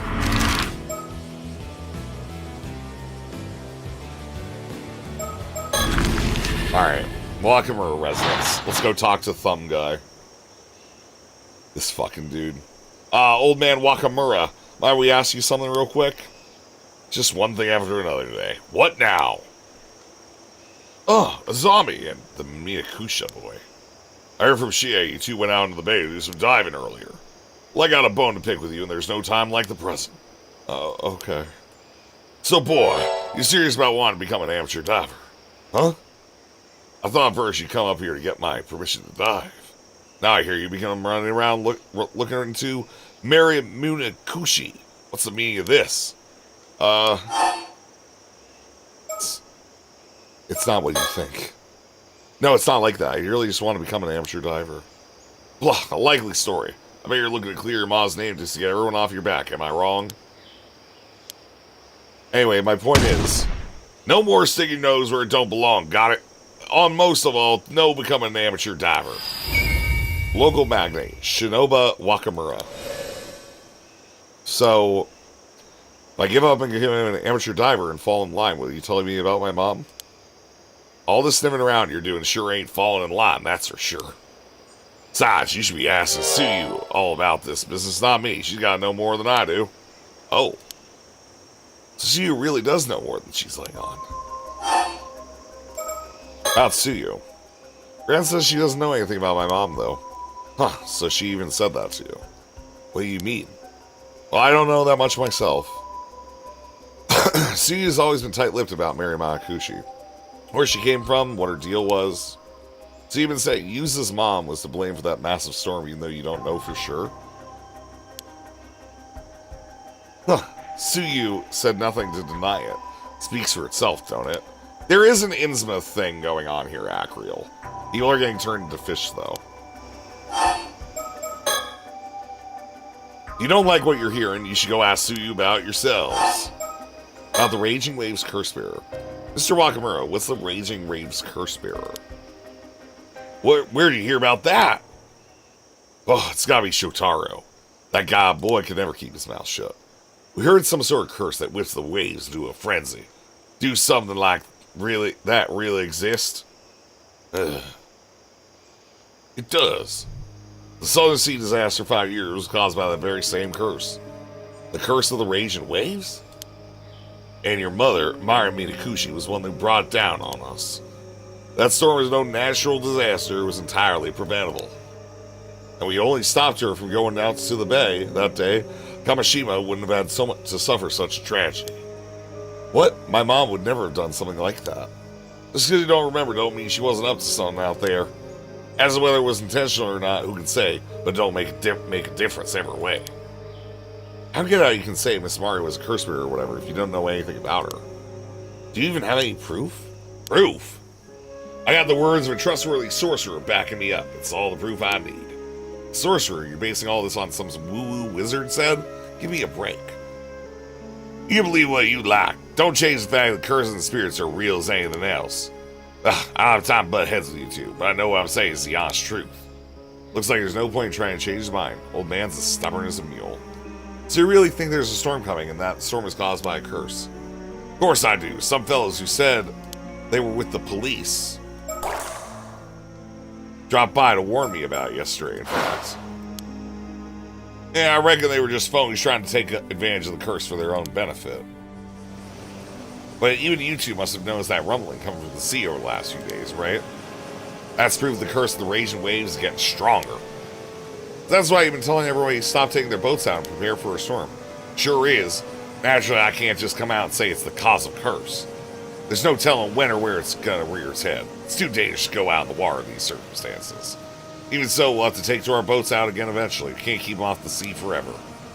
You're darn tootin'. This is why we gotta find a way to stop the curse as soon as possible. Why would a curse be affecting the sea around here, though? Seems like you two still don't believe me. Fine, let's see if this will change your minds. Long time back, there used to be another island to the south of here. Tashima, it was called. Tashima? This is the first I've heard of it. They say it was devastated by an earthquake and tsunami nearly 400 years ago. The truth of the matter is that the raiders overran the island and slaughtered every last one of the people that lived there. The murdered islanders' resentments gave rise to the curse of the raging waves. And the resultant storm and tsunami sank the island to the bottom of the sea, raiders and all. Is that true? The curse is still rolling around the seas near here to this very day. Just one little push and that storm come barreling down on Kamishima next. Push. Someone like that would awaken the islanders' anger again, such as, someone with ties to those raiders saying descendant of theirs draw near where Tashima was. Descendant? Wait, you're saying my mom was a descendant of the raiders who attacked Tashima? Sure am, and as her son, you share her blood. But how could that? Only natural everyone would see you as a bad omen, no? I really don't want you back on the island. You should be grateful I didn't have you shipped back to the mainland on the next ferry. You're telling me that's how everyone sees Yuza and his folks at this time? It's fine, Asami. Let's hear the rest of what he has to say. Are you saying the reason the curse of the raging waves reawakened is because I came back to Kamishima? Nah, there were signs of you before you came back, so the direct cause is probably something else. I still don't change the fact you're a bad omen, though. How are you even planning to stop the curse? There ain't none of your concern. You sit tight at home and stay out of my way. And I don't want to hear more about you going out to sea. Are we clear? That's all I'm going to say on the matter. Should be clear now just how much of a danger you are to the island. Now get yourselves home and stay put. Seems like that's all we're going to get out of him. Maybe we could ask Sue about what we just heard. She might be able to tell us more. Okay.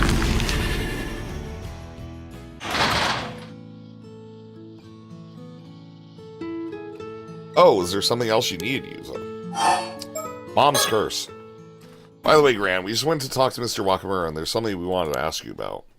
What was that? My hearing's been a bit off lately here. Please don't say that. A lot of amateur divers have ear problems, so it's not really a laughing matter. Someone has no sense of humor. So, did you know that everyone thought Mom was the Raging Waves curse bearer? Oh, I'm impressed you managed to say that without stuttering. So you have heard of it before. Oh, drat, me and my big mouth. Said Mom was descended from the ones who first called forth the curse or something like that. And that's why everyone is so concerned with what I get up to. Is that true? Well, if you know that much, I suppose I can tell you the truth. If I just rest up a bit, I'll be up and around again in no time. I want the two of you to come by the southern bay later once the sun's gone down. Right, thanks, Gran. You can't tell us about it now? I think it'd be easier to show you what I mean. Okay, we'll be at the bay at sundown, but if you're not feeling up to it, don't push yourself, okay? No need to rush, I'll tell you everything later. I gotta prepare. Alright, we're gonna go out a bit for again, Graham. Got you two take care, okay?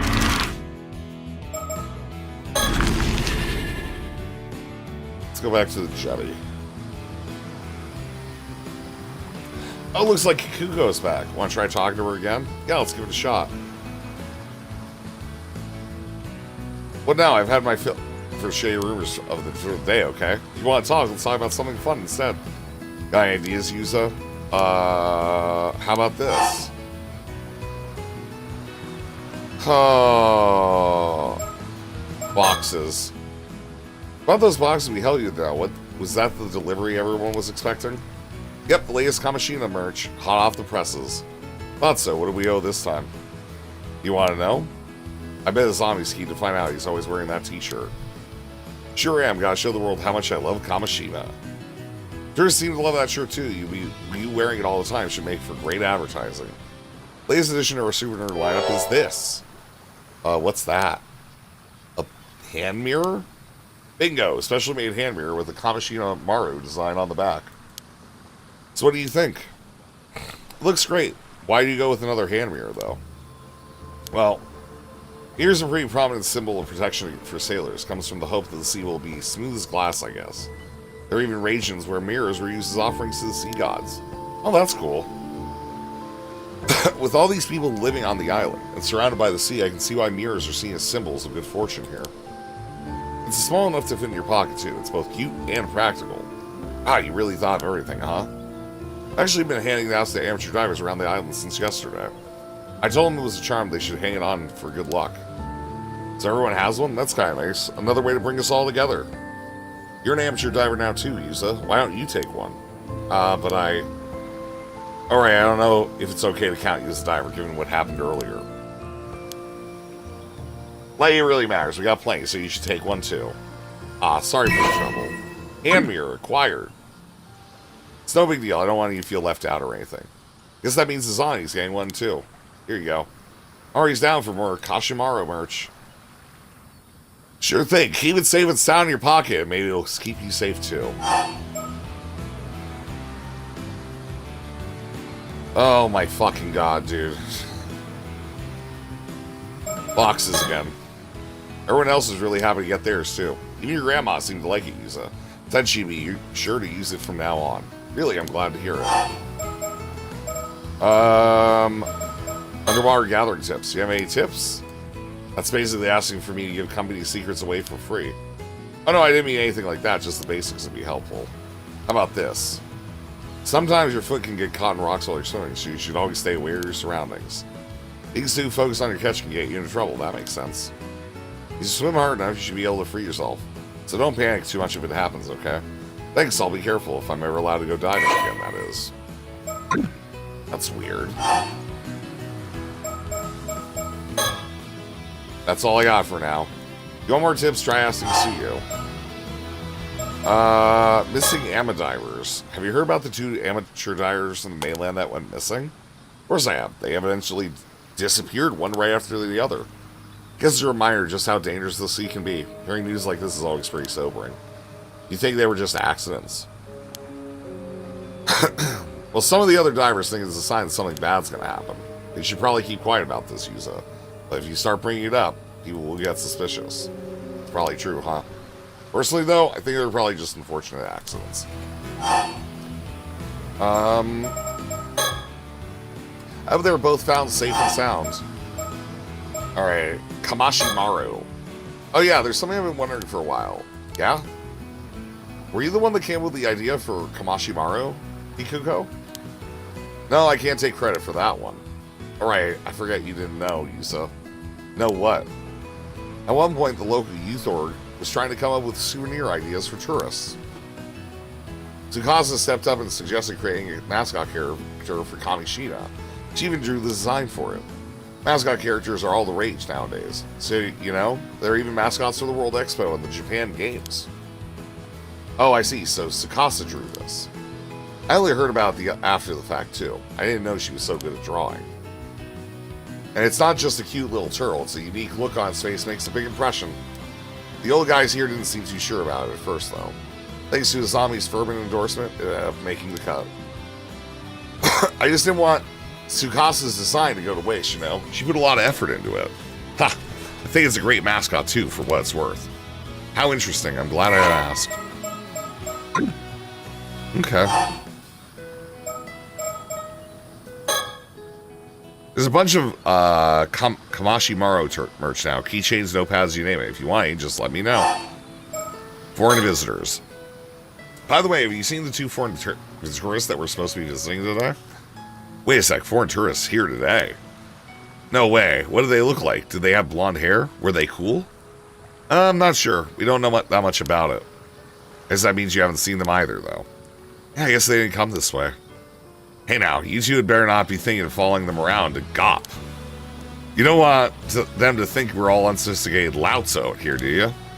Were you just asking whether they were cool or not? I don't know what you're talking about. But if you see them, you'll come and tell me, right? Right? Okay, we will. Man, I sure hope I run into those foreigners before they leave. She's not even trying to hide what she really thinks. Working as an amateur diver. Do you go diving today as well, Kikuko? Oh, you mean the whole thing about how we're supposed to stay out of the sea? No one I know is paying attention to that. I took a boat out on the bay from the northern shore, but it didn't end up with much to show for it. The North Sea, huh? Did anyone go with you? No, I went by myself. Why do you ask? No particular reason. Just taking notes for later. You're really serious about becoming an amateur diver, huh? It'd be a real shame if you couldn't become one with that enthusiasm. I'd like to help, but the time is really not best right now. It's okay. Any information you give me is enough. Sorry, I'll help out when things have died down, okay? Let's do that one more time. By the way, Yusa, how much practice did you manage to get in today? Enough to be able to do most things comfortably, I think. For sure, I can tell you improved a lot just from the way you carry yourself. You must have a real talent for diving. You were able to prove that much in just one day. It's pretty impressive you can tell all that just by looking at him. Hey, I thought of a way I can show my support. If you manage to get a high score of 2,000 points in one diving session, I'll give you a special prize. Whoa, isn't that great, Yuza? What was your highest score again today? Let's see. I think it was 2477. Oh wow, you really did it. Sure did. That's amazing, Yuza. Guess you earned yourself a prize. Here you go, a rare bird sticker. Fuck yeah. You lucky dog, I didn't think you had a new Mockingbird sticker so soon. Looks like a rare one, too. A really nice. Fuck yeah, dude. We needed to do that diving shit. Let's go. Once you become a proper amateur diver, I'll tell you all the good diving spots I know. Have you ever heard of the Curse of the Raging Waves? Nope, never heard of it. What is it? Well, we went to talk to Mr. Wimmer right now. Wait, so you mean... the disaster 5 years ago was caused by some curse, and that same curse is going to cause the same thing to happen again? So it seems. The hell is he on about? Trying to pass things off as some occult tripe? Don't tell anyone you two believe that rubbish. Well, it does seem pretty believable. Oh, please, he's obviously feeding you a load of nonsense. I don't know if you two are aware. There are rumors the old man's been really into the shady sorcerer recently. Sorcerer? Yeah, some sort of miracle worker over in Tokyo or something. Apparently he'll do anything they say. That's probably why he's going on about curses and stuff. Huh. Shota did say he's been behaving oddly lately. Even Shota thinks so? That's gotta be it. So it's just a hoax. You shouldn't pay any mind to that hogwash. Besides, doesn't it bother you that he's trying to pin the disaster on some sort of crazy curse? Alright, that's everything. Oh, was that all? I'll be getting back to work then. I'm logged.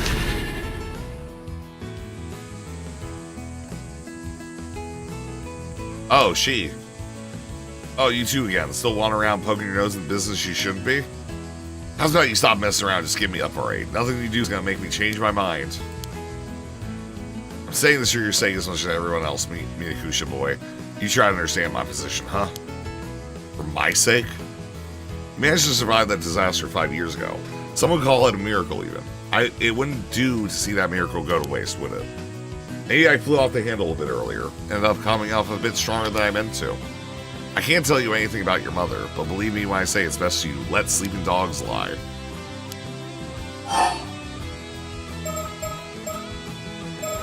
Underwater gathering tips. I said before, I'll say it again. No diving. My stance hasn't changed a bit. Damn, guess that's that. By the by, where'd you go diving today? Well,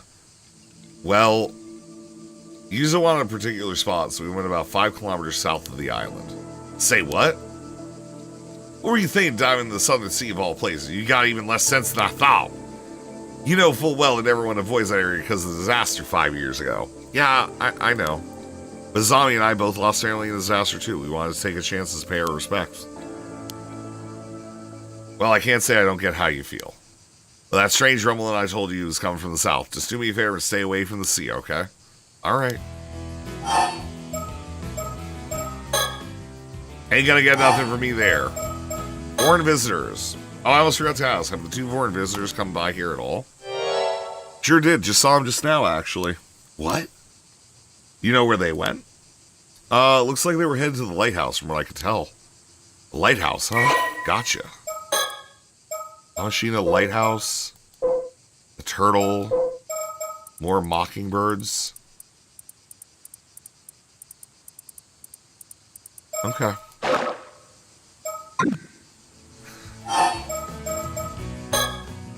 Don't go following around just because we don't see many foreign folks around these parts, you hear? Missing amateur divers. Gee, we heard about that the 2 amateur divers from the mainland went missing in some sort of accident. You heard right. Do you think it's a bad omen as well? I do. I'm well aware just how dangerous the sea can be, but 2 divers getting caught up in accidents and going missing one after another tells me there's something off with the sea itself.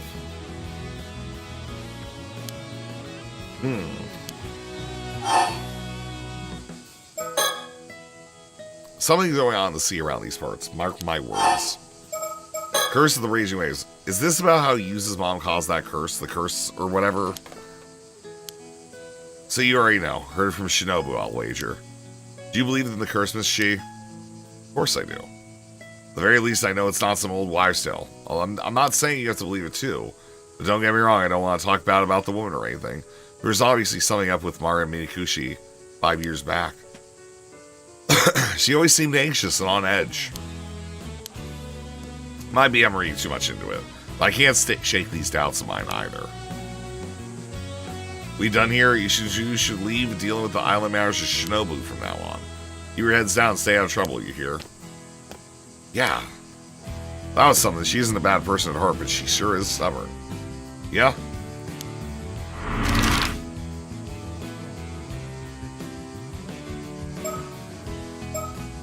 What's on Shuo Street? Did we already do this? I don't think we're gonna get any more info here. Let's try somewhere else. Go to Tori.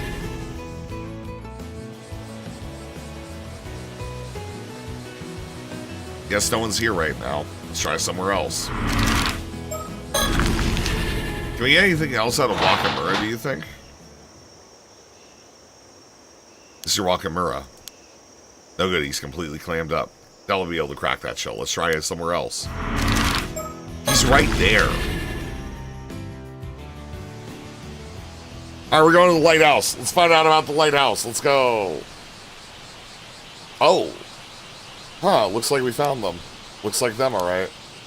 Excuse me? You rang? It's in my eyes to see me. Could these young islanders come all the way to talk to us? Welcome to the Kamashima Lighthouse. There's not much here, but please make yourselves at home. Thanks for having us. Why is he the one welcoming us? Because most people here have been avoiding him. He's excited somebody finally wants to talk. Oh. Anyway, we were wondering if you could spare a moment to talk. Wait, before you do, shall we play a game? I want to guess why you've come to talk to us. May I? Sure. It's probably safe to assume, you know, we've been making rounds here, asking questions. It is most likely hearing such news that incited you to climb all the way up here to meet us, which means... I've got it. We're almost certainly done something to offend the good people of this island, committed some manner of ill-mannered faux pas. You must have come to tell us the lighthouse is off limits to everyone except authorized personnel. Actually, no.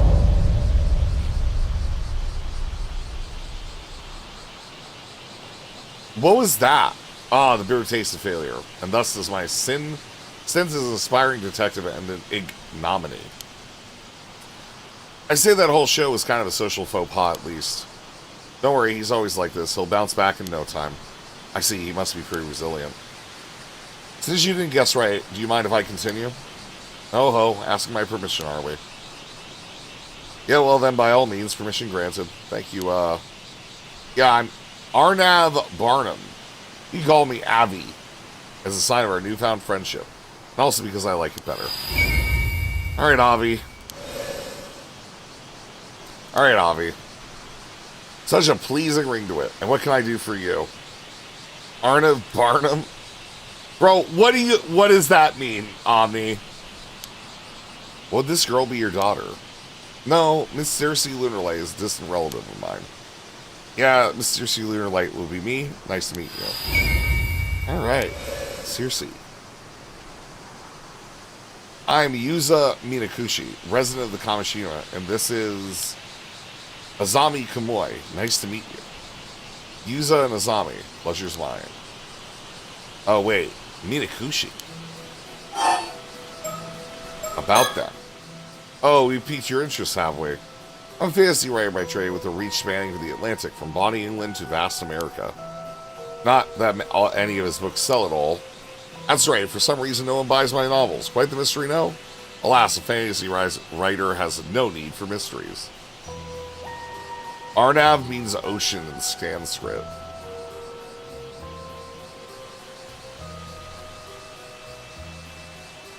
Did you type in like a different font? Why does that look so weird? Is it because it's like it looks smaller on the never mind. I don't know, it looks weird. What's that? I earn more as an occult writer, so that might be well my main jobs now. Humbug, I say. Stick a sock in it and mind your own beeswax. I see. In any case, I'm just your average free spirit. Footloose, free, fancy free, and all that. What's that? You're wondering if my bohemian nature is the reason I remain unattached and unwed? Humbug, I say. Stick a sock in it and mind your own beeswax. You seem to be enjoying yourself. I am indeed. Why not give it a try yourself? 1, 2, 3. Humbug. I'm good, actually. Thanks. Impressive as it is, I can see doing this pose 3 times may have been a bit much, yeah. This guy is hard to keep up with.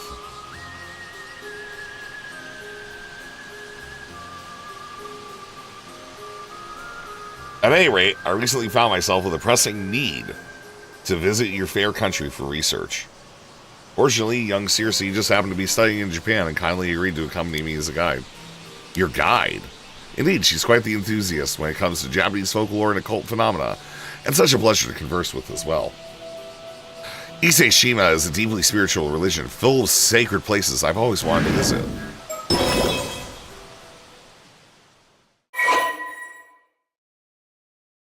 It will unlock once all the conditions are met. We travel around the mainland before coming here. The place stands above and beyond. My nose almost started bleeding from the exhilaration. In fact, I think it did a bit. Must have been really excited, huh? Is this really that special compared to the other places? Of course, it wasn't called the land whither repair the waves from the eternal world for nothing, you know. The land whither what? What's this? You never heard it called that?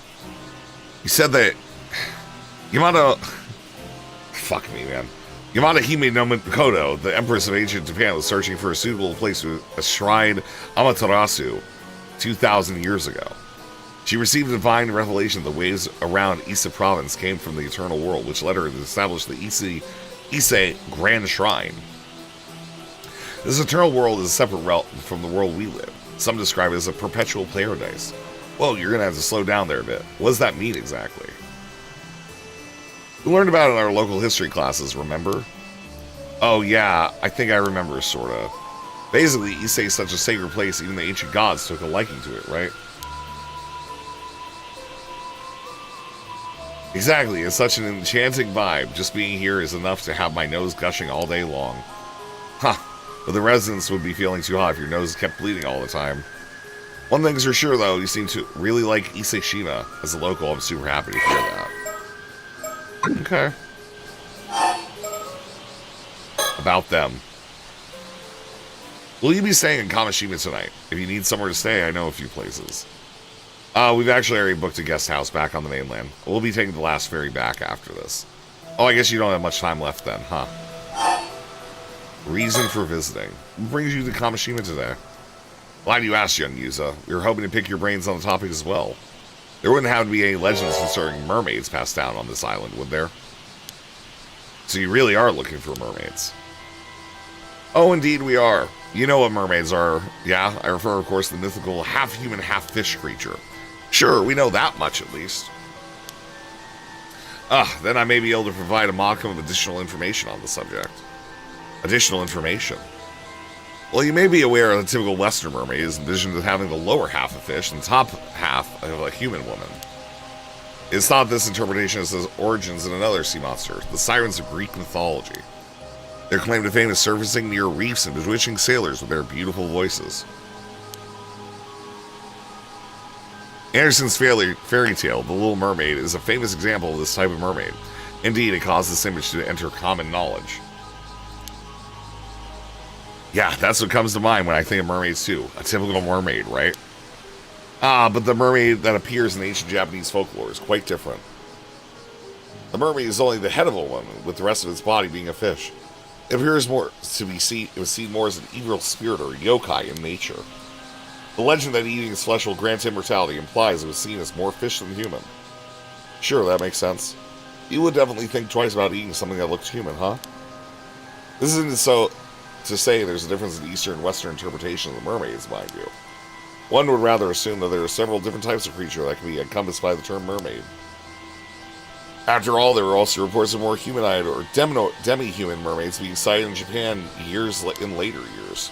Different types of mermaids, huh? Personally, I think lumping the two under the same appellation is a mistake. After all, they're two different creatures that just happen to share the same trait of being half fish, half human. It leads to misunderstandings when conflicting stories get passed down, and the whole concept gets treated as a cult malarkey. See, I think I see what you mean. I eat the flesh. Okay. Listening to you talk about them, it sounds like you believe mermaids really exist, Avi. But of course I do. After all, I didn't come to research mermaids. I came to look for them. Bum bum bum! This is all very compelling. Isn't it? I think this is the first time someone's agreed with me on this matter. Mermaids! That brings my next question. You wouldn't happen to have any local info on mermaids, would you? Unfortunately, I've never heard of any folklore about mermaids here. I see, that would align with answers we've received to our other inquiries thus far. It would seem our investigation has branded us as certified weirdos. Most everyone turns as a blind eye as well as a deaf ear. Well, it's probably not just because of that.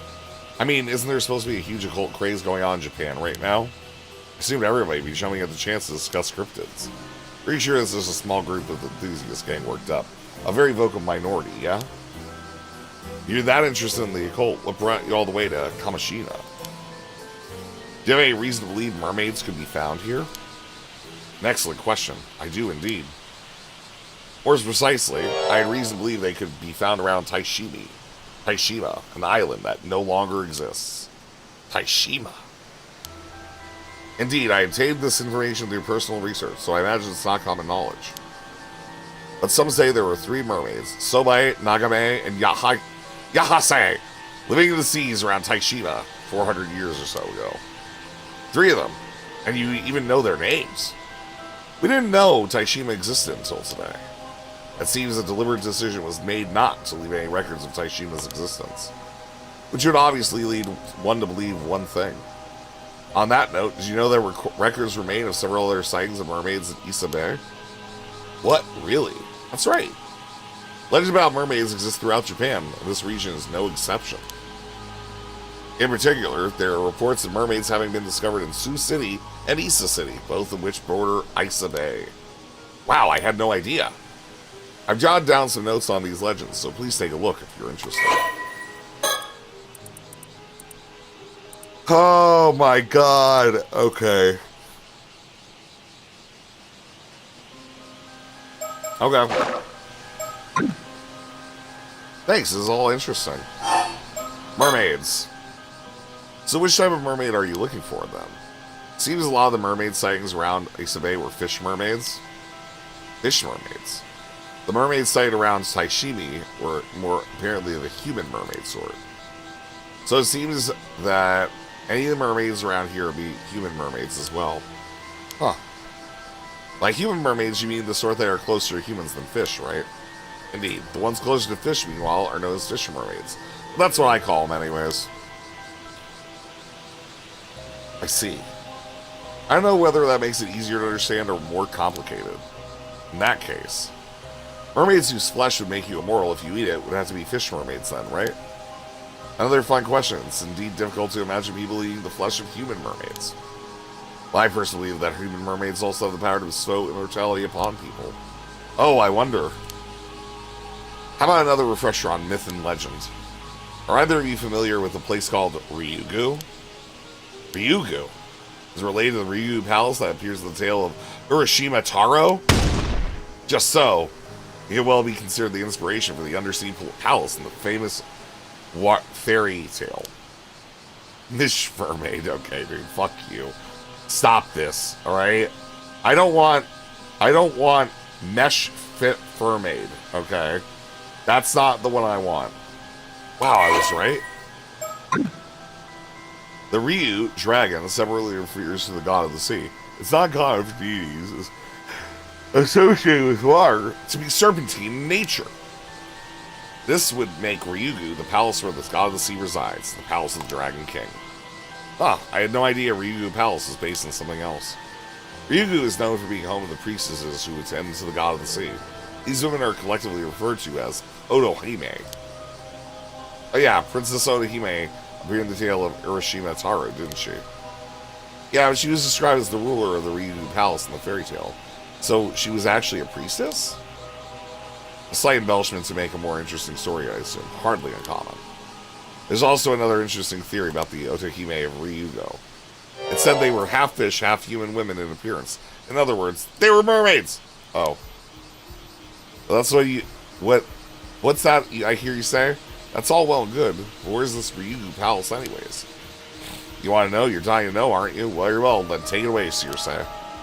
Alright, as a matter of fact, Ryugu is said to be the exact same place in the Eternal World I mentioned earlier. Whoa, really? In other words, the sea around Issei, which is said to consist of waves from the Eternal World, is in fact the location of Ryugu. And Ryugu is home to the Otohime mermaids, right? That's right.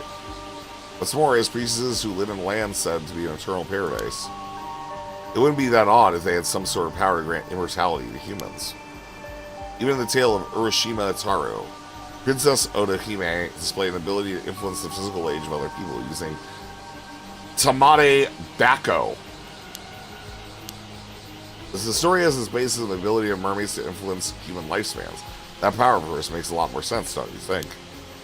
I see, so that's why you think human mermaids are able to grant immortality even without eating the flesh. Oh, you see, intriguing, is it not? Ugh. How would you even get to Ryugu? What creature was responsible for bringing Urashima Taro to Ryugu in the eponymous tale? That's right, a turtle, or Kame. And what's the name of the island we're currently standing on? Oh, Kameshima. And there you have the reason for our visit. You believe there might be some clue as to how to get to Ryugu, hidden on Kameshima. Did Kameshima really have some sort of link to Ryugu? By the way, Yuza, yeah? You said your name was Yuza Minakushi, correct? Yeah, that's right. Are you familiar with an individual by the name of Mare Minakushi? Huh? Mare Minakushi is my mom. She passed away in an accident 5 years ago. I apologize for the indiscretion. My condolences. 5 years ago. Well, you wouldn't have to have inherited anything from your mother, would you? No, what do you mean?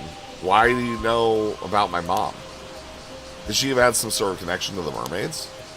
This is more related to my personal research, so I can't say for sure. Hey, One Punch, let's go. Neat. Please tell me, I'm also looking for mermaids if you know anything. I'd love to know.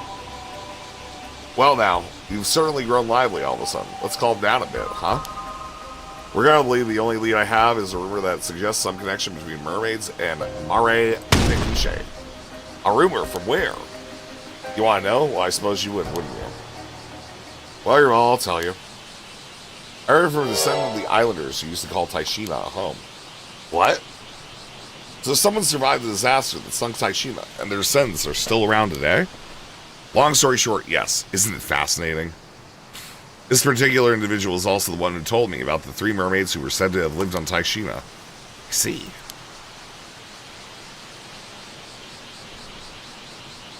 But by the by, if you're also seeking mermaids, you must have some information of your own, yeah? Surely this one-sided exchange of knowledge wounds your good conscience. Allow me to remedy that by accepting any information you have. Yusa. Yes, it's our best lead yet. Let's share what information we can. You see... Oh, so you were saved by a mermaid during the disaster 5 years ago. You believe the mermaid in question might have been your mother. Yeah, I know it sounds pretty far-fetched. I know some of it probably comes from me wanting her to still be alive. Oh no, on the contrary, I find it very interesting indeed. Why, you ask? Why? There's a rumor about one of the 3 mermaids who used to live around Taishima. They say she took on a human form several decades ago, and has lived amongst humans ever since. What? No way! That would fit perfectly with our theory. Call her be surprised as well. This is my surprise face, by the way. They want the scale. They want the scale. They do want the scale. That's right. It would be very interesting if that was the case. Ugh. Sorry, Abby. I think I'm at my limit. Oh, well, my. That bad, is it? Something wrong? My apologies. As much as I wish we could talk more, it would appear we're out of time. I'm afraid we must bid you goodbye for today. Now that you mention it, if you're looking to make the last ferry, you'll probably want to be heading back soon. This is the most promising lead we found. If you could just stay a bit longer. Believe me, I'd love to continue our chat too, but little lady's been feeling a bit under the weather ever since arriving here, you see. Oh, I'm sorry to hear that. You're not going to get another nosebleed if you're feeling that bad. Maybe you should stay the night after all. Thank you, I'm just holding a nosebleed in. But I really should get off the island as soon as possible. Ever since arriving here, I've had this feeling that some terrible calamity is approaching. A calamity you can't mean... Oh, I forgot to mention, young Circe here is a bit sensitive to the things in that sphere, if you catch my drift. Okay, but... As reluctant as I am to part ways, just really go. Many thanks for the info you shared, and never fear, we'll be back tomorrow. Tomorrow? Yusa. I'm sorry, excuse me. Avi. You rang? You haven't find any more leads on mermaids today. Let me know as soon as possible, please. I didn't expect you to be all that interested. Very well. If I hear anything else, I'll be sure to let you know. Do you give me your contact info, perhaps? Thank you. Man, that sure was a stroke of good luck. I never thought they'd have so much info for us. We managed to learn a lot, but it seems like getting any more from them today will be a bit rough. I really need that information by tomorrow, though. Okay. That was extended. Assuming still nobody gonna be at the Torii. No one's here. Let's try somewhere else. Right time to walk again. We're supposed to meet Gram at like at dusk.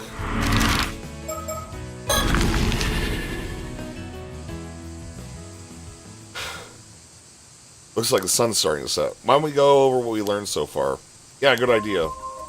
Learned my mom was considered cursed by some of the islanders. Descended from the person who originally called forth the curse of the raging waves. And because he thinks the curse is about to break out again, Wakamura is trying to find a way to stop it. Not everyone believes in it, though. Kikuko and Shotaro don't seem to believe in it at all, yeah. We also managed to speak with those 2 foreigners that were looking for mermaids. They were full of surprises. There's also the rumor about mermaids living near Taishima, a nearby island that was destroyed. One of them assumed human form. Never thought we'd find something to support the idea that my mom might have been a mermaid. Whatever else we may have learned from this, the mermaid that I encountered 5 years ago may very well have been one of those 3 living near Taishima. And we also got some hints about where those mermaids might have come from. Yeah, there's a good chance they originally came from an otherworldly place named Ryugo. If they're in a place like that, I don't see how we could ever get to them, though. Well, the girl said about Calamity approaching is bothering me a bit, too.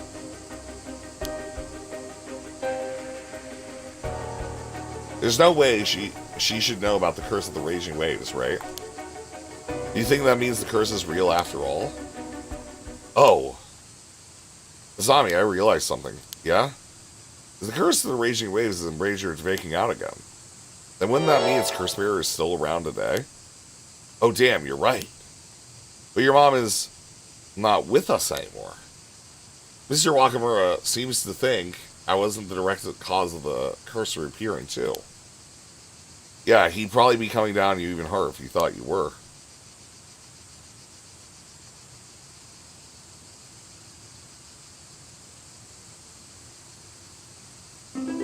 One Punch, I'm glad that you like the Olympics. This is a cute message. Even as the I heart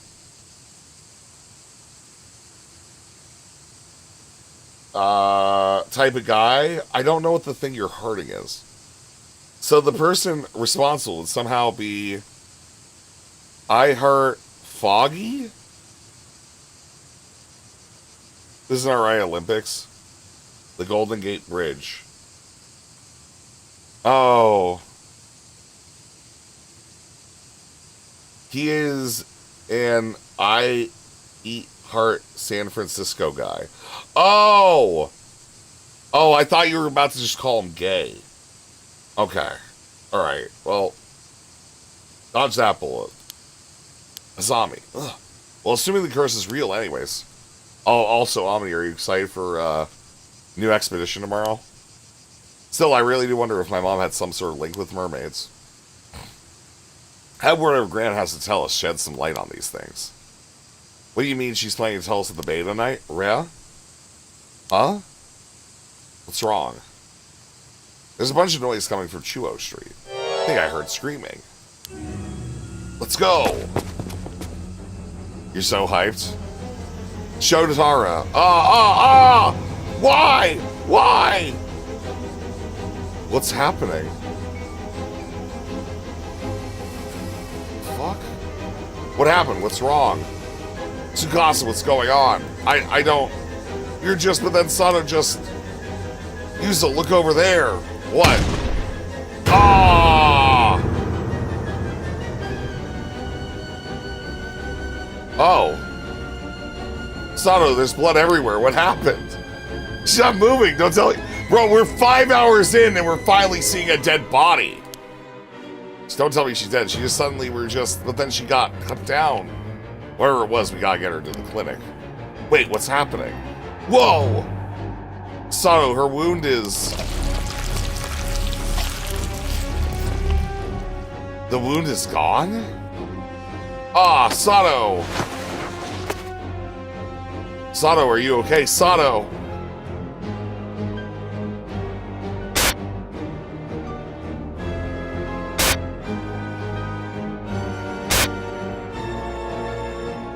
What?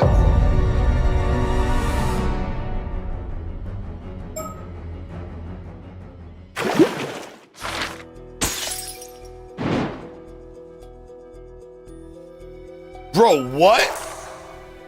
That got fucking... That was so cool. They really outdo themselves with this fucking series, dude. 5 fucking hours.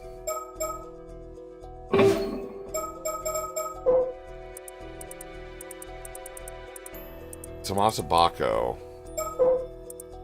Where's that Osato thing? Culture and society. Phenomena and curses. Mermaid mummy? What was it under? Curse of the Raging Waves. Why did it cut to, like... that? That was so cool. 800-year immortal.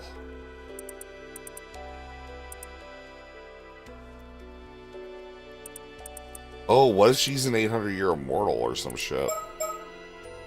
Seaman Domon? No. Tomo. Oh. Tradition and history. Mermaid legend. Although the exact time period is unclear, a girl named Osato from Kusawa in Ano-Age of Age District came immortal after eating the flesh of a mermaid and went on to become Yao Bakuni, a mermaid, a nun who lived for 800 years. Oh. Interesting. Wow. That's, that was a little fucking nuts. We also don't have Arnie's thing opened. I feel like... No, they just have different colored borders, right? Or no, is it like, is there a different...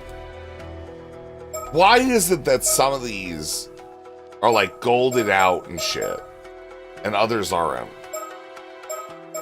Okay, time to meet up. Sato was cut down, resurrected before her eyes. As confusion engulfs the island, Yuza and Azami head out to meet Yuza's grandmother at the appointed time and place. Oh, fuck. Grandmom's gonna be telling us about people getting killed and shit. Okay. Sorry to keep you waiting, Yuza. It's nearly time to meet up with Suya, yeah? Let's head that way. Right.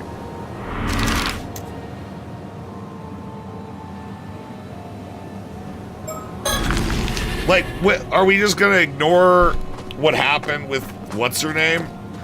The whole airline was an uproar after that. We didn't even get to ask Sato what happened. Yeah, apparently she just shut herself in her room at the Wakamura's and hasn't come out since. What the hell was that, though? And how did she even get hurt like that in the first place? Some of the islanders were kicking up a real fuss, saying Sato isn't human. She's something evil that should be chased off the island. But everyone settled down after Mr. Wakamura stepped in and promised to handle it. Everyone on the island's probably heard about it by now, though. It'll be all anyone can talk about for a while yet. Did you go back home afterwards? No, I stayed out to do some digging. Graham wasn't home anyways. She hasn't recovered enough to be able to move around that much, though, so I'm pretty worried. Yeah. You think our promise to meet with her at the bay is still on? Let's go and see.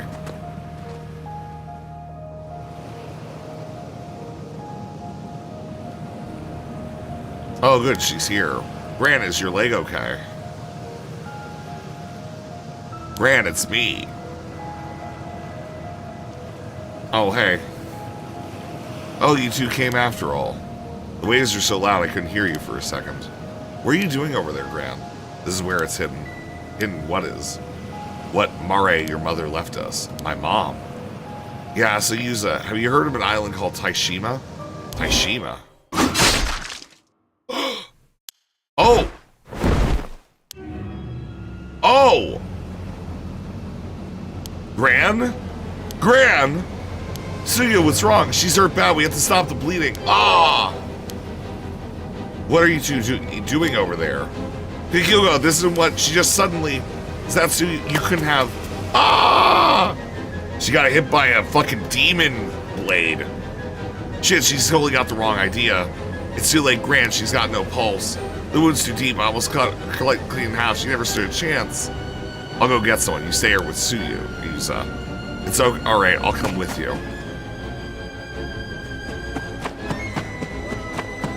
Help! Someone needs to get the clinic doctor. Ah! Oh, is this old lady Nakamura? What the hell's happening? I hear screaming from down there too. Come on, let's go. Oh my god, everybody's just... Ah! No, even she? Someone help, 2 more people collapsed over there. What's happening? Help me, I don't want to die. Damn it, there's too many victims. We aren't going to have enough people to help at this rate. Bro, this escalated so quickly. We were just investigating shit, and like 7 people have died in the last 5 minutes. There are more over here too. Oh, what the hell is happening? Is that Kikuko? It got her too? Someone tell me what's going on. What's with the gashes appearing out of nowhere? This isn't right. There's no way this is normal. Is this a virus? Or is there really a curse? Those affected by the phenomenon died instantly. The strange calamity that suddenly descended on Kamishima plunged the island into a panic. With no knowledge of the cause or reason, there was nothing to be done to prevent it. The massacre continued unabated for a time. The survivors were seized with fear. Some ran to escape. Some simply broke down. Some flew into a wild rage. A frenzied chaos swept over the island. A short while later,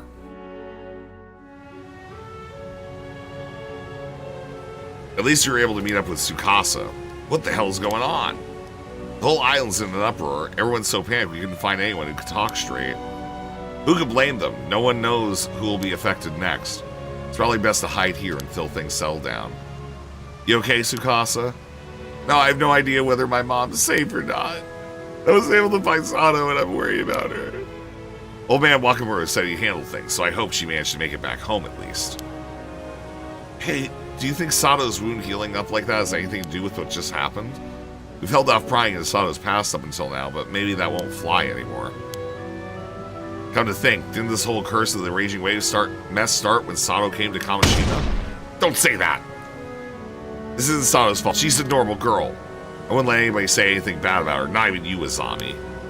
Oh, sorry, Tsukasa, I didn't mean anything by it. I wasn't thinking straight. I mean, I never thought something like this was really possible either. Something like what? Do you have some idea what could have caused this? Well, a little while ago when we were at Old Man Wakamura's place, some guy phoned and threatened to kill all the women on Kamishima with a curse. Another curse? Who was it? What did they want? I don't really know.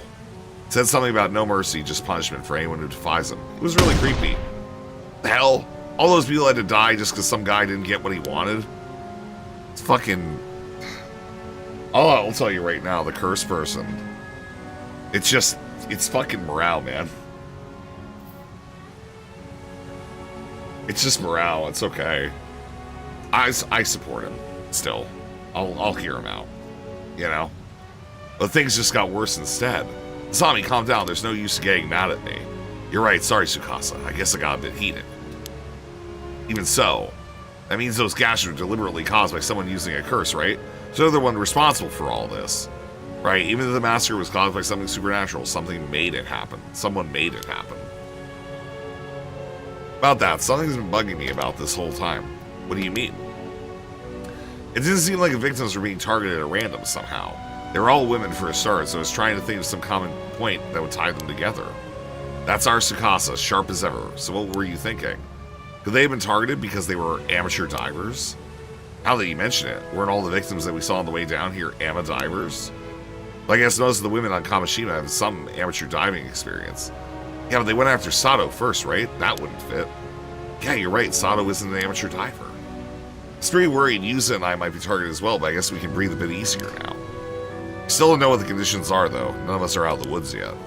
Wait, the victims were only women. Could the killer have been using this to find their targets? That would mean the culprit is... What's up, Yuza? You figure something out?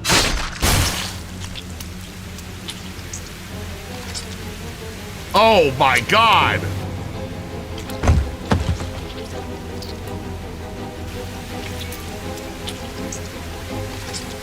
What? Yuza, your head, it's... No!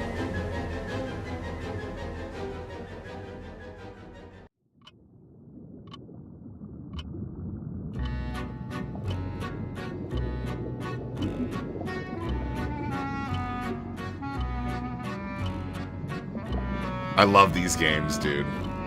I'm sorry. For a visual novel, they do some really cool shit with this series, man. Alright. Just saying. Well done your efforts thus far. I was to say it seems the mysterious attack that befell Kamishima has resulted in Yuza Minakushi literally losing his head. There's nothing more we can do here, so let's bring this chapter to a close. For now, we will return to the story chart, where you may proceed with a different route. Wish you the best of luck on your journey.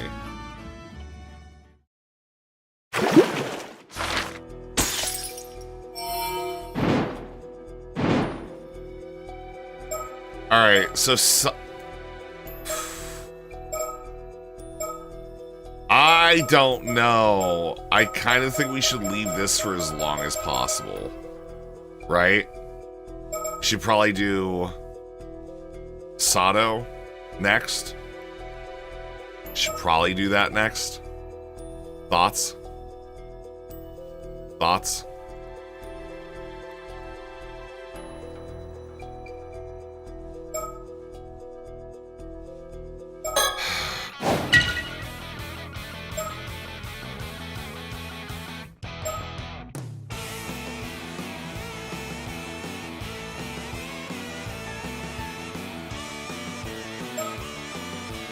Trying to figure out like what all this, if this means literally anything, like at all. I don't think it does, but you know. And also, again, I don't understand like what the wind shit is on everything, because the wind is already on the initial one for this chapter, right? Maybe it's like supposed to be like the beginning and ending of a chapter or something. Kind of. So we're gonna open up like way more of the in-between shit, probably, right? Huh. That or there's gonna be more like storylines.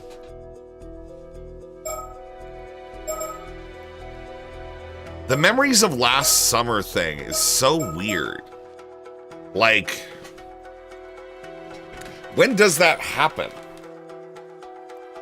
Because, like, it feels like you couldn't do Cursed and this at the same time. Right?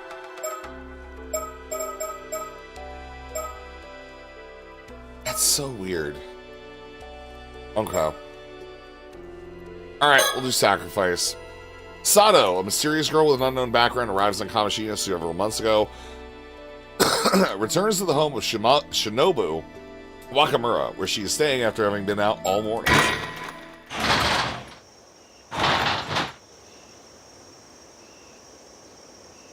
Oh, Mr. Wakamura. Good morning. Oh, Sato, you're back. Where have you been? I've been helping out Tsuya's place. And that thing you got there, did Tsuya give you that? Oh, this hand mirror? I just ran to Kakuko down the road. She gave it to me. Huh. Fine, no matter. You got a moment? I got something important to discuss. Oh, okay. It's been about 3 months since he let me stay here. Why do you want to talk to me first in the morning? I'm usually left to my own devices. Maybe it's finally time. He's gonna scold me for doing nothing but watch TV all day. Alright, let's look for stickers. Alright, this is the up area. Right there. Nice. Fuck yeah. Hell yeah, stickers. Surroundings. Head of the family and his son Shitara are the only ones living in this house right now. Oh, and me, I'm just freeloading here. The family's main home has already moved over to the mainland, so everyone else lives over there. The house is only used when they're staying on the island. Wakamura only comes a few days a week, and Shitara usually lives alone in Tokyo. So honestly, I've been here alone more often than not. This is where Wakamura grew up. Apparently it's been kept as much as it was, no major renovations. For someone in such a high position, the place really isn't all that fancy. It's not so different from any of the other homes on the island. People like that about him. Makes him feel more approachable. Okay. Alright. So, it's been what, 3 months since you arrived? Yeah, that sounds about right. You gotten used to life here by now, I expect. I don't suppose you remember anything yet. Nothing yet. Still aren't sure who you are, then. She's a fucking mermaid, dude. Let's think back a bit. About 3 months ago, the night of the earthquake, I happened to pass the bay, where I found you washed up on the shore. Still can't remember how that came to be. It scared me good, I'll tell you that. I grabbed a blanket and carried you back here right away. But even after you woke up, you didn't remember anything but your name. You didn't have any belongings either. It was like you had run from somewhere with nothing at all, not even clothes. I'm so sorry you had to find me like that. Oh no, I don't think he gave a shit. Not to mention you didn't seem to know a thing about everyday life. Maybe you grew up way out in the hills or were overly sheltered. But you couldn't even put clothes on properly. You didn't know how to turn lights on. It was as if you didn't know the first damn thing. Yeah, but since then I've watched loads of TV. I've learned so much. I'm kind of impressed at how fast I managed to pick everything up. Either way, I figured you were some special case. There had to be some special circumstances. So I decided to say you were a relative of mine and keep you here until you remembered something. Hey, you still haven't remembered nothing. That's right. I'm sorry for all the trouble. This is Shinobu Wakamura. He was kind enough to take me in when I was found here. He holds a bunch of posts both on and off the island, and from what I hear, has a lot of influence. At first glance, he can look quite intimidating. I've also heard him shouting at subordinates over the phone, so well, I guess he can actually be rather intimidating too. But with me, he's never been harsh. He's always very generous and patient. I was really hoping you'd have remembered something by now. I'm running out of time. We need to move on. Running out of time? Sorry, Sato. There's something I need you to do. Me? But I can hardly do anything right. Let's stop dancing around it. I had a reason for taking you in. Put it plainly, Sato, you aren't human, are you? Huh? Where did that come from? What's that supposed to mean? Whether you truly can't remember or you're just playing dumb enough is enough. I haven't told a soul on the island, not even Shitaro. Told them what? That night when I found you washed up in the bay, you were already dead. What? I've seen my share of drowned bodies before. You had no pulse, you weren't breathing. You were, without doubt, nothing but a corpse. Nothing could have saved you. I feared that was that, turned around to call the police. But then, right before my eyes, your body mended itself and you started breathing again. The rest is as I told you before. When I said you scared me good, that was because you suddenly came back to life. I only took you in because I realized there's no way you could be a regular human. I don't know what to say. Are you saying I can come back to life if I die? Do you really not know what you are? Maybe it's like in that movie, the one with the zombies. Maybe I'm one of those. You don't look rotten enough to be a zombie. But honestly, you can call it whatever you want. I did wonder why you took me in and treated me so well.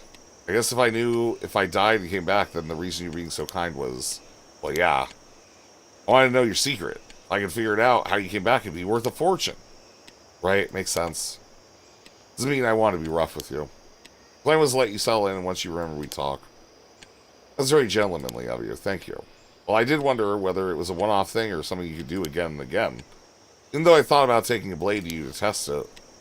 But it was a one-off thing, that'd be too risky, so I decided to wait and see. Right. Maybe not so gentlemanly as I thought. Anyways, things have changed now. There's no time to be kind anymore. I'm out of options. This is an emergency. I don't want this to get ugly. First, I just want you to hear me out, okay? Alright. I got a bad feeling. I don't want any weird rumors going around. He's gonna kill you, dude. Ever since I was young and I've had support from a certain benefactor. Getting this far in one lifetime, all my money, connections, and success was thanks to his backing and advice. Why bring this up now? Well, be quiet and listen. Those who owe him call him Unka Kudono, a title given to those elevated above the clouds. That's how highly we regard him. Elevated above the clouds? Sounds pretty important. Sure is. He's from an old noble family, a real big shot with land and businesses all across the prefecture. Anyways, I met with him yesterday and I ended up telling him about you. About me? I feared nobody would believe me even if I told them about a girl who could resurrect herself from the dead. I just mentioned it in passing, expecting him to laugh it off and move on. But to my surprise, Unk was real interested, asking all kinds of things. I don't like where this is going. I haven't said anything bad yet. Hey, but it sounds like you're about to say he wants you to hand me over to him, or something like that. Well, you're not wrong. Unk demand I give you to him. I knew it. He wouldn't take no for an answer, even putting a deal on the table that was hard to refuse. But you still told him no, right? Well, I know you're strong enough to tell him no. Well, your silence is scaring me. What's the face supposed to mean? It seems Unk has quietly been researching immortality for years. Huh, immortality. It's pretty serious about it too, says even the smallest rumors are worth looking into.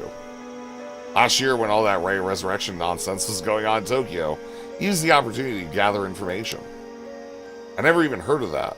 Was it that big a thing? If I'd known he was so interested, I never would have brought you up. So you're saying you couldn't refuse him. Anyway, let's just say I'm a bit of a situation with no easy way out now. It'd be better if there was a way to not have to take the deal, so I plead with him to give me more time. Oh, I knew you'd come through. Thank you. Which brings me to what I need to ask you, Sato. You stop hiding things and tell me everything you know, I won't make this harder than it has to be. Well, Tell me, have you heard people on the island talk about the curse of the raging water waves? The raging waves? That doesn't sound like a very nice curse. So you haven't heard of it. Let me explain.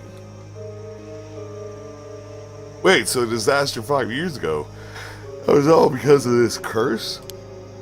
And it was created from the lingering resentment of all the people who died in Taishima 400 years ago. If that's true, it must be a very powerful curse. No doubt about that. No doubt. So that's where you come in, Sato. I believe you're the one calling the curse down upon us. You're the Raging Waves curse bearer. Huh? Come on, you can't be serious. The Raging Waves? The timing fits perfectly. Things started taking a turn for the worse right after you arrived. More than anything, I know you're not... Just admit, you're the one bringing this goddamn curse to the island. Absolutely not. I don't know anything about it. I'm sorry, you got the wrong person.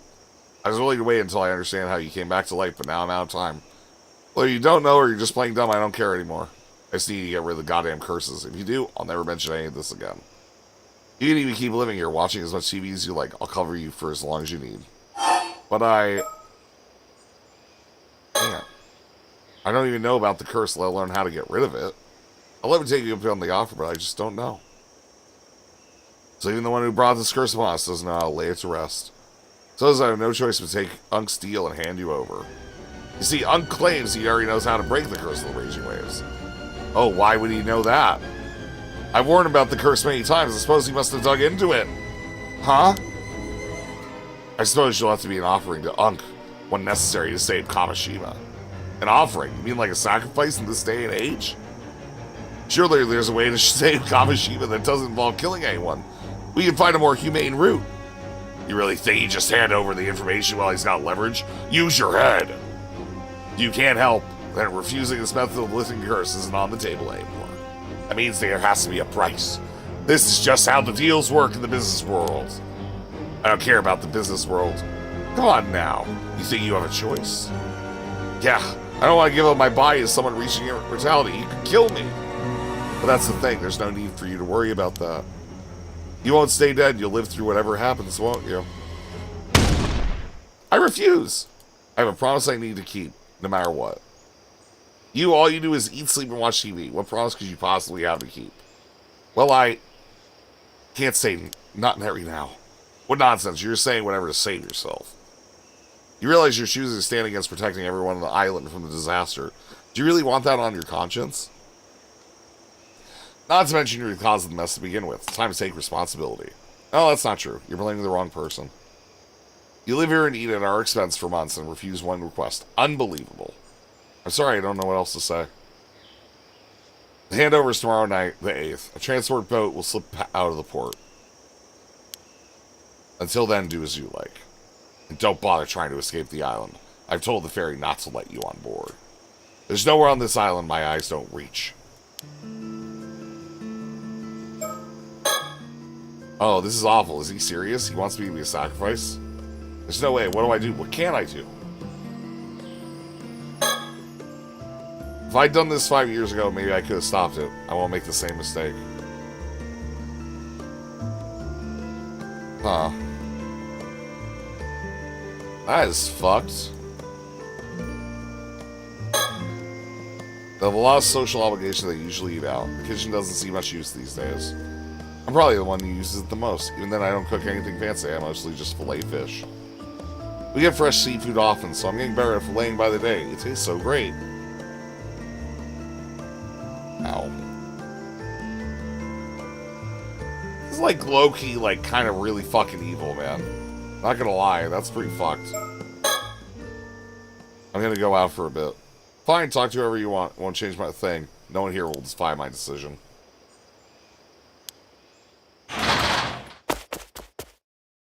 Hunchevere is dastardly. That's crazy. Southern Coast.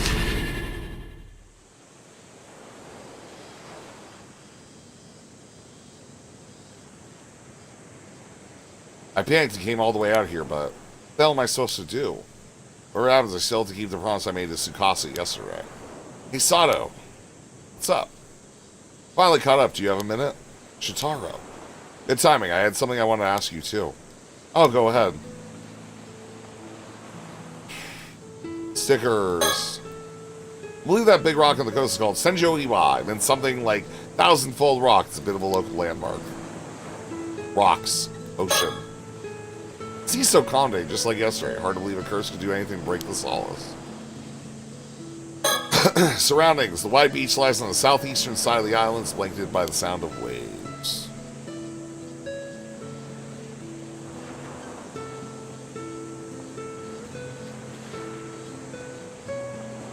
I don't see any stickers, so...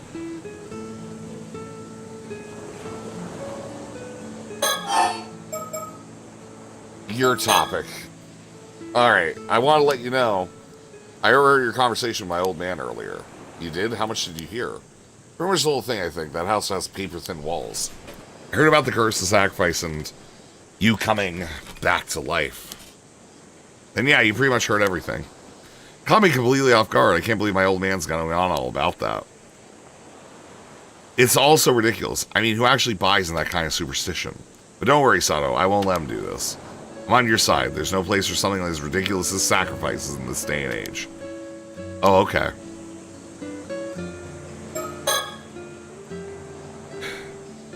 At least he's on my side for now. This is Morale. No, this isn't Morale. This is Aiden. Alright. You had something you wanted to talk about too, didn't you? Oh, yeah.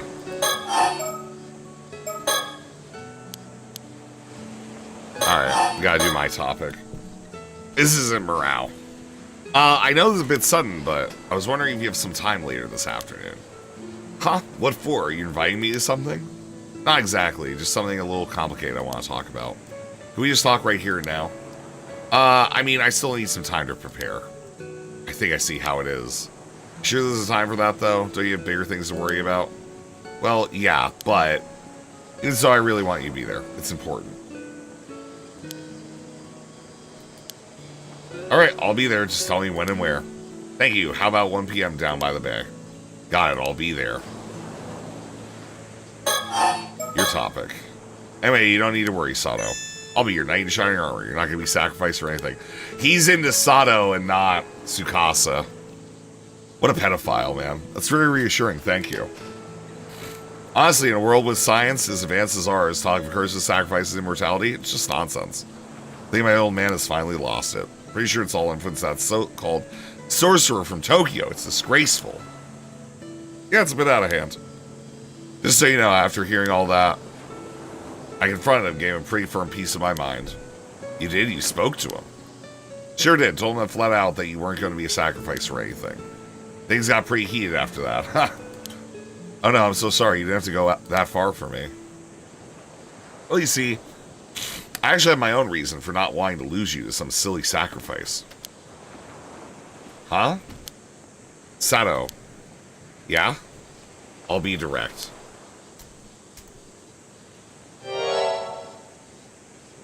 Once this whole mess is over, would you consider dating me with marriage in mind? Huh?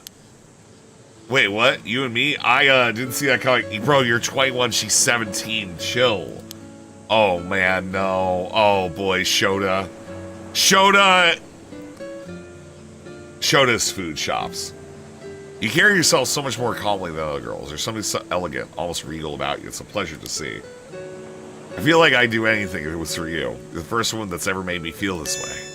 I think us meeting here had to be fate. We're destined to find each other. Wow, I don't believe in curses, but do you believe in fate? Touche, but this time I feel like I have no choice but to believe. So listen, I'm heading back to Tokyo next week. I was hoping you'd come with me. Wow, Tokyo.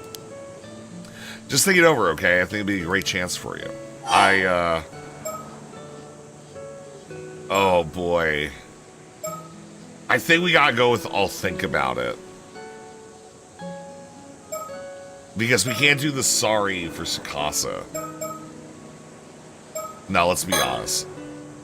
It's not fair. Dropping that on me right now before he'd say to me, I'm really not interested. I should nip this in the bud. Of course, there's a problem down the line. I'm sorry, what did you say?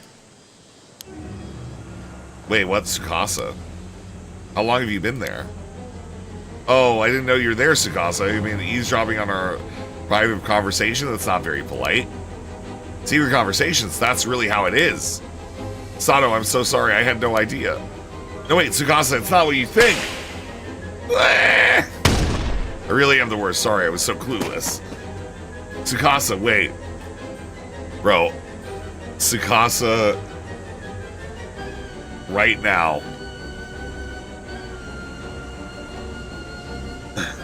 Tsukasa. Right now. Okay?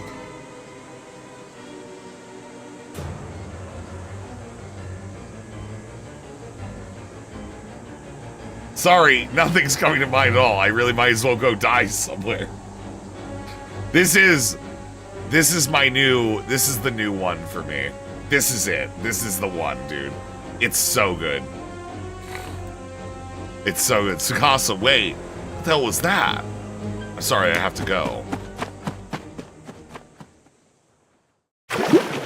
Okay.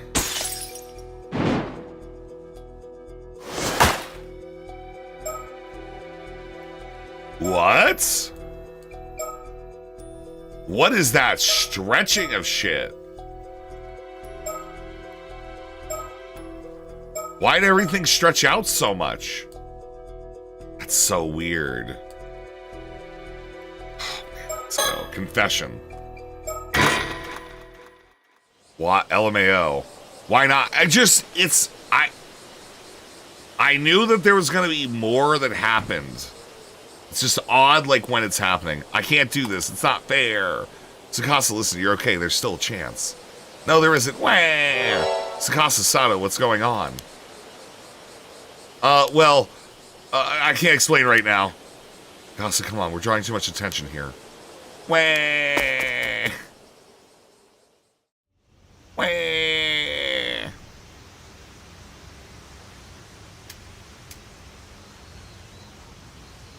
You feeling a little better now?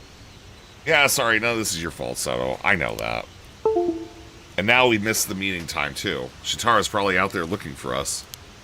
Yeah, we'll find him later and apologize. Tsukasa was in pieces earlier, but at least she seems to have calmed down a bit now. I mean, after something like that, of course she'd be upset.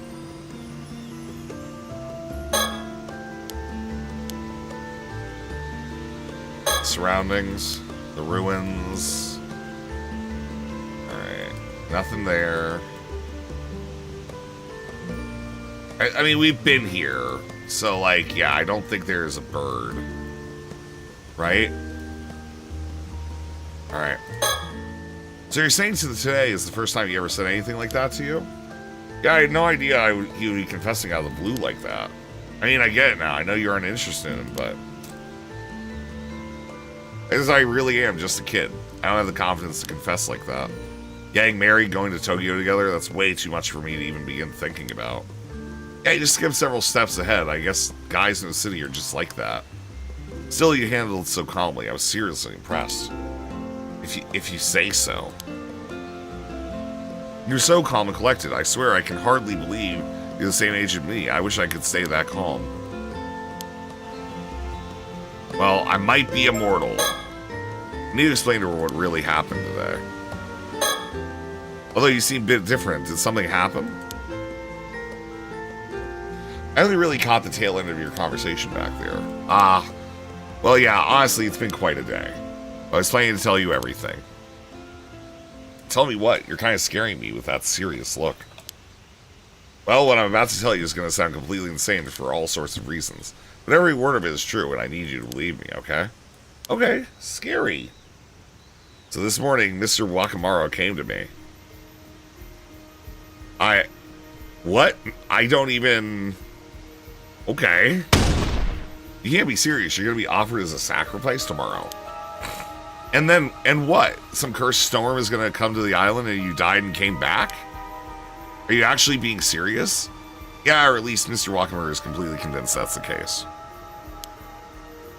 Shitaro said it was all nonsense. He didn't believe a word of it. Nah, this is not okay. This is all seriously messed up. You said before you didn't really remember much about your past, right? But claiming that you died, that has to be bullshit.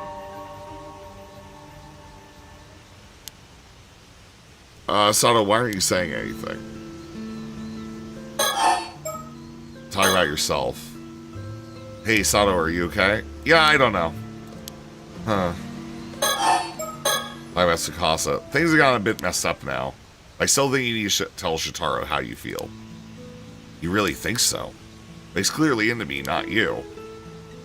I mean, I don't think his feelings are going to flip once you tell him. In fact, I'd be even more worried if he changed his mind that easily. I guess that's true. That said, letting him know your feelings is the best way to have him realize you're an option. I'm pretty sure up until now he hasn't been paying attention. He hasn't noticed all the great stuff about you. Realized I'm an option. I'm not sure that's the problem. You never know. Even if he doesn't respond to you right away, his feelings can always change over time. Just look at you. You're funny. You're smart. You're a great person. You've got every reason to be confident. You're making me blush. It does sound convincing coming from you. I mean, it was totally ready just to throw it all out there to see what would happen and all. So now you're starting to make me think I might actually have a shot. Exactly. No need to rush. Just take your time and let both your feelings overlap. Thanks, Sato. You're right. I can't just give up.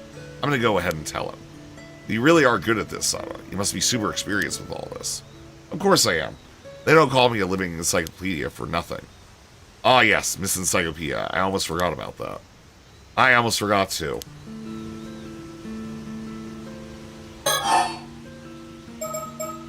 Talk about yourself. Sato, are you okay? Well, I don't know. Okay. Talk about Tsukasa. Did you finish writing the love letter? Well, I did finish it, but I ripped it up and threw it away. Oh, damn. Don't worry, I'll write another one today. It's probably a good thing I get a redo. The first one was all about me anyways. That's the spirit. Suppose I'll need one more thing, Sato. You'll need to invite Shitaro over for me again. Yeah, I can do that. I'll get him to come even if he kills me. Thanks, but I'd rather you didn't get killed over this.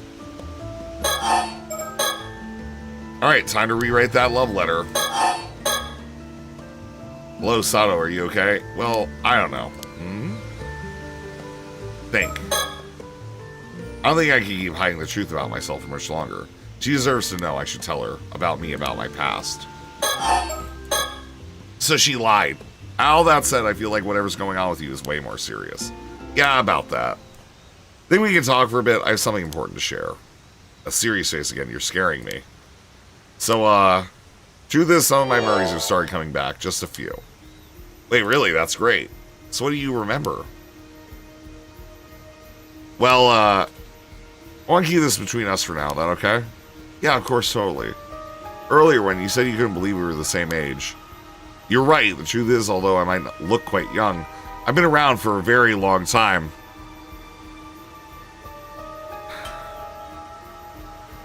Found the fucking dragon girl, guys.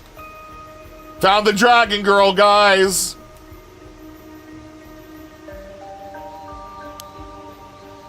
Oh, that's what you've been hiding. I knew something was up. I knew it.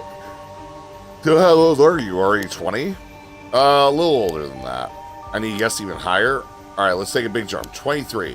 I guess I lied. It's a lot older than that, I think at least. A lot older, not sure where to guess. You're not going to tell me you're secretly some ancient grandma, are you? Yeah, that's about right. Huh? The part about me dying and coming back, there might be some truth to that, too. Huh? Yeah, so in other words, I'm actually an immortal girl with an immortal body. Nice to meet you. There's no way. Yeah. Well. Are you actually being serious? Yeah, completely serious. I mean, I always thought you said some pretty weird things, but this one takes the cake. I guess you always did have a kind of strange vibe about you. Hearing this does sort of make sense. But, like, how did that even happen? Well, it's so long ago, I barely remember. There was this guy named Jeffrey, and he thought to himself, well, maybe I could stop raping children if I just made one of the children immortal. It was a compromise, you see. It was a compromise, totally and assuredly. Long ago, for some reason I can't remember, I ended up eating the flesh of a mermaid. Flesh of a mermaid?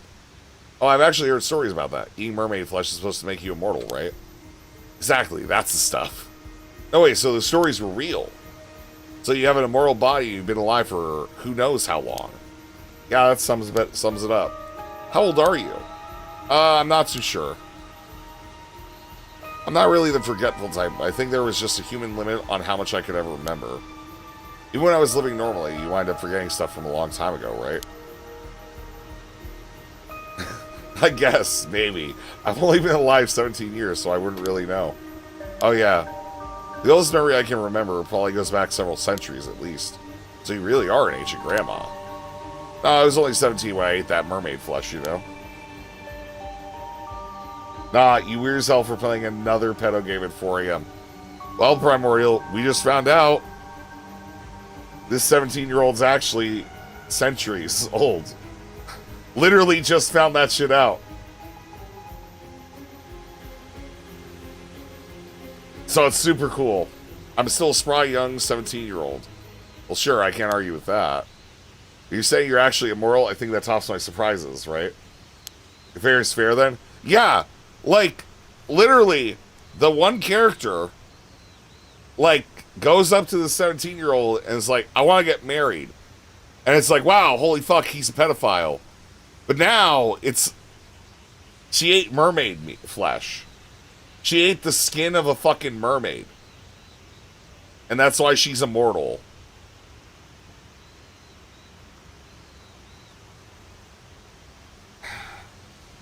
You know, it's just something to think about, right?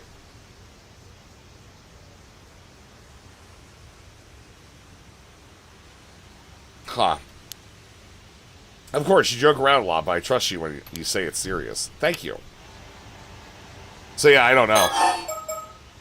Otherwise, like, yeah, she got cut in half and then, like, resurrected herself, so. Interview with a mermaid, except everyone is the little girl, right? So you really did become immortal from eating the flesh of a mermaid. And I guess handing you over to some bigwig like Unk is actually starts to make sense. Oh yeah, by the way, she washed up on the shores dead, and now they want to sell her to Unk. Yep, if I get that handed over to him, I'm pretty sure he'd figure it out. Who knows what could happen. Right, that'd be bad news. No telling what he'd do after that. And it's the truth, I guess there's no point in making excuses either. Exactly. So what about that curse of the raging waves? Is that true too? Yeah, I'm pretty sure it's real too. I think I'm somehow connected to that place called Taishima that came up from the curse's story. Oh, you are? Even so, I don't think I caused the curse. At least, I hope not. So you're saying you were on, like, Taishima, like, 400 years ago?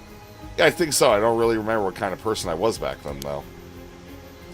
Even so, I can't believe the old man just straight out said he was going to hand you over tomorrow. Yeah, I've been trying to figure out how to get out of that. Well, I'm going to help you, obviously. Huh. You really do just run away to Tokyo with Shitaro, then? I'd rather not. There has to be a better way. Yeah, even as I said it, I realized I hadn't really thought it through very much. Let's take this one step at a time. Besides, I don't think the curse will just disappear if I leave the island. Yeah, even if you were the cause, that would mean they could have just kicked you off the island, right? Kind of feels like the old man's just trying to pin everything on you. There has to be some reason behind it. Either way, if we could start the curse of the raging waves or whatever, it'd probably solve all my problems. Probably, yeah, but how are we supposed to stop a curse that we don't even know what it is? I always thought all this curse stuff was just occult nonsense. Never thought it could be real. Well, they are. Spirits and curses really do exist, no doubt about it. It's totally normal to live with them way back when, so it surprised me these days everyone just acts like they're not real. No, wait, this is all so surreal. Well, I suppose you being here is already past surreal and into the mythical. Guess I gotta rethink what's normal. Talk about yourself. I guess that means our best chance at the moment probably lies in your memory somewhere. Do you really not remember anything about what you were doing before you washed up on the island? Well, no, well, I now remember that I was on Taishima 400 years ago. Everything between then and waking up here is completely blank.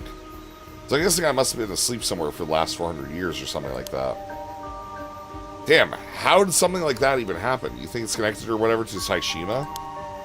Yeah, probably.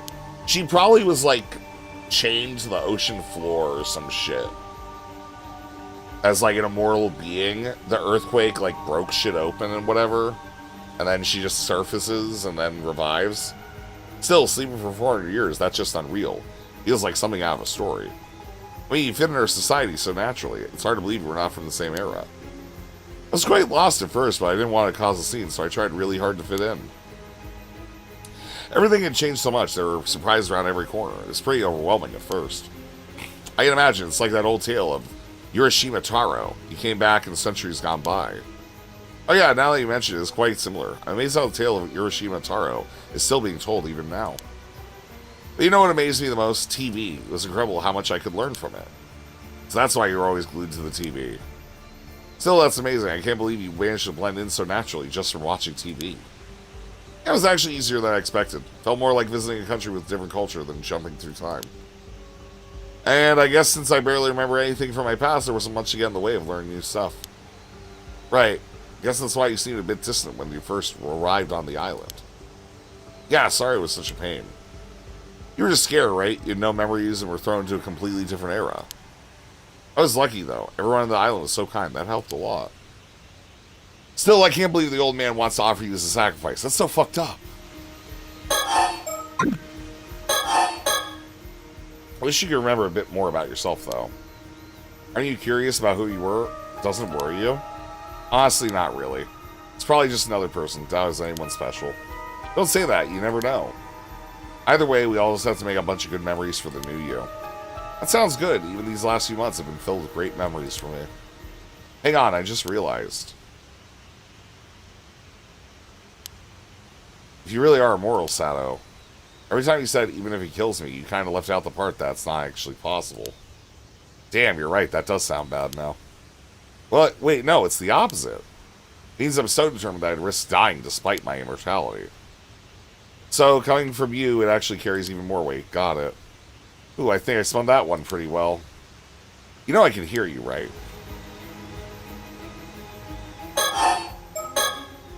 You know what? I actually feel kind of relieved. Huh. Even after learning all this about me, you aren't treating me any different. Well, yeah, you're still you. Nothing's really changed. Thank you. I'm glad you could tell the truth.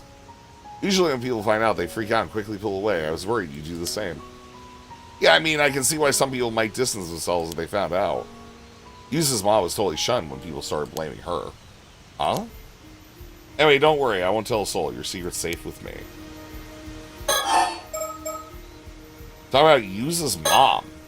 Hey, you said Yusa's mom was shunned for something. All you ever told me is she passed away in the Kamishima Southern Sea disaster 5 years ago. Alright, you wouldn't know about it. I guess it's not exactly something you'd share with the guests of the island. Huh? Truth is, they pinned the blame on the whole disaster on her, said it was Mare's fault. What? Seriously? But why? No idea. People just started saying she was some kind of bad omen or something. Sure, she never really fit in on the island, but there was no reason to treat her like that. It's probably why things felt so tense when Yusa came back to the island a few months ago. I figured folks were just joking around, so I didn't really think too much of it. It's so cruel, even after she's gone. But, you know, it's quite similar to what's happening to you right now.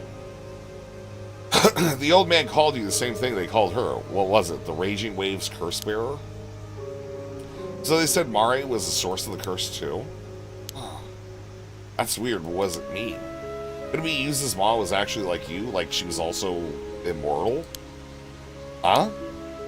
And maybe she didn't really go missing. Was actually sacrificed to the Unk? Sure, but Mr. Wakamoto said he won't make the same mistake from 5 years ago. So I don't think that's it. Right, yeah, maybe I'm overthinking it. Still, I wonder if Yusa or Suya knows anything about the Curse of the Raging Waves. That's not exactly an easy topic to bring up, but we don't really have any other leads. Let's go talk to Suya. We can ask her about the Mare and the curse. Wait, if Yusa's mom was the curse bearer or whatever, that means she dragged not only herself and her family, the whole island into the storm. It's kind of scary to think about. Yeah, I can't imagine she did it on purpose. Maybe at the very least she didn't know about, but even then. It's still awful. Either way, the outcome was such a terrible one. No, this curse bearer stuff has to be total bullshit. I'm not buying it. Yeah, I couldn't agree more. But where did all these curse bearer rumors come from in the first place? There's gotta be a way to prove they're unfounded. Bet you anything it was the so-called sorcerer the old man's been talking to. Has to be. Maybe we could go shake it out of them until they admit it was all made up. It's a bit extreme. We can just pull it off and we clear things up. Although, even if we prove we're not the curse bearer, we're still gonna come after you for being immortal.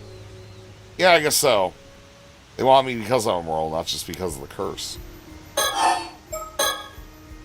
And I really want to believe all this curse bearer stuff is just nonsense. Thought about something else. There's got to be something else we can do. The only people I really trust around here are Zombie and Yuza. When we asked them, I bet they'd help. Would you rather I didn't tell them? I mean, I'm pretty sure they'd keep it secret, but I'd rather avoid telling anyone else. Gotcha. Well then.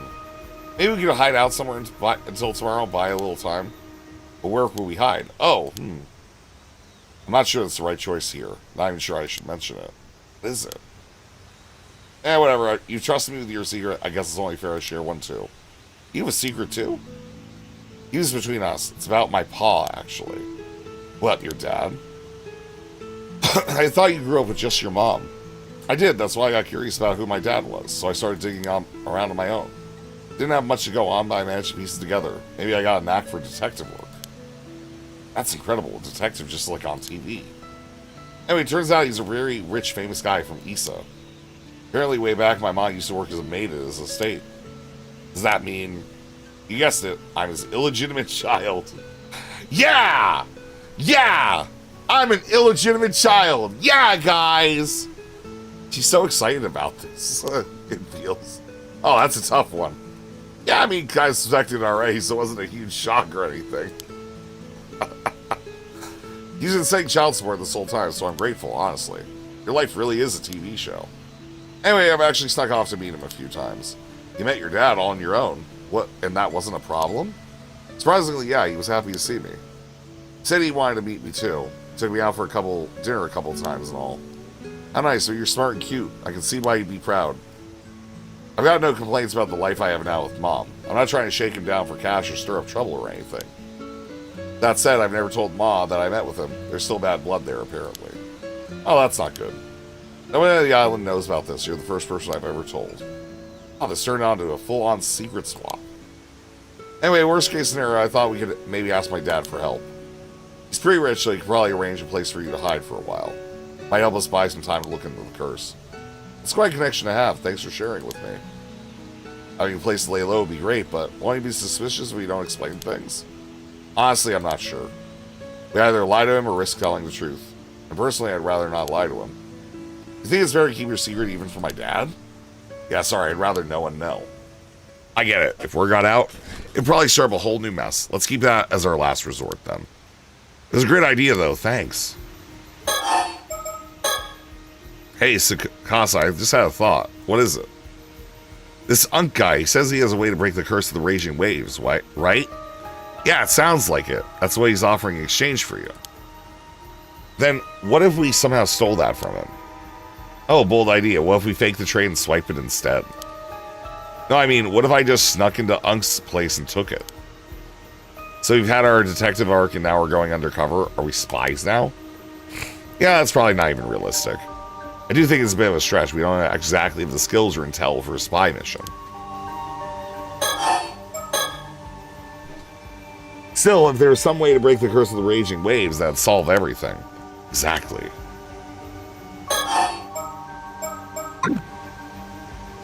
Think.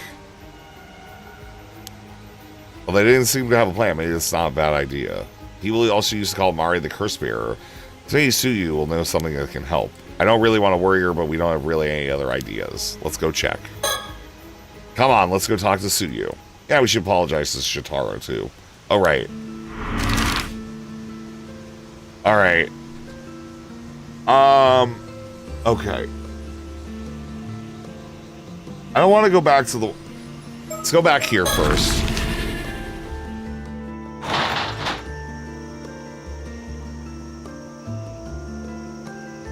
This looks like Shitaro isn't home.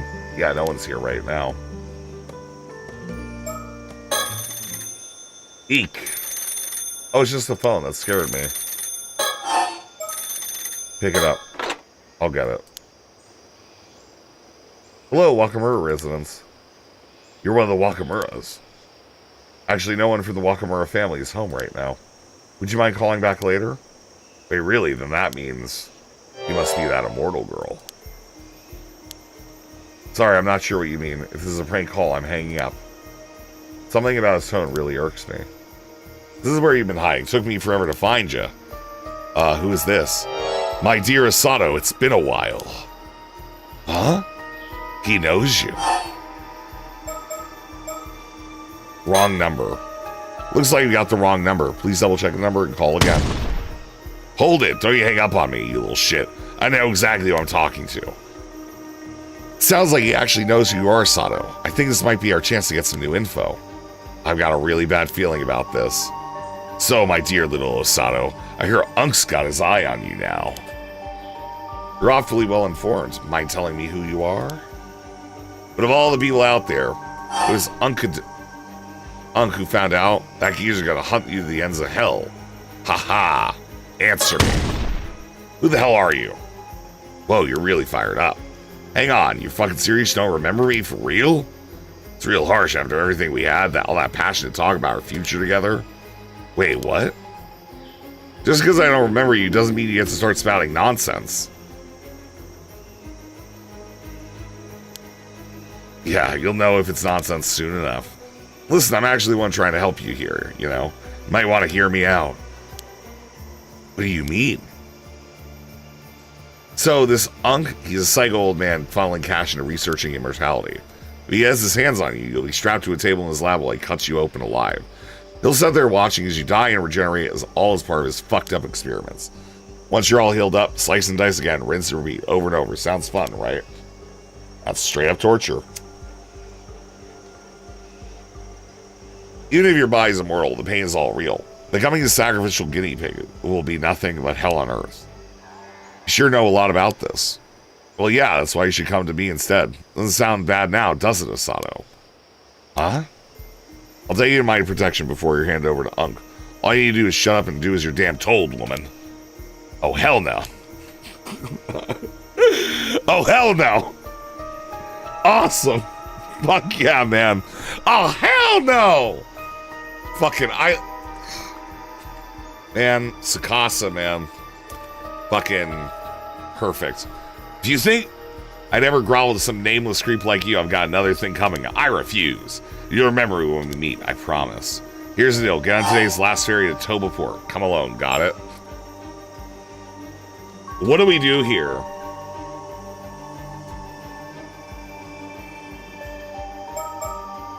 Not a chance. What? Not a chance. Damn right, she isn't going anywhere with you. Do us both a favor and never contact me again. Come on, is that really how you're gonna play it? Listen, if you don't show up when I say, I'll tear through every last dumbass on this island and slice them all to pieces.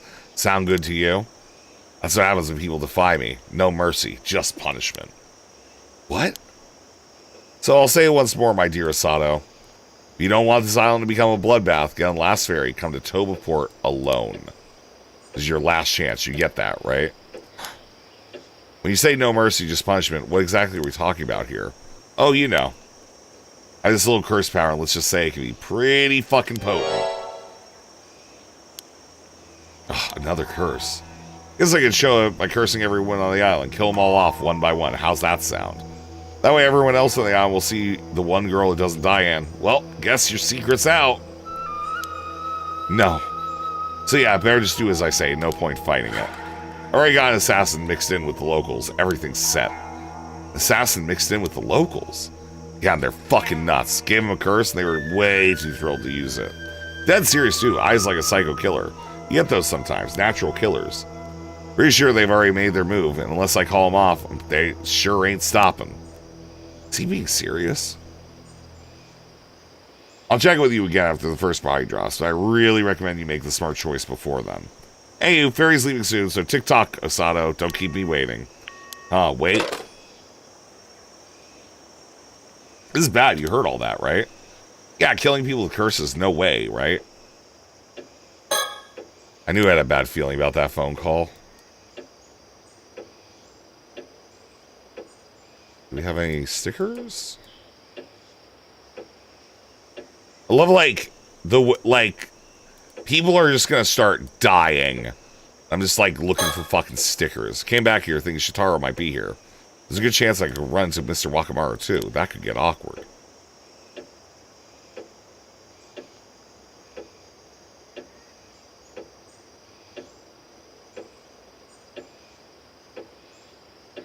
If she had this phone call,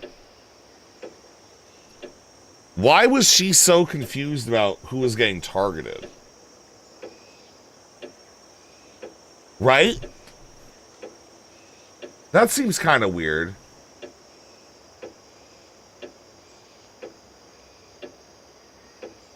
That seems kind of odd. Talk. Last ferry leaves in what, less than an hour from now? If I don't get on it, the whole island is in for trouble. All that talk about curses and killing people, we still have no idea who that even was. Felt like he knew something about your past, too. As far as I can remember, I honestly have no idea who he is. They knew about Unk and his research, so they're definitely involved in some way or another. Then maybe it's someone who doesn't get along with Unk and wants to steal you away from him. Makes sense, trying to help me is probably just a front, so his real goal has got to be something like that. He just acted like he knew you to put you at ease. Could be, but if he really wanted to put me at ease, I don't think he had the right tone. Yeah, that attitude was anything but reassuring. Like, he was actually serious, thinking you'd go along with all that just because he barked it at you. Not to mention threatening to curse the people on the island to death. It was hard to tell how serious he was. One thing's clear, he's bad news. Wait, someone's home. Well, you came back, huh, Sato? Maybe you best tell the old man about the phone call. Yeah. Really glad she's here with me. I don't think I could have handled it if I was alone. Everything is still so up in the air that I really don't want to have to see him right away. He really could have come home a little bit earlier and taken the damn phone call for me.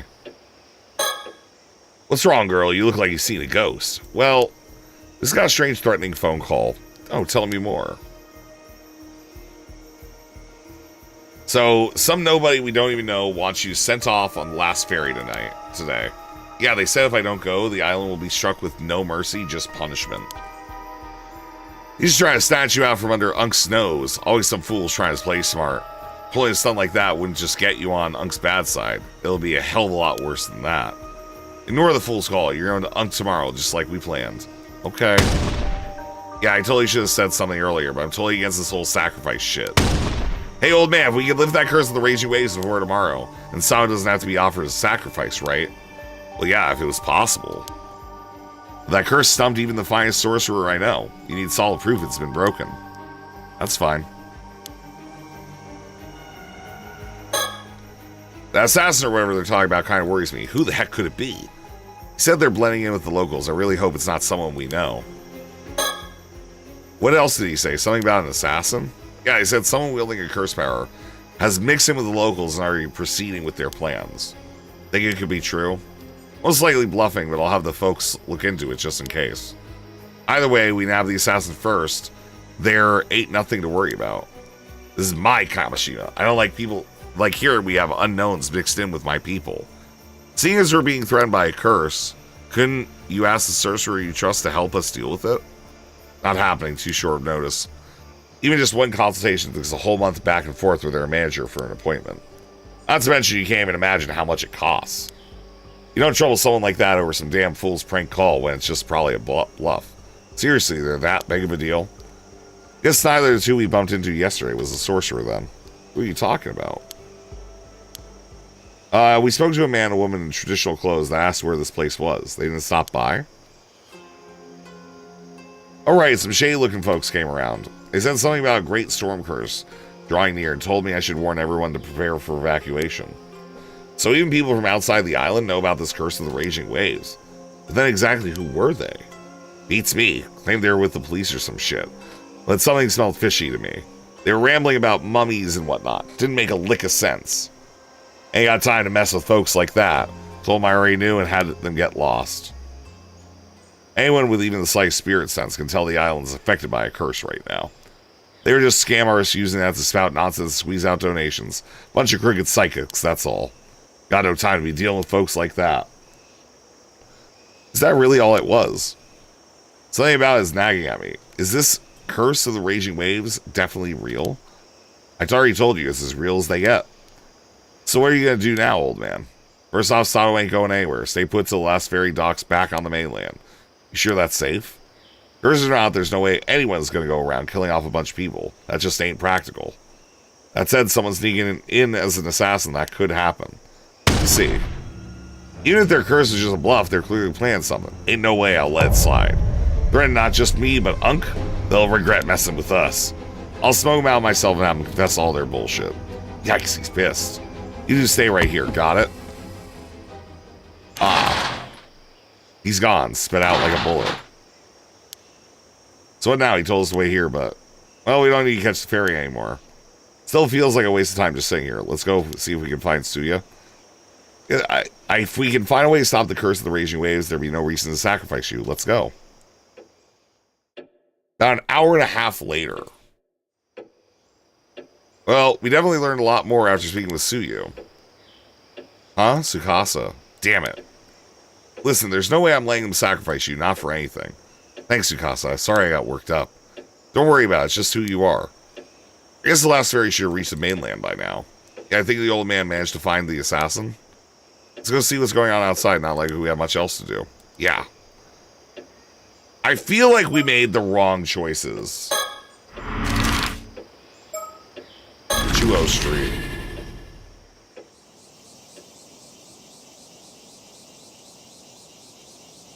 Oh, look, it's Shotaro. Shotaro. There you are, perfect timing. Old man's been stalking around with this wild look on his face, asking people if they've seen anyone suspicious. You two know anything about it? Actually, yeah, we do. I guess he's trying to track down the assassin, blending in on the island somehow. People really announce threats like that over the phone. Still, I'm glad the old man didn't take the bait. It was probably the right call. But if it's not just Unk's people after you, then we got a new problem on our hands. Yep. Even with everything going on, he still manages to stay calm. It's not fair to lean on him when things get tough, but his confidence makes it hard to do so. Why do I get the feeling he's an immoral too, and he's the guy that made the call? Alright, we gotta look for stickers. Hey, look at that shit. We are so good at sticker hunting, man. Sun's starting to go down. Maybe that's part of it, but something feels off.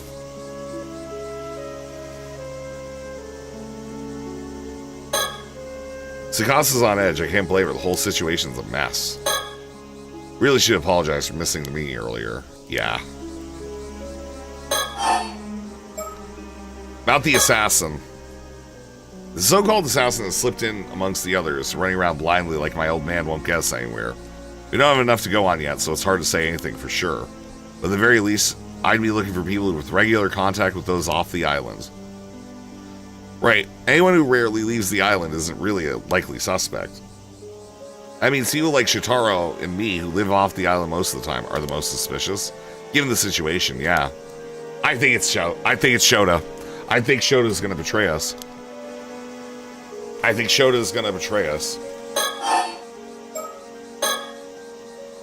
You know, it's also possible the caller and the assassin are both working for Unk.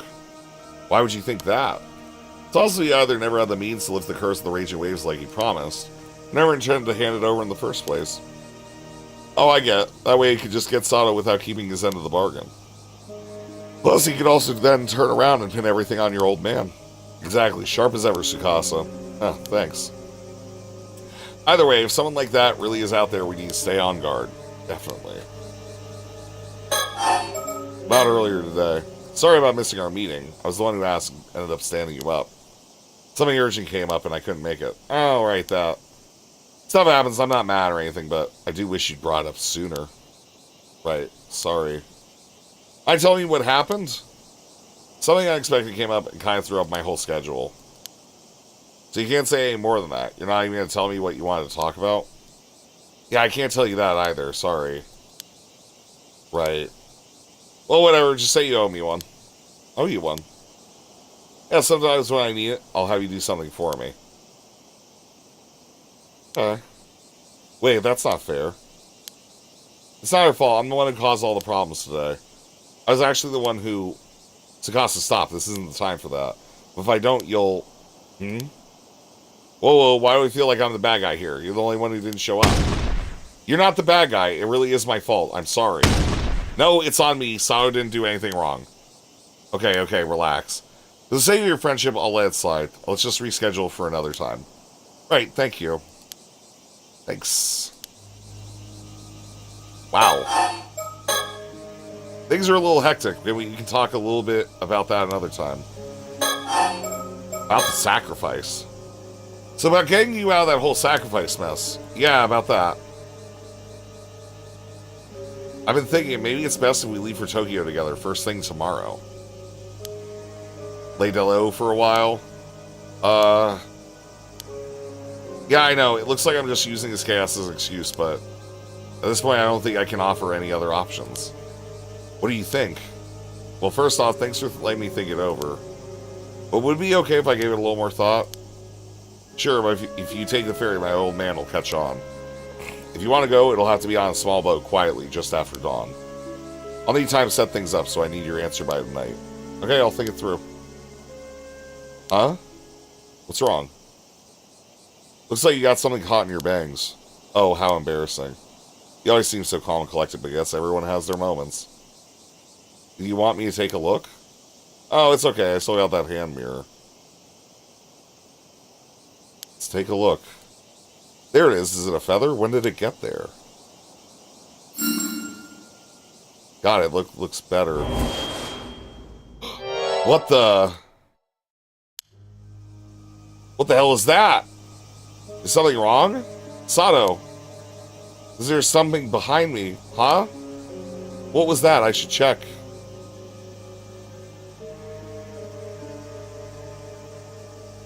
I should check behind me. Yeah, I know. Huh, I could have sworn it was right around here. There's nothing here. Maybe I imagined it.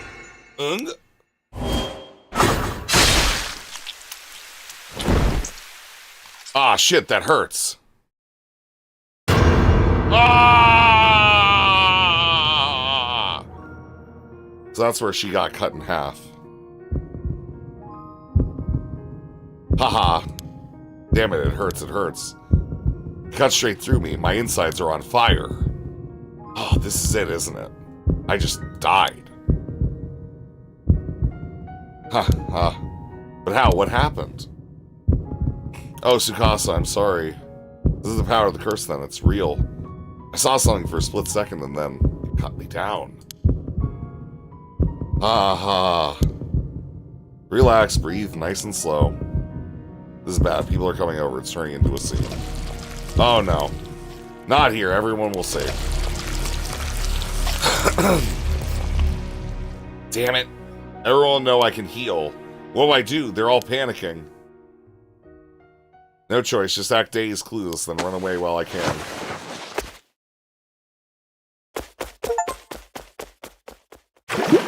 Huh.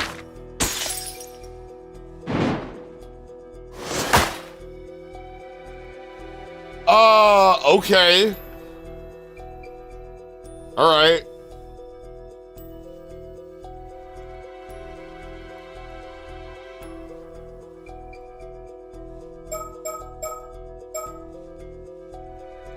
I eat the flesh. Yeah.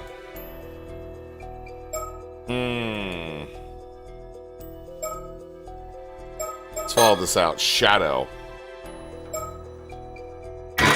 Shadow.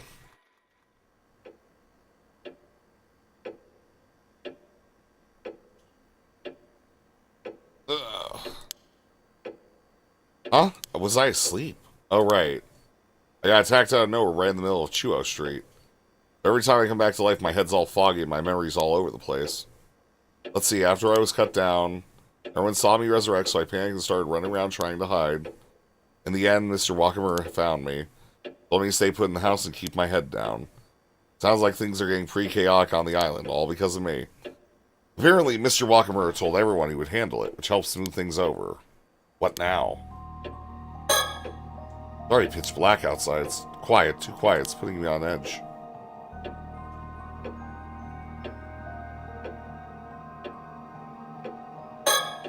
No signs of anyone out there. Oh. I wonder where Mr. Wakamura is. Phone's quiet now. Let's hope it stays that way. Alright, well, let's think. So now everyone knows I can't die. Be that as it may, I still got something I need to do. This is it. Time to see it through. Today's been so hectic, I might need to take a second, gather my thoughts, and figure out what comes next. Threatening phone call. Earlier today, I got a creepy call demanding I turn myself in. An assassin with a curse would start killing people. I didn't go, and sure enough, later that evening, I was struck out of nowhere by some invisible slash and killed. Whoever did it was probably testing whether I'd really come back to life while also showing off their power all in one go. And it worked perfectly. The island went into a panic with people both terrified of me for not dying in it, and of the one who attacked me. If it really was an assassin mixed in with the locals that used the curse to do all this, we're in serious trouble. A curse that can kill anyone in an instant from a distance, that's not just dangerous, it's terrifying. None of the curses I've ever known worked like that. They were never that convenient or all-powerful. They say when you curse someone, you're cursing yourself as well. Using a curse always comes with risk or with strict conditions. To target me so precisely in that exact moment and place from somewhere I couldn't even see? There must have been some really specific conditions to pull it off. Just try to recall the cursed slash that hit me and see if there's anything else I can remember. That attack was brutal. I changed clothes, my wound's gone now, but I can't stop the cold sweat. My body still remembers the pain. I'm the only one who can get to the bottom of this curse. I need to think back and remember exactly what happened when I was cursed. There has to be some kind of clue. Was there any sign, anything before I was struck? Just before I was slashed, I saw something reflected in the mirror, a mysterious shadow. If I remember correctly. It looks like a warrior in armor carrying a sword. Could it be? Was that the curse of the hate that I heard about yesterday?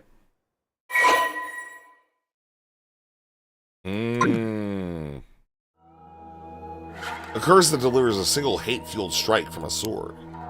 And its shadow was already there before I was hit, which means if I can spot that armor warrior's shadow again, it means the assassin using the curse should be nearby. I should have asked more questions yesterday. That cursed shadow. It showed up in the mirror, but when I turned around, there was nothing there. Does that mean it's only visible in mirrors? That's true, I might be able to use this Kameshimaru hand mirror to spot the shadow before the curse strikes. I can go looking for it with the mirror. Maybe I should practice a bit.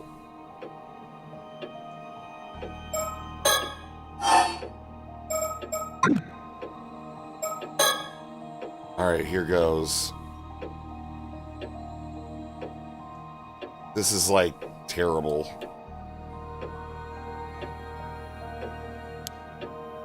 Yeah, it looks like I used the mirror to search for things behind me.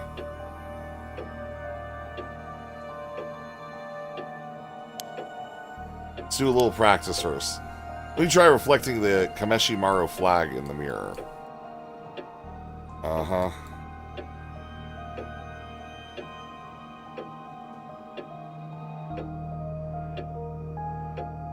This is so fucked up. Why would you do a forced inversion thing, man? Once I can see the reflection, I'll take a closer look at the hand mirror. Ah, there you are. Okay, this works. Think. Curse of the Raging Waves. Right now, over the southern sea of Kamishima, the curse is creating a huge storm that started to churn the sea. The mirror gimmick is growing. Oh, yeah. Yeah, the glass shard. Yep. Yeah, it is actually growing, yeah. They say it can whip up a violent storm without warning, the kind that can flip a boat in an instant. Mr. Wakamaru plans to hand me over to Unk to find a way to stop the curse. The handover is supposed to happen tomorrow. But Shitaro is against that plan. This morning he asked if I'd run away with him, escape the island and flee to Tokyo. Oh yeah, I still haven't given him an answer. I'm sorry, but I have my reasons I can't go with Shitaro. As for how to actually stop the curse of the raging waves, the information Suyu gave us this afternoon might help. I should go over it again to get everything straight. How to actually stop? Alright. Yeah, we gotta go to Suyu's information. We snuck out and went to talk to Suyu. We learned some rather important info there. Oh, are you kidding me? Wakamaru's hand to fixing to hand you over to someone trying to break the curse. Treat people like they're nothing but tools. That's awful. Exactly, but if we can figure out how to lift the curse ourselves, maybe it won't come to that. If you know anything about the curse of the raging waves, please, we need your help. Well, of course, I don't know what I'd do with myself if we lost you, Sato. Huh. Well, reckon's fine to tell you. I was about to tell Yuzu and Azami later anyways. Come on, you two, I've got something to show you. I promise I tell Yuzu and Azami tonight. There's something I need to check, so I'll fill you in two first.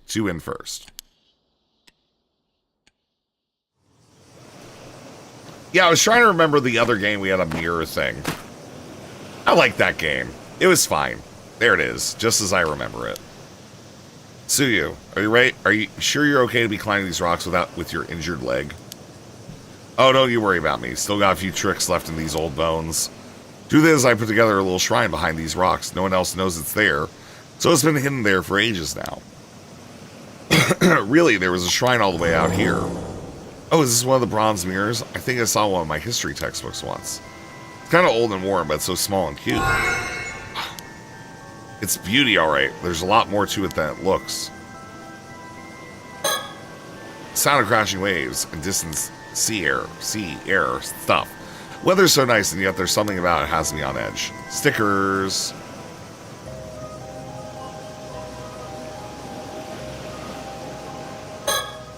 Let's see what Tsuyu has to say. Having Tsukasa with me means more than I can say. How far will she follow me in all this, I wonder.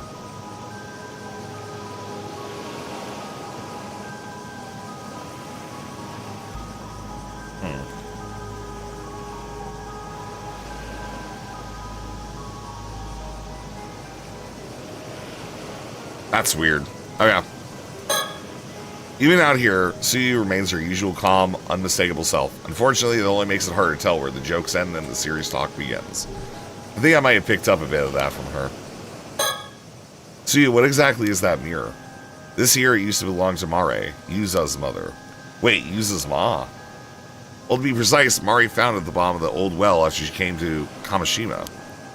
The old well? That's where this bronze mirror came from? Sure is, though I don't know much beyond that, I'm afraid. Anywho, she said that we had to keep it enshrined somewhere that overlooked the sun and the sea, so we tucked it away back here. It was here even back when Mari was still alive, and that's gotta be near 20 years now. That's a long time. So did that mirror have some connection to the curse of the raging waves? Sure does. Listen, I'm about to tell you is just what Mari once told me. I trust her with all my heart, so I'll speak as if I know it all to be true. Yeah, of course. This curse of the raging waves isn't some tiny little curse that someone can just throw out whenever they like. It's a massive curse that's been churning down off the southern coast of Kamishima for a good 400 years now, non-stop. Wait, seriously? If that's true, wouldn't there be a huge storm all the time? That is the thing, the curse has been sealed away all this time, held back. All because of a sacrifice offered up 400 years ago. Sacrifice? Yeah, a real sacrifice. You don't mean like symbolically, you're saying someone's actually sacrificed to keep the curse at bay. Exactly, many, many years ago, someone made the ultimate sacrifice. But thanks to that, the source of the curse is sealed away. This bronze mirror supposedly belonged to the very person who was sacrificed. No way. Thing is, even with that sacrifice, after 400 years, the effects that held back the curse are getting weaker and weaker. Wait, really? So in other words, now that the curse is overpowering its seal, the curse of the raging waves can be set loose again. That's how it seems. At the same time, it seems the curse itself has become a lot weaker over the last 400 years. Even with the seal wearing thin, the powers of this bronze mirror has been able to keep it at bay. It's managed to hold back the curse of the raging waves for the past 10 or so years. The mirror doesn't hold the candle to real sacrifice, but still, it's got enough power to suppress the curse. So it wasn't for that mirror, the curse might have already swallowed up the island. If that's the case, Mari wasn't a curse bearer trying to unleash the curse after all. In fact, she was the complete opposite. She found the mirror was trying to hold it back, right? Well, that's true, but it ain't quite the whole story. What do you mean? If I understood that right, Mari wasn't causing it, she was trying to hold it back. To explain what I mean, I need to tell you about where Mari came from. Thought no one knew where she came from. Sorry for keeping it from you. The truth is, Mari was a descendant of the place called Taishima, an island that was wiped off the map long ago. Wait a sec, Taishima? Isn't that the place where the curse, after God made? That's the one. Hold on, I heard that Mari was a descendant, and that she was the one who brought the curse. Quite the opposite. Her ancestors were the ones being destroyed. Well, dang, that sure changed the story. What does that mean exactly? Mari told me that folks from Taishima passed down a duty from generation to generation. A duty? She said it would be 400 years since the disaster during her generation, and that meant she had to be the one to see it through. To carry out that duty first, the curse of the raging waves had to be removed once and for all. They needed to wait for the curse to weaken, and so many a generation passed for that to happen. So the duty wasn't just to stop the curse, that was just the first step. Right. Mari came to Kamishima because she was meant to fulfill that duty. She spent years waiting on the island, waiting for a sign for the curse was starting to weaken. Eventually she ended up marrying my little Tsuke, but it seems that was never part of the plan. She often used to chuckle about it, saying that you never know when or where fate will bring someone into your life. I had no idea. Then we come to 5 years ago. 395 years since the curse of the raging waves had began, and she said the time had finally come. The curse was now weak enough. I still remember her saying how she offered the mirror now. She removed the curse for good, but she could complete her duty. Remove the curse for good?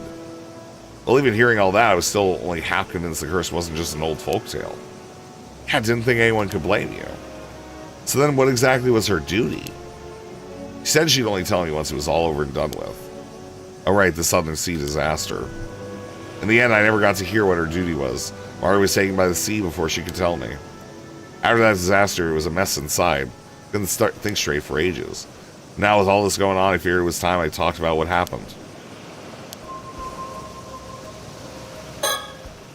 That day, 5 years ago, out of the blue, Mari suddenly said the time had come.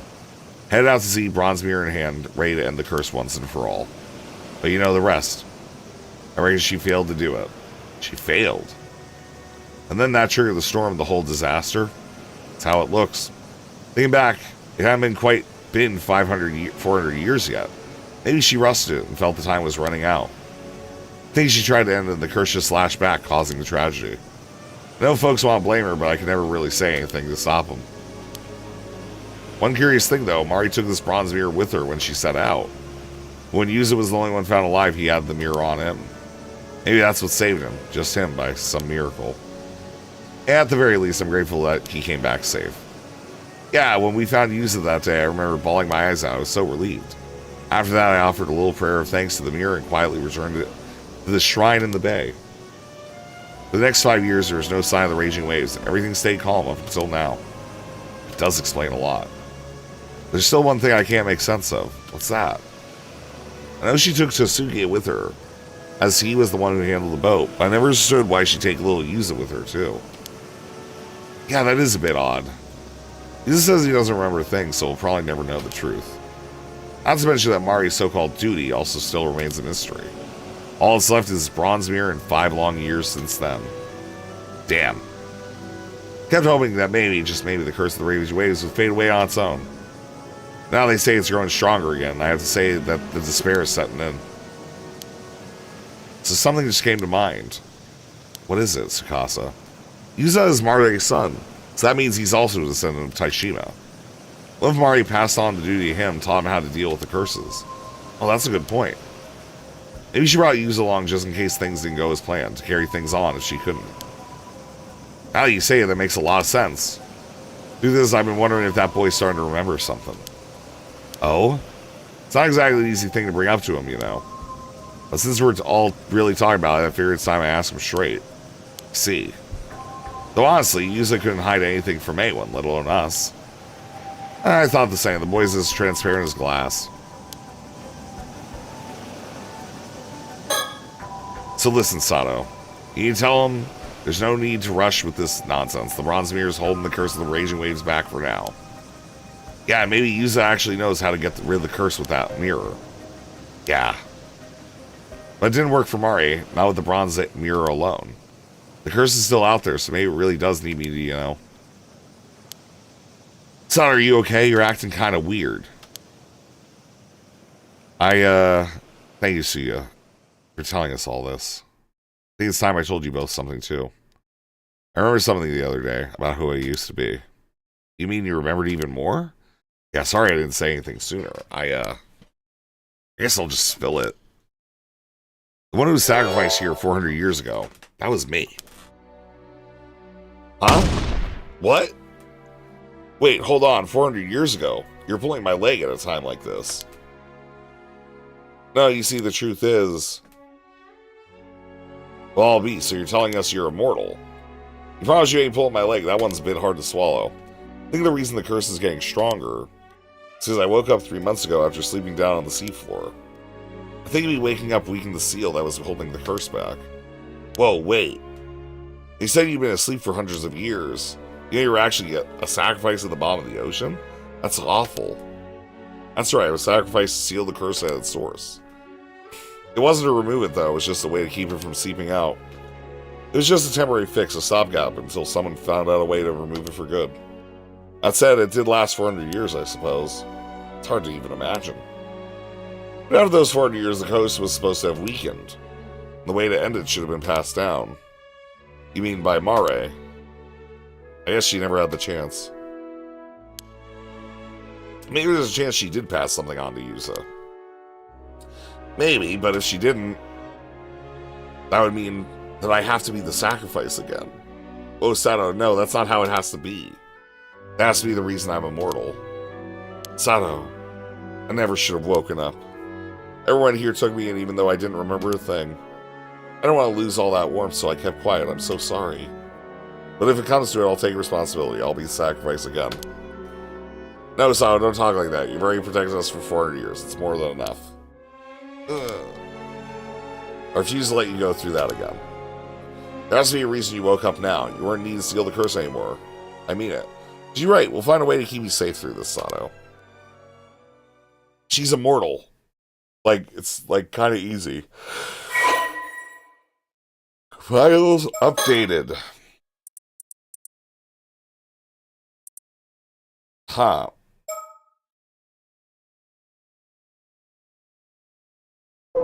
Mockingbirds. We still have the discovering the mermaid and the aboard the Cyan Haru thing. But otherwise, like, we found every other one. That's odd. I got a bit overwhelmed back there. But Suyu and Tsukasa both told me there was no need for me to be the sacrifice. Can't help but feel I have to do something. Of course, if there's anything I can do to avoid being sacrificed, I'll do it. Think. That bronze mirror definitely was something I owned a long time ago. I never imagined it held power strong enough to suppress the curse, though. But even offering it up didn't really fully get rid of the curse of the raging waves. Which means there must be some other condition that wasn't met. The real key to ending the curse has to be tied to something or someone related to Mare. Hopefully Suyu will be able to tell the others more about that. That said, it's possible Unk already has that exact same information. It seems Mr. Wakamura hasn't figured out who the assassin is either. Wherever they are blending in with the locals and triggering the curse with ease. As far as I know, only a psychic with a powerful spirit sense could use a curse like that. Is there really someone like that on the island? The killing definitely won't stop with just the attack on me. Even the man on the phone was ranting about killing everyone off but one by one. At least for the moment, it seems pretty quiet outside. There's no telling when it'll start. If that caller really can wield the curse, maybe turning them down wasn't the smartest move. Then again, there's no way I was just going to hand myself over. Like Shotaro said, there's a chance the caller was working for Unk. If I can catch the shadow with the mirror before anything happens, then maybe I can find the assassin right as they're about to use the curse. Wait, one problem. If one man on the island sees me now, it'll just cause more panic. I have to stay hidden while I move around. Oh! Does that... Wait, no. So, guy who gets his head cut off. That's probably how we're going to figure it out, right? I'm talking with Suyu. We put the bronze mirror back in the shrine. With the curse so unstable right now, moving it away from the shrine seemed to be a bad idea. Suyu said she had plans to tell Yusa and Asami the same thing she told me. If that leads to anything new, they'd let us know.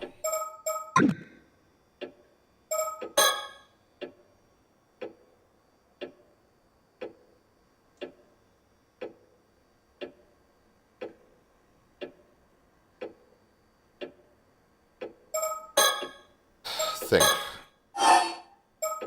Alright, well, we did that. Move. I guess for now, I just need to do whatever I can.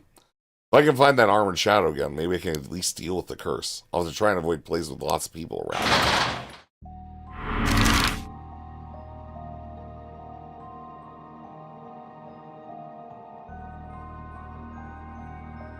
So, Chuo Town Clock are going to have people. Should Kansas Key show. The area seems pretty empty. Take a look around while I have the chance.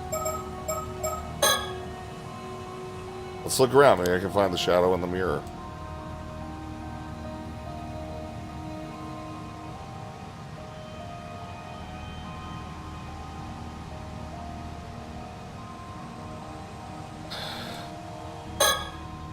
Starting to doubt if I'll ever find everything, as this is all I've got now.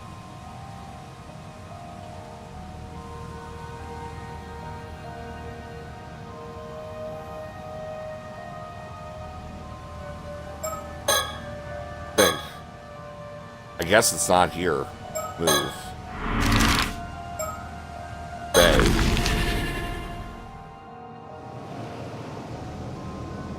No one here either. Let me look around.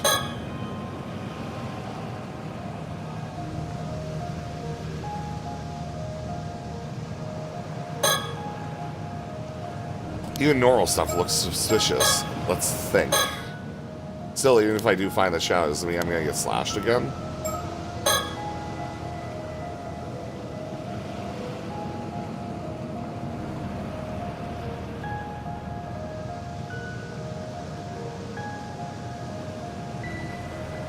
I'm not seeing shit.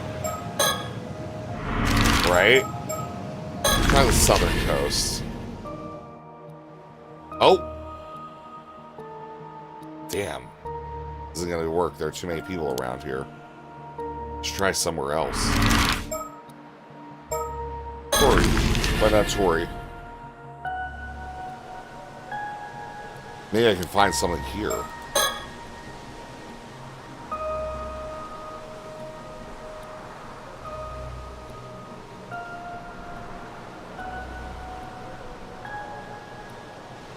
It sucks how dark it is, you know?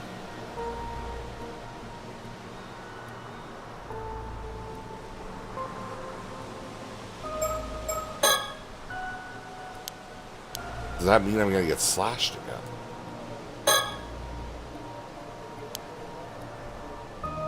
I'm not seeing shit.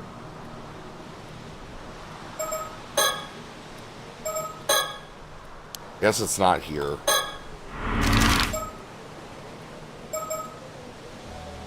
Let's go back to the bay real quick.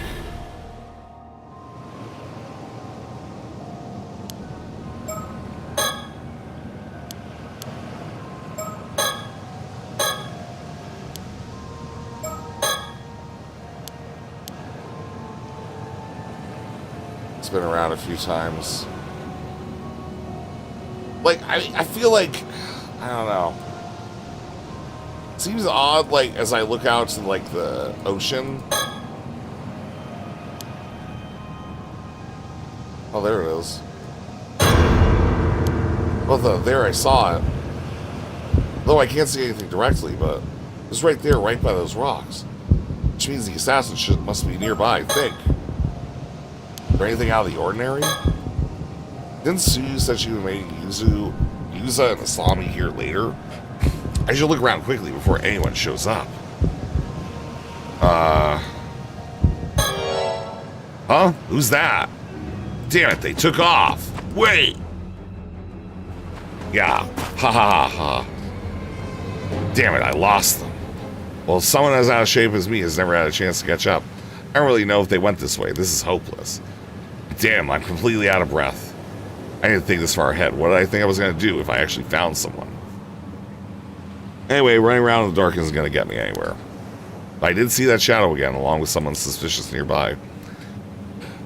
Taking off like that the second I saw them was just about the most obviously suspicious thing they could have done. I pretty much confirmed that there's an assassin using a curse to attack people on the island, just like the phone caller threatened. But even if that's the case, is there anything I can do to stop it? I mean, I'm not exactly built to fight. I'm pretty sure I'd lose to just about anyone. I can't do this alone. I need to find somebody to help me.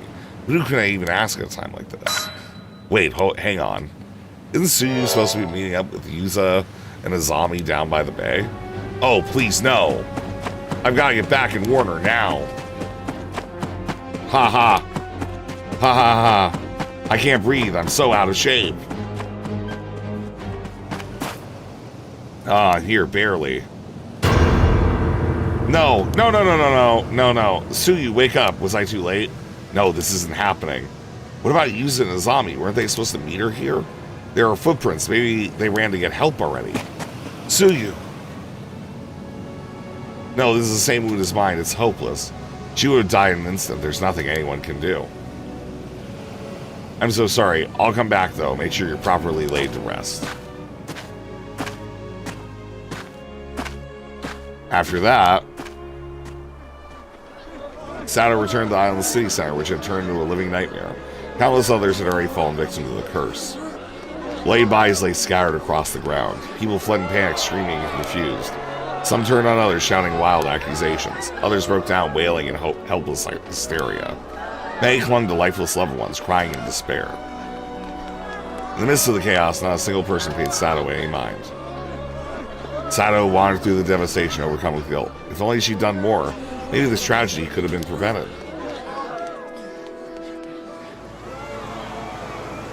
If I had just listened, if I had just done what that damn phone caller had told me, none of this would have happened.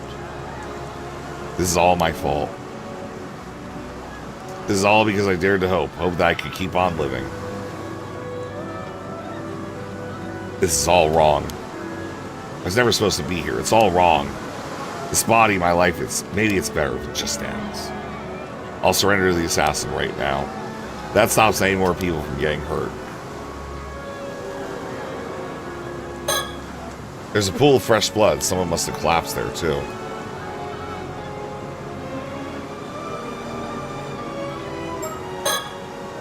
I divined the assassin. Mr. Wakamura, where did you... Sato, where's Tsukasa? Tell me where Tsukasa WoW is right now. Huh? Tsukasa? Why Tsukasa? I can't believe I missed it. I feared Unk had a couple secret kids stashed somewhere. But Tsukasa? She was one all along? You lot have been keeping it a secret from the start. What are you talking about?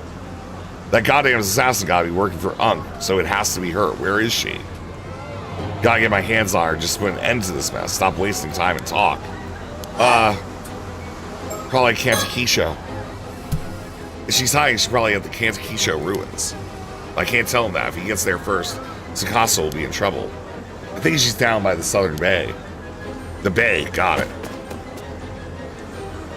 That was close. I gotta find Tsukasa before he does and warn her. No time to waste.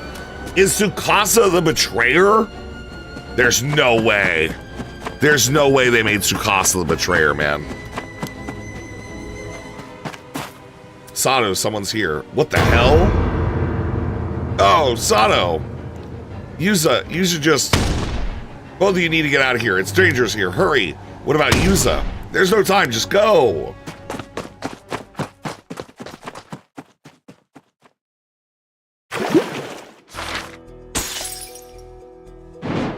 Oh my god.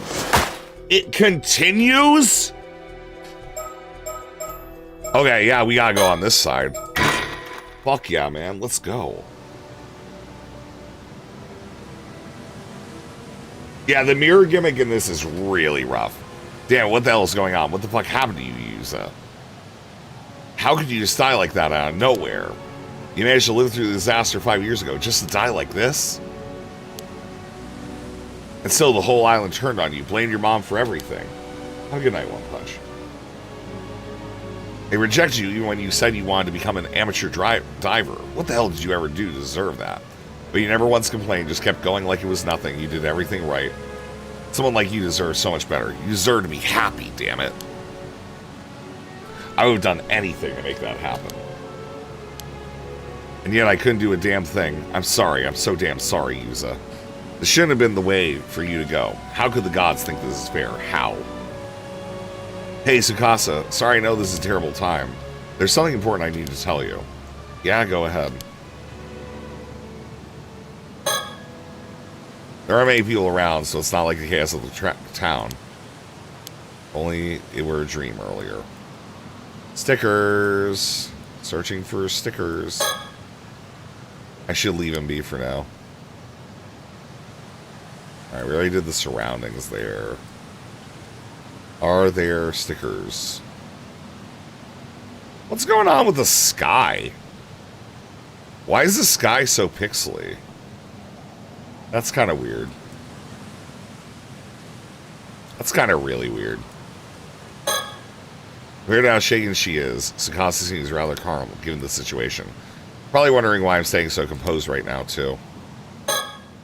Try to stay calm and listen, okay? Huh? I spoke to Mr. Wakamura earlier. Apparently this Unk person might actually be your father. Huh? Wait, what? Wait, are you serious? You're saying my pa, Yamashima, is Unk? That's what he said. Not sure if it's true or not. But Wakamura has already made up his mind, and he's convinced that makes you the assassin. If he finds you, you know what he'll do. That's crazy talk. Me, an assassin? Come on, that makes no sense. I know. I don't believe it either. That's why we need to find the real assassin as soon as possible. Yeah, but easier said than done. I have to find the assassin quickly and then let them know I'll surrender. I can't tell Tsukasa about my plans to surrender. They'll just try to stop me. Sui's gone and so is Yuza. Yeah, I never thought it would come to this. I'm scared. What are we supposed to do now? I managed to find out more about the Curse of the Raging Waves. Right now, we have to find the assassin. Earlier, down by the bay, I saw the cursed shadow again, as well as someone running away. Wait, the shadow. Sorry, I need to check something curse-related real quick. The curse, oh right, earlier I know, I can check with the hand mirror.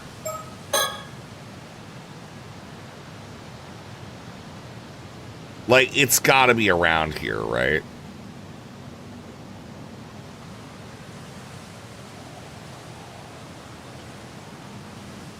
She doesn't have it. We're gonna look, and it's gonna be that guy, right? Damn, what was that? What was it? I can't remember. Oh, don't scare me like that. Tsukasa, what's the matter? I guess the shock made me forget. Right before it happened, Yuza realized something important, but I'm blanking on it right now. Something important. He said he figured out the condition the curse needed to affect someone. He said something about people being marked by something, but I can't really remember. He's just about to say who the culprit was, too, and then, well, that happened to him. Marked? I can't remember, just thinking about the moments making me sick. It's okay, don't force yourself to remember. I won't, but still, I do remember one thing he said. Thought the curse could only target women from the island, but now that he was targeted, I think I see what he was getting at. You figure something out? Could the curse be using this as a marker? Oh, boy.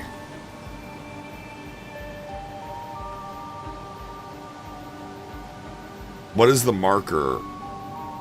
Taishima, maybe?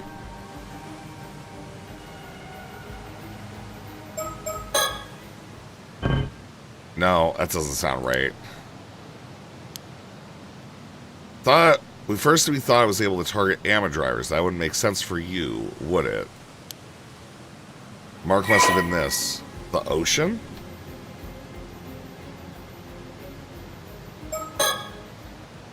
No. There's gotta be something that everyone had on them to mark them. Mirror. It's the mirror. Huh? A mirror? Yeah, I was thinking the same thing. It's gotta be Kamashi Maru hand mirror. Bro, fuck off, man. Alright, I was thinking it was like something deeper than the friggin' mirror. So you'd already figured it out. He just took that mirror out of his pocket right before it happened. He lifted it up to his neck, and then his head was chopped off. Then when I was attacked, I had the hand mirror in my jacket pocket too. It's gotta be it. Didn't they say those hand mirrors were handed out to everyone on the island? Zami, are you feeling okay? Yeah, I'm fine. Sorry you had to see me like that. But we're this close to finding out who did this. There's no time to be moping around. First things first, if either of you still have that mirror, get rid of it now. Oh, good point. So, Sato, you figured it out, haven't you? The one behind the curse? The assassin used the curse to kill so many.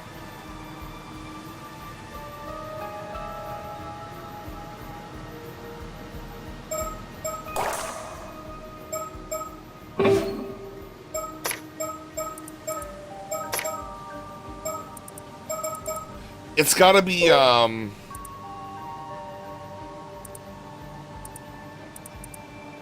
it's gotta be, whoever sent the package in to what's-her-name, right? We need to go into profiles.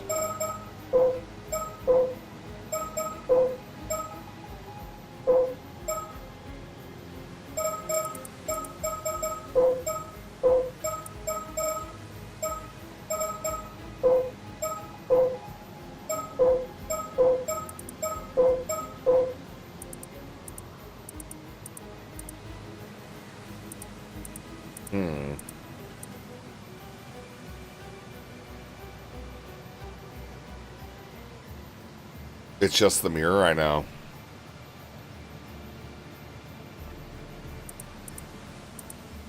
Who are her parents? I mean, no, it wouldn't... It's not Shinobu. It's not Kikuo, because she dies. It's probably not Yumeko.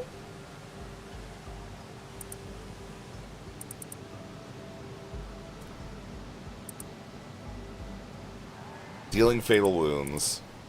See the faces of deceased individuals and the Feast of Shadows.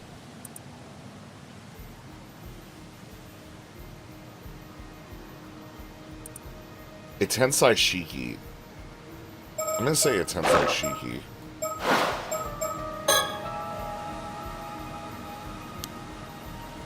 It's gotta be the person who gave out the hand mirrors.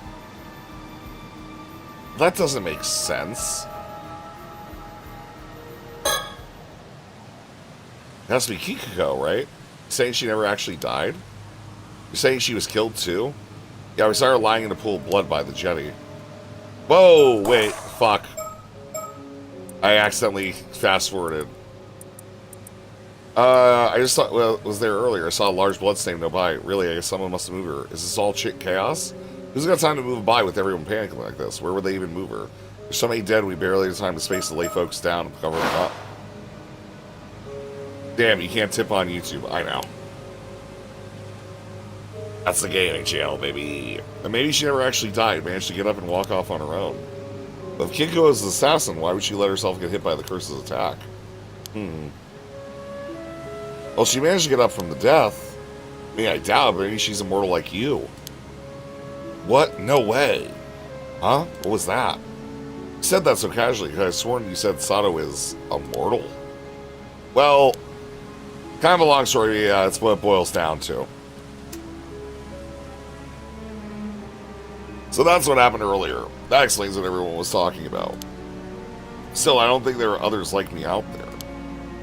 You think so? Is that really rare? I don't have any frame of reference. I have another theory that's more likely. Did you get a good look at Kikuo's wounds?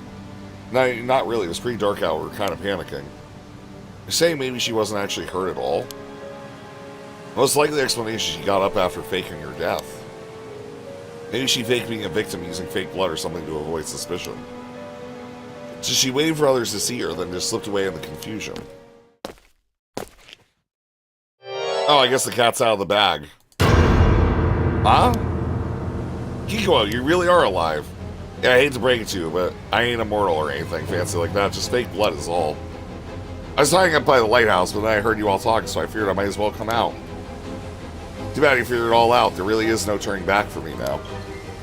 Sad, I was told to bring you in, and that means killing every last person on the island. Eek, it's the shadow. Doesn't matter, we already tossed those damn mirrors. Curse, you can't touch us now. Just so you know, I got your friend Tsukasa, wow, marked even now. You're the one person I cannot forgive. Huh? I am? How? The curse target wasn't just tied to the hand mirrors. She's bluffing, Sato. Get behind me. I'm not letting her take you. Sato. It's pointless. Disobey me and Tsukasa will be the first to die.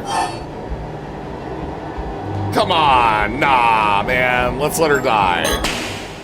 No, I surrender. I'll go with you quietly. What? Sato, what are you saying? Now is not the time to be joking. I know, I made up my mind. I can't let anyone else get killed because of me. There's no resisting this curse, it's too strong. Sato, no! Good, smart choice. Otherwise everyone on the island would have perished. Hikawa, why are you doing this? You grew up here too, does this place mean nothing to you now? I guess I have some feelings for the place. But if I didn't sever those ties, my world would never change. What the hell are you talking about? He's the only one who ever sparked a change in my miserable excuse for a life. Now he'll finally acknowledge me. I'll become who I was meant to be. That's your reason for all this? Silent never cared about people, always just blamed everything on curses. Surely you all understand wanting to destroy this shithole. I just took up the reins. Someone needed to break the cycle. Now I can finally start living my own life, free from all this bullshit. Anyways, we need to get going. There's a boat waiting out back. If you follow us, I'll kill Tsukasa. Do yourselves a favor and stay right there, okay? Thank you, both of you, please. Don't try to follow. It's too dangerous. God damn it. No, Sato! Yeah, there's a lot of, like... Yeah, it's a Japanese game, dude.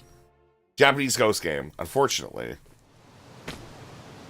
I can't have people know my identity by just walking away, especially not you, Tsukasa. Oh my god, dude. That's... Okay. So she just killed them anyways. That makes sense, right? The following day, the bodies of Azami and Tsukasa were found beneath the lighthouse, collapsed together in a lifeless heap. Azami, who'd been helping search the curse's mark, tried to take Tsukasa's place, but ended up caught in the curse instead. But the tragedy that stuck Kamishima didn't end there. Right after the assassin left Kamishima with Sato, a new calamity followed. A violent storm, born of the curse of the raging waves, erupted in the seas around the island. As expected, the curse could not be sealed away by the bronze mirror alone.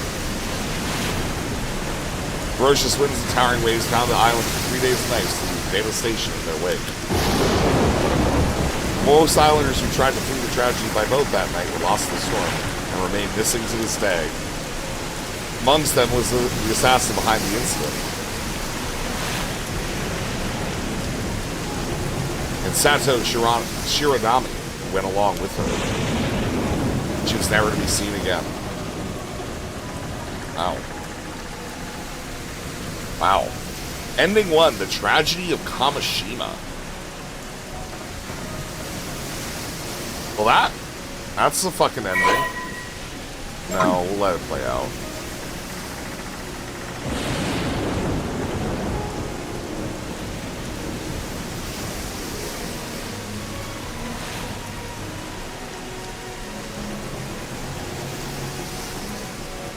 Man, they really, like, bigged up this, like, fucking person. You know what I mean? Like, the Sato woman, they really big upped her. They made her, like, really important. You know? Out of, like, nowhere. Like, Tsukasa, nothing. Tsukasa, nothing at all. Tragic. You have my heartfelt thanks for all your hard work thus far. And so the affair surrounding Kamishima has reached one of its possible conclusions. Sadly, it seems neither Yuza nor Sato were able to achieve their goals. To avoid arriving at this particular outcome, please continue progressing through the story chart. After all, you came here for that very purpose, didn't you? Oh my, are you perhaps still unsure of who you are? No need to worry, I'm confident you'll remember in time. You're missing just a few key pieces. As you travel along the story chart and shape what happens, perhaps you'll remember your part in this. Be sure to think of it as you move forward. Well then, I'm sure we'll see each other soon. Farewell for now. Hell yeah, dude. Alright. So, only thing left is doing Arnie shit.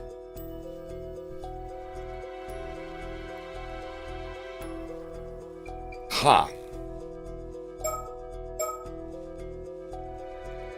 Oh yeah, this is a hidden one that we can't access yet. I remember that. just seems weird that some of them get win notes and some of them don't, you know? I guess it's like memories, right? Yeah. Yeah, all the... Okay, so these are memories, then. The ones with, like, the wins and shit. Huh. Oh, man. Should we let this sit? Should we let this sit? Should we start the new path? I think we let this sit. How many of these have we gone through? 4, 6, 14 of the story panels. I think we let this sit, man. I think that's gonna be the end of it for today.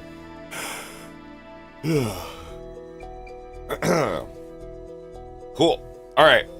Sounds good. We'll be back tomorrow. We're gonna be doing other things. Hope you guys enjoyed the stream.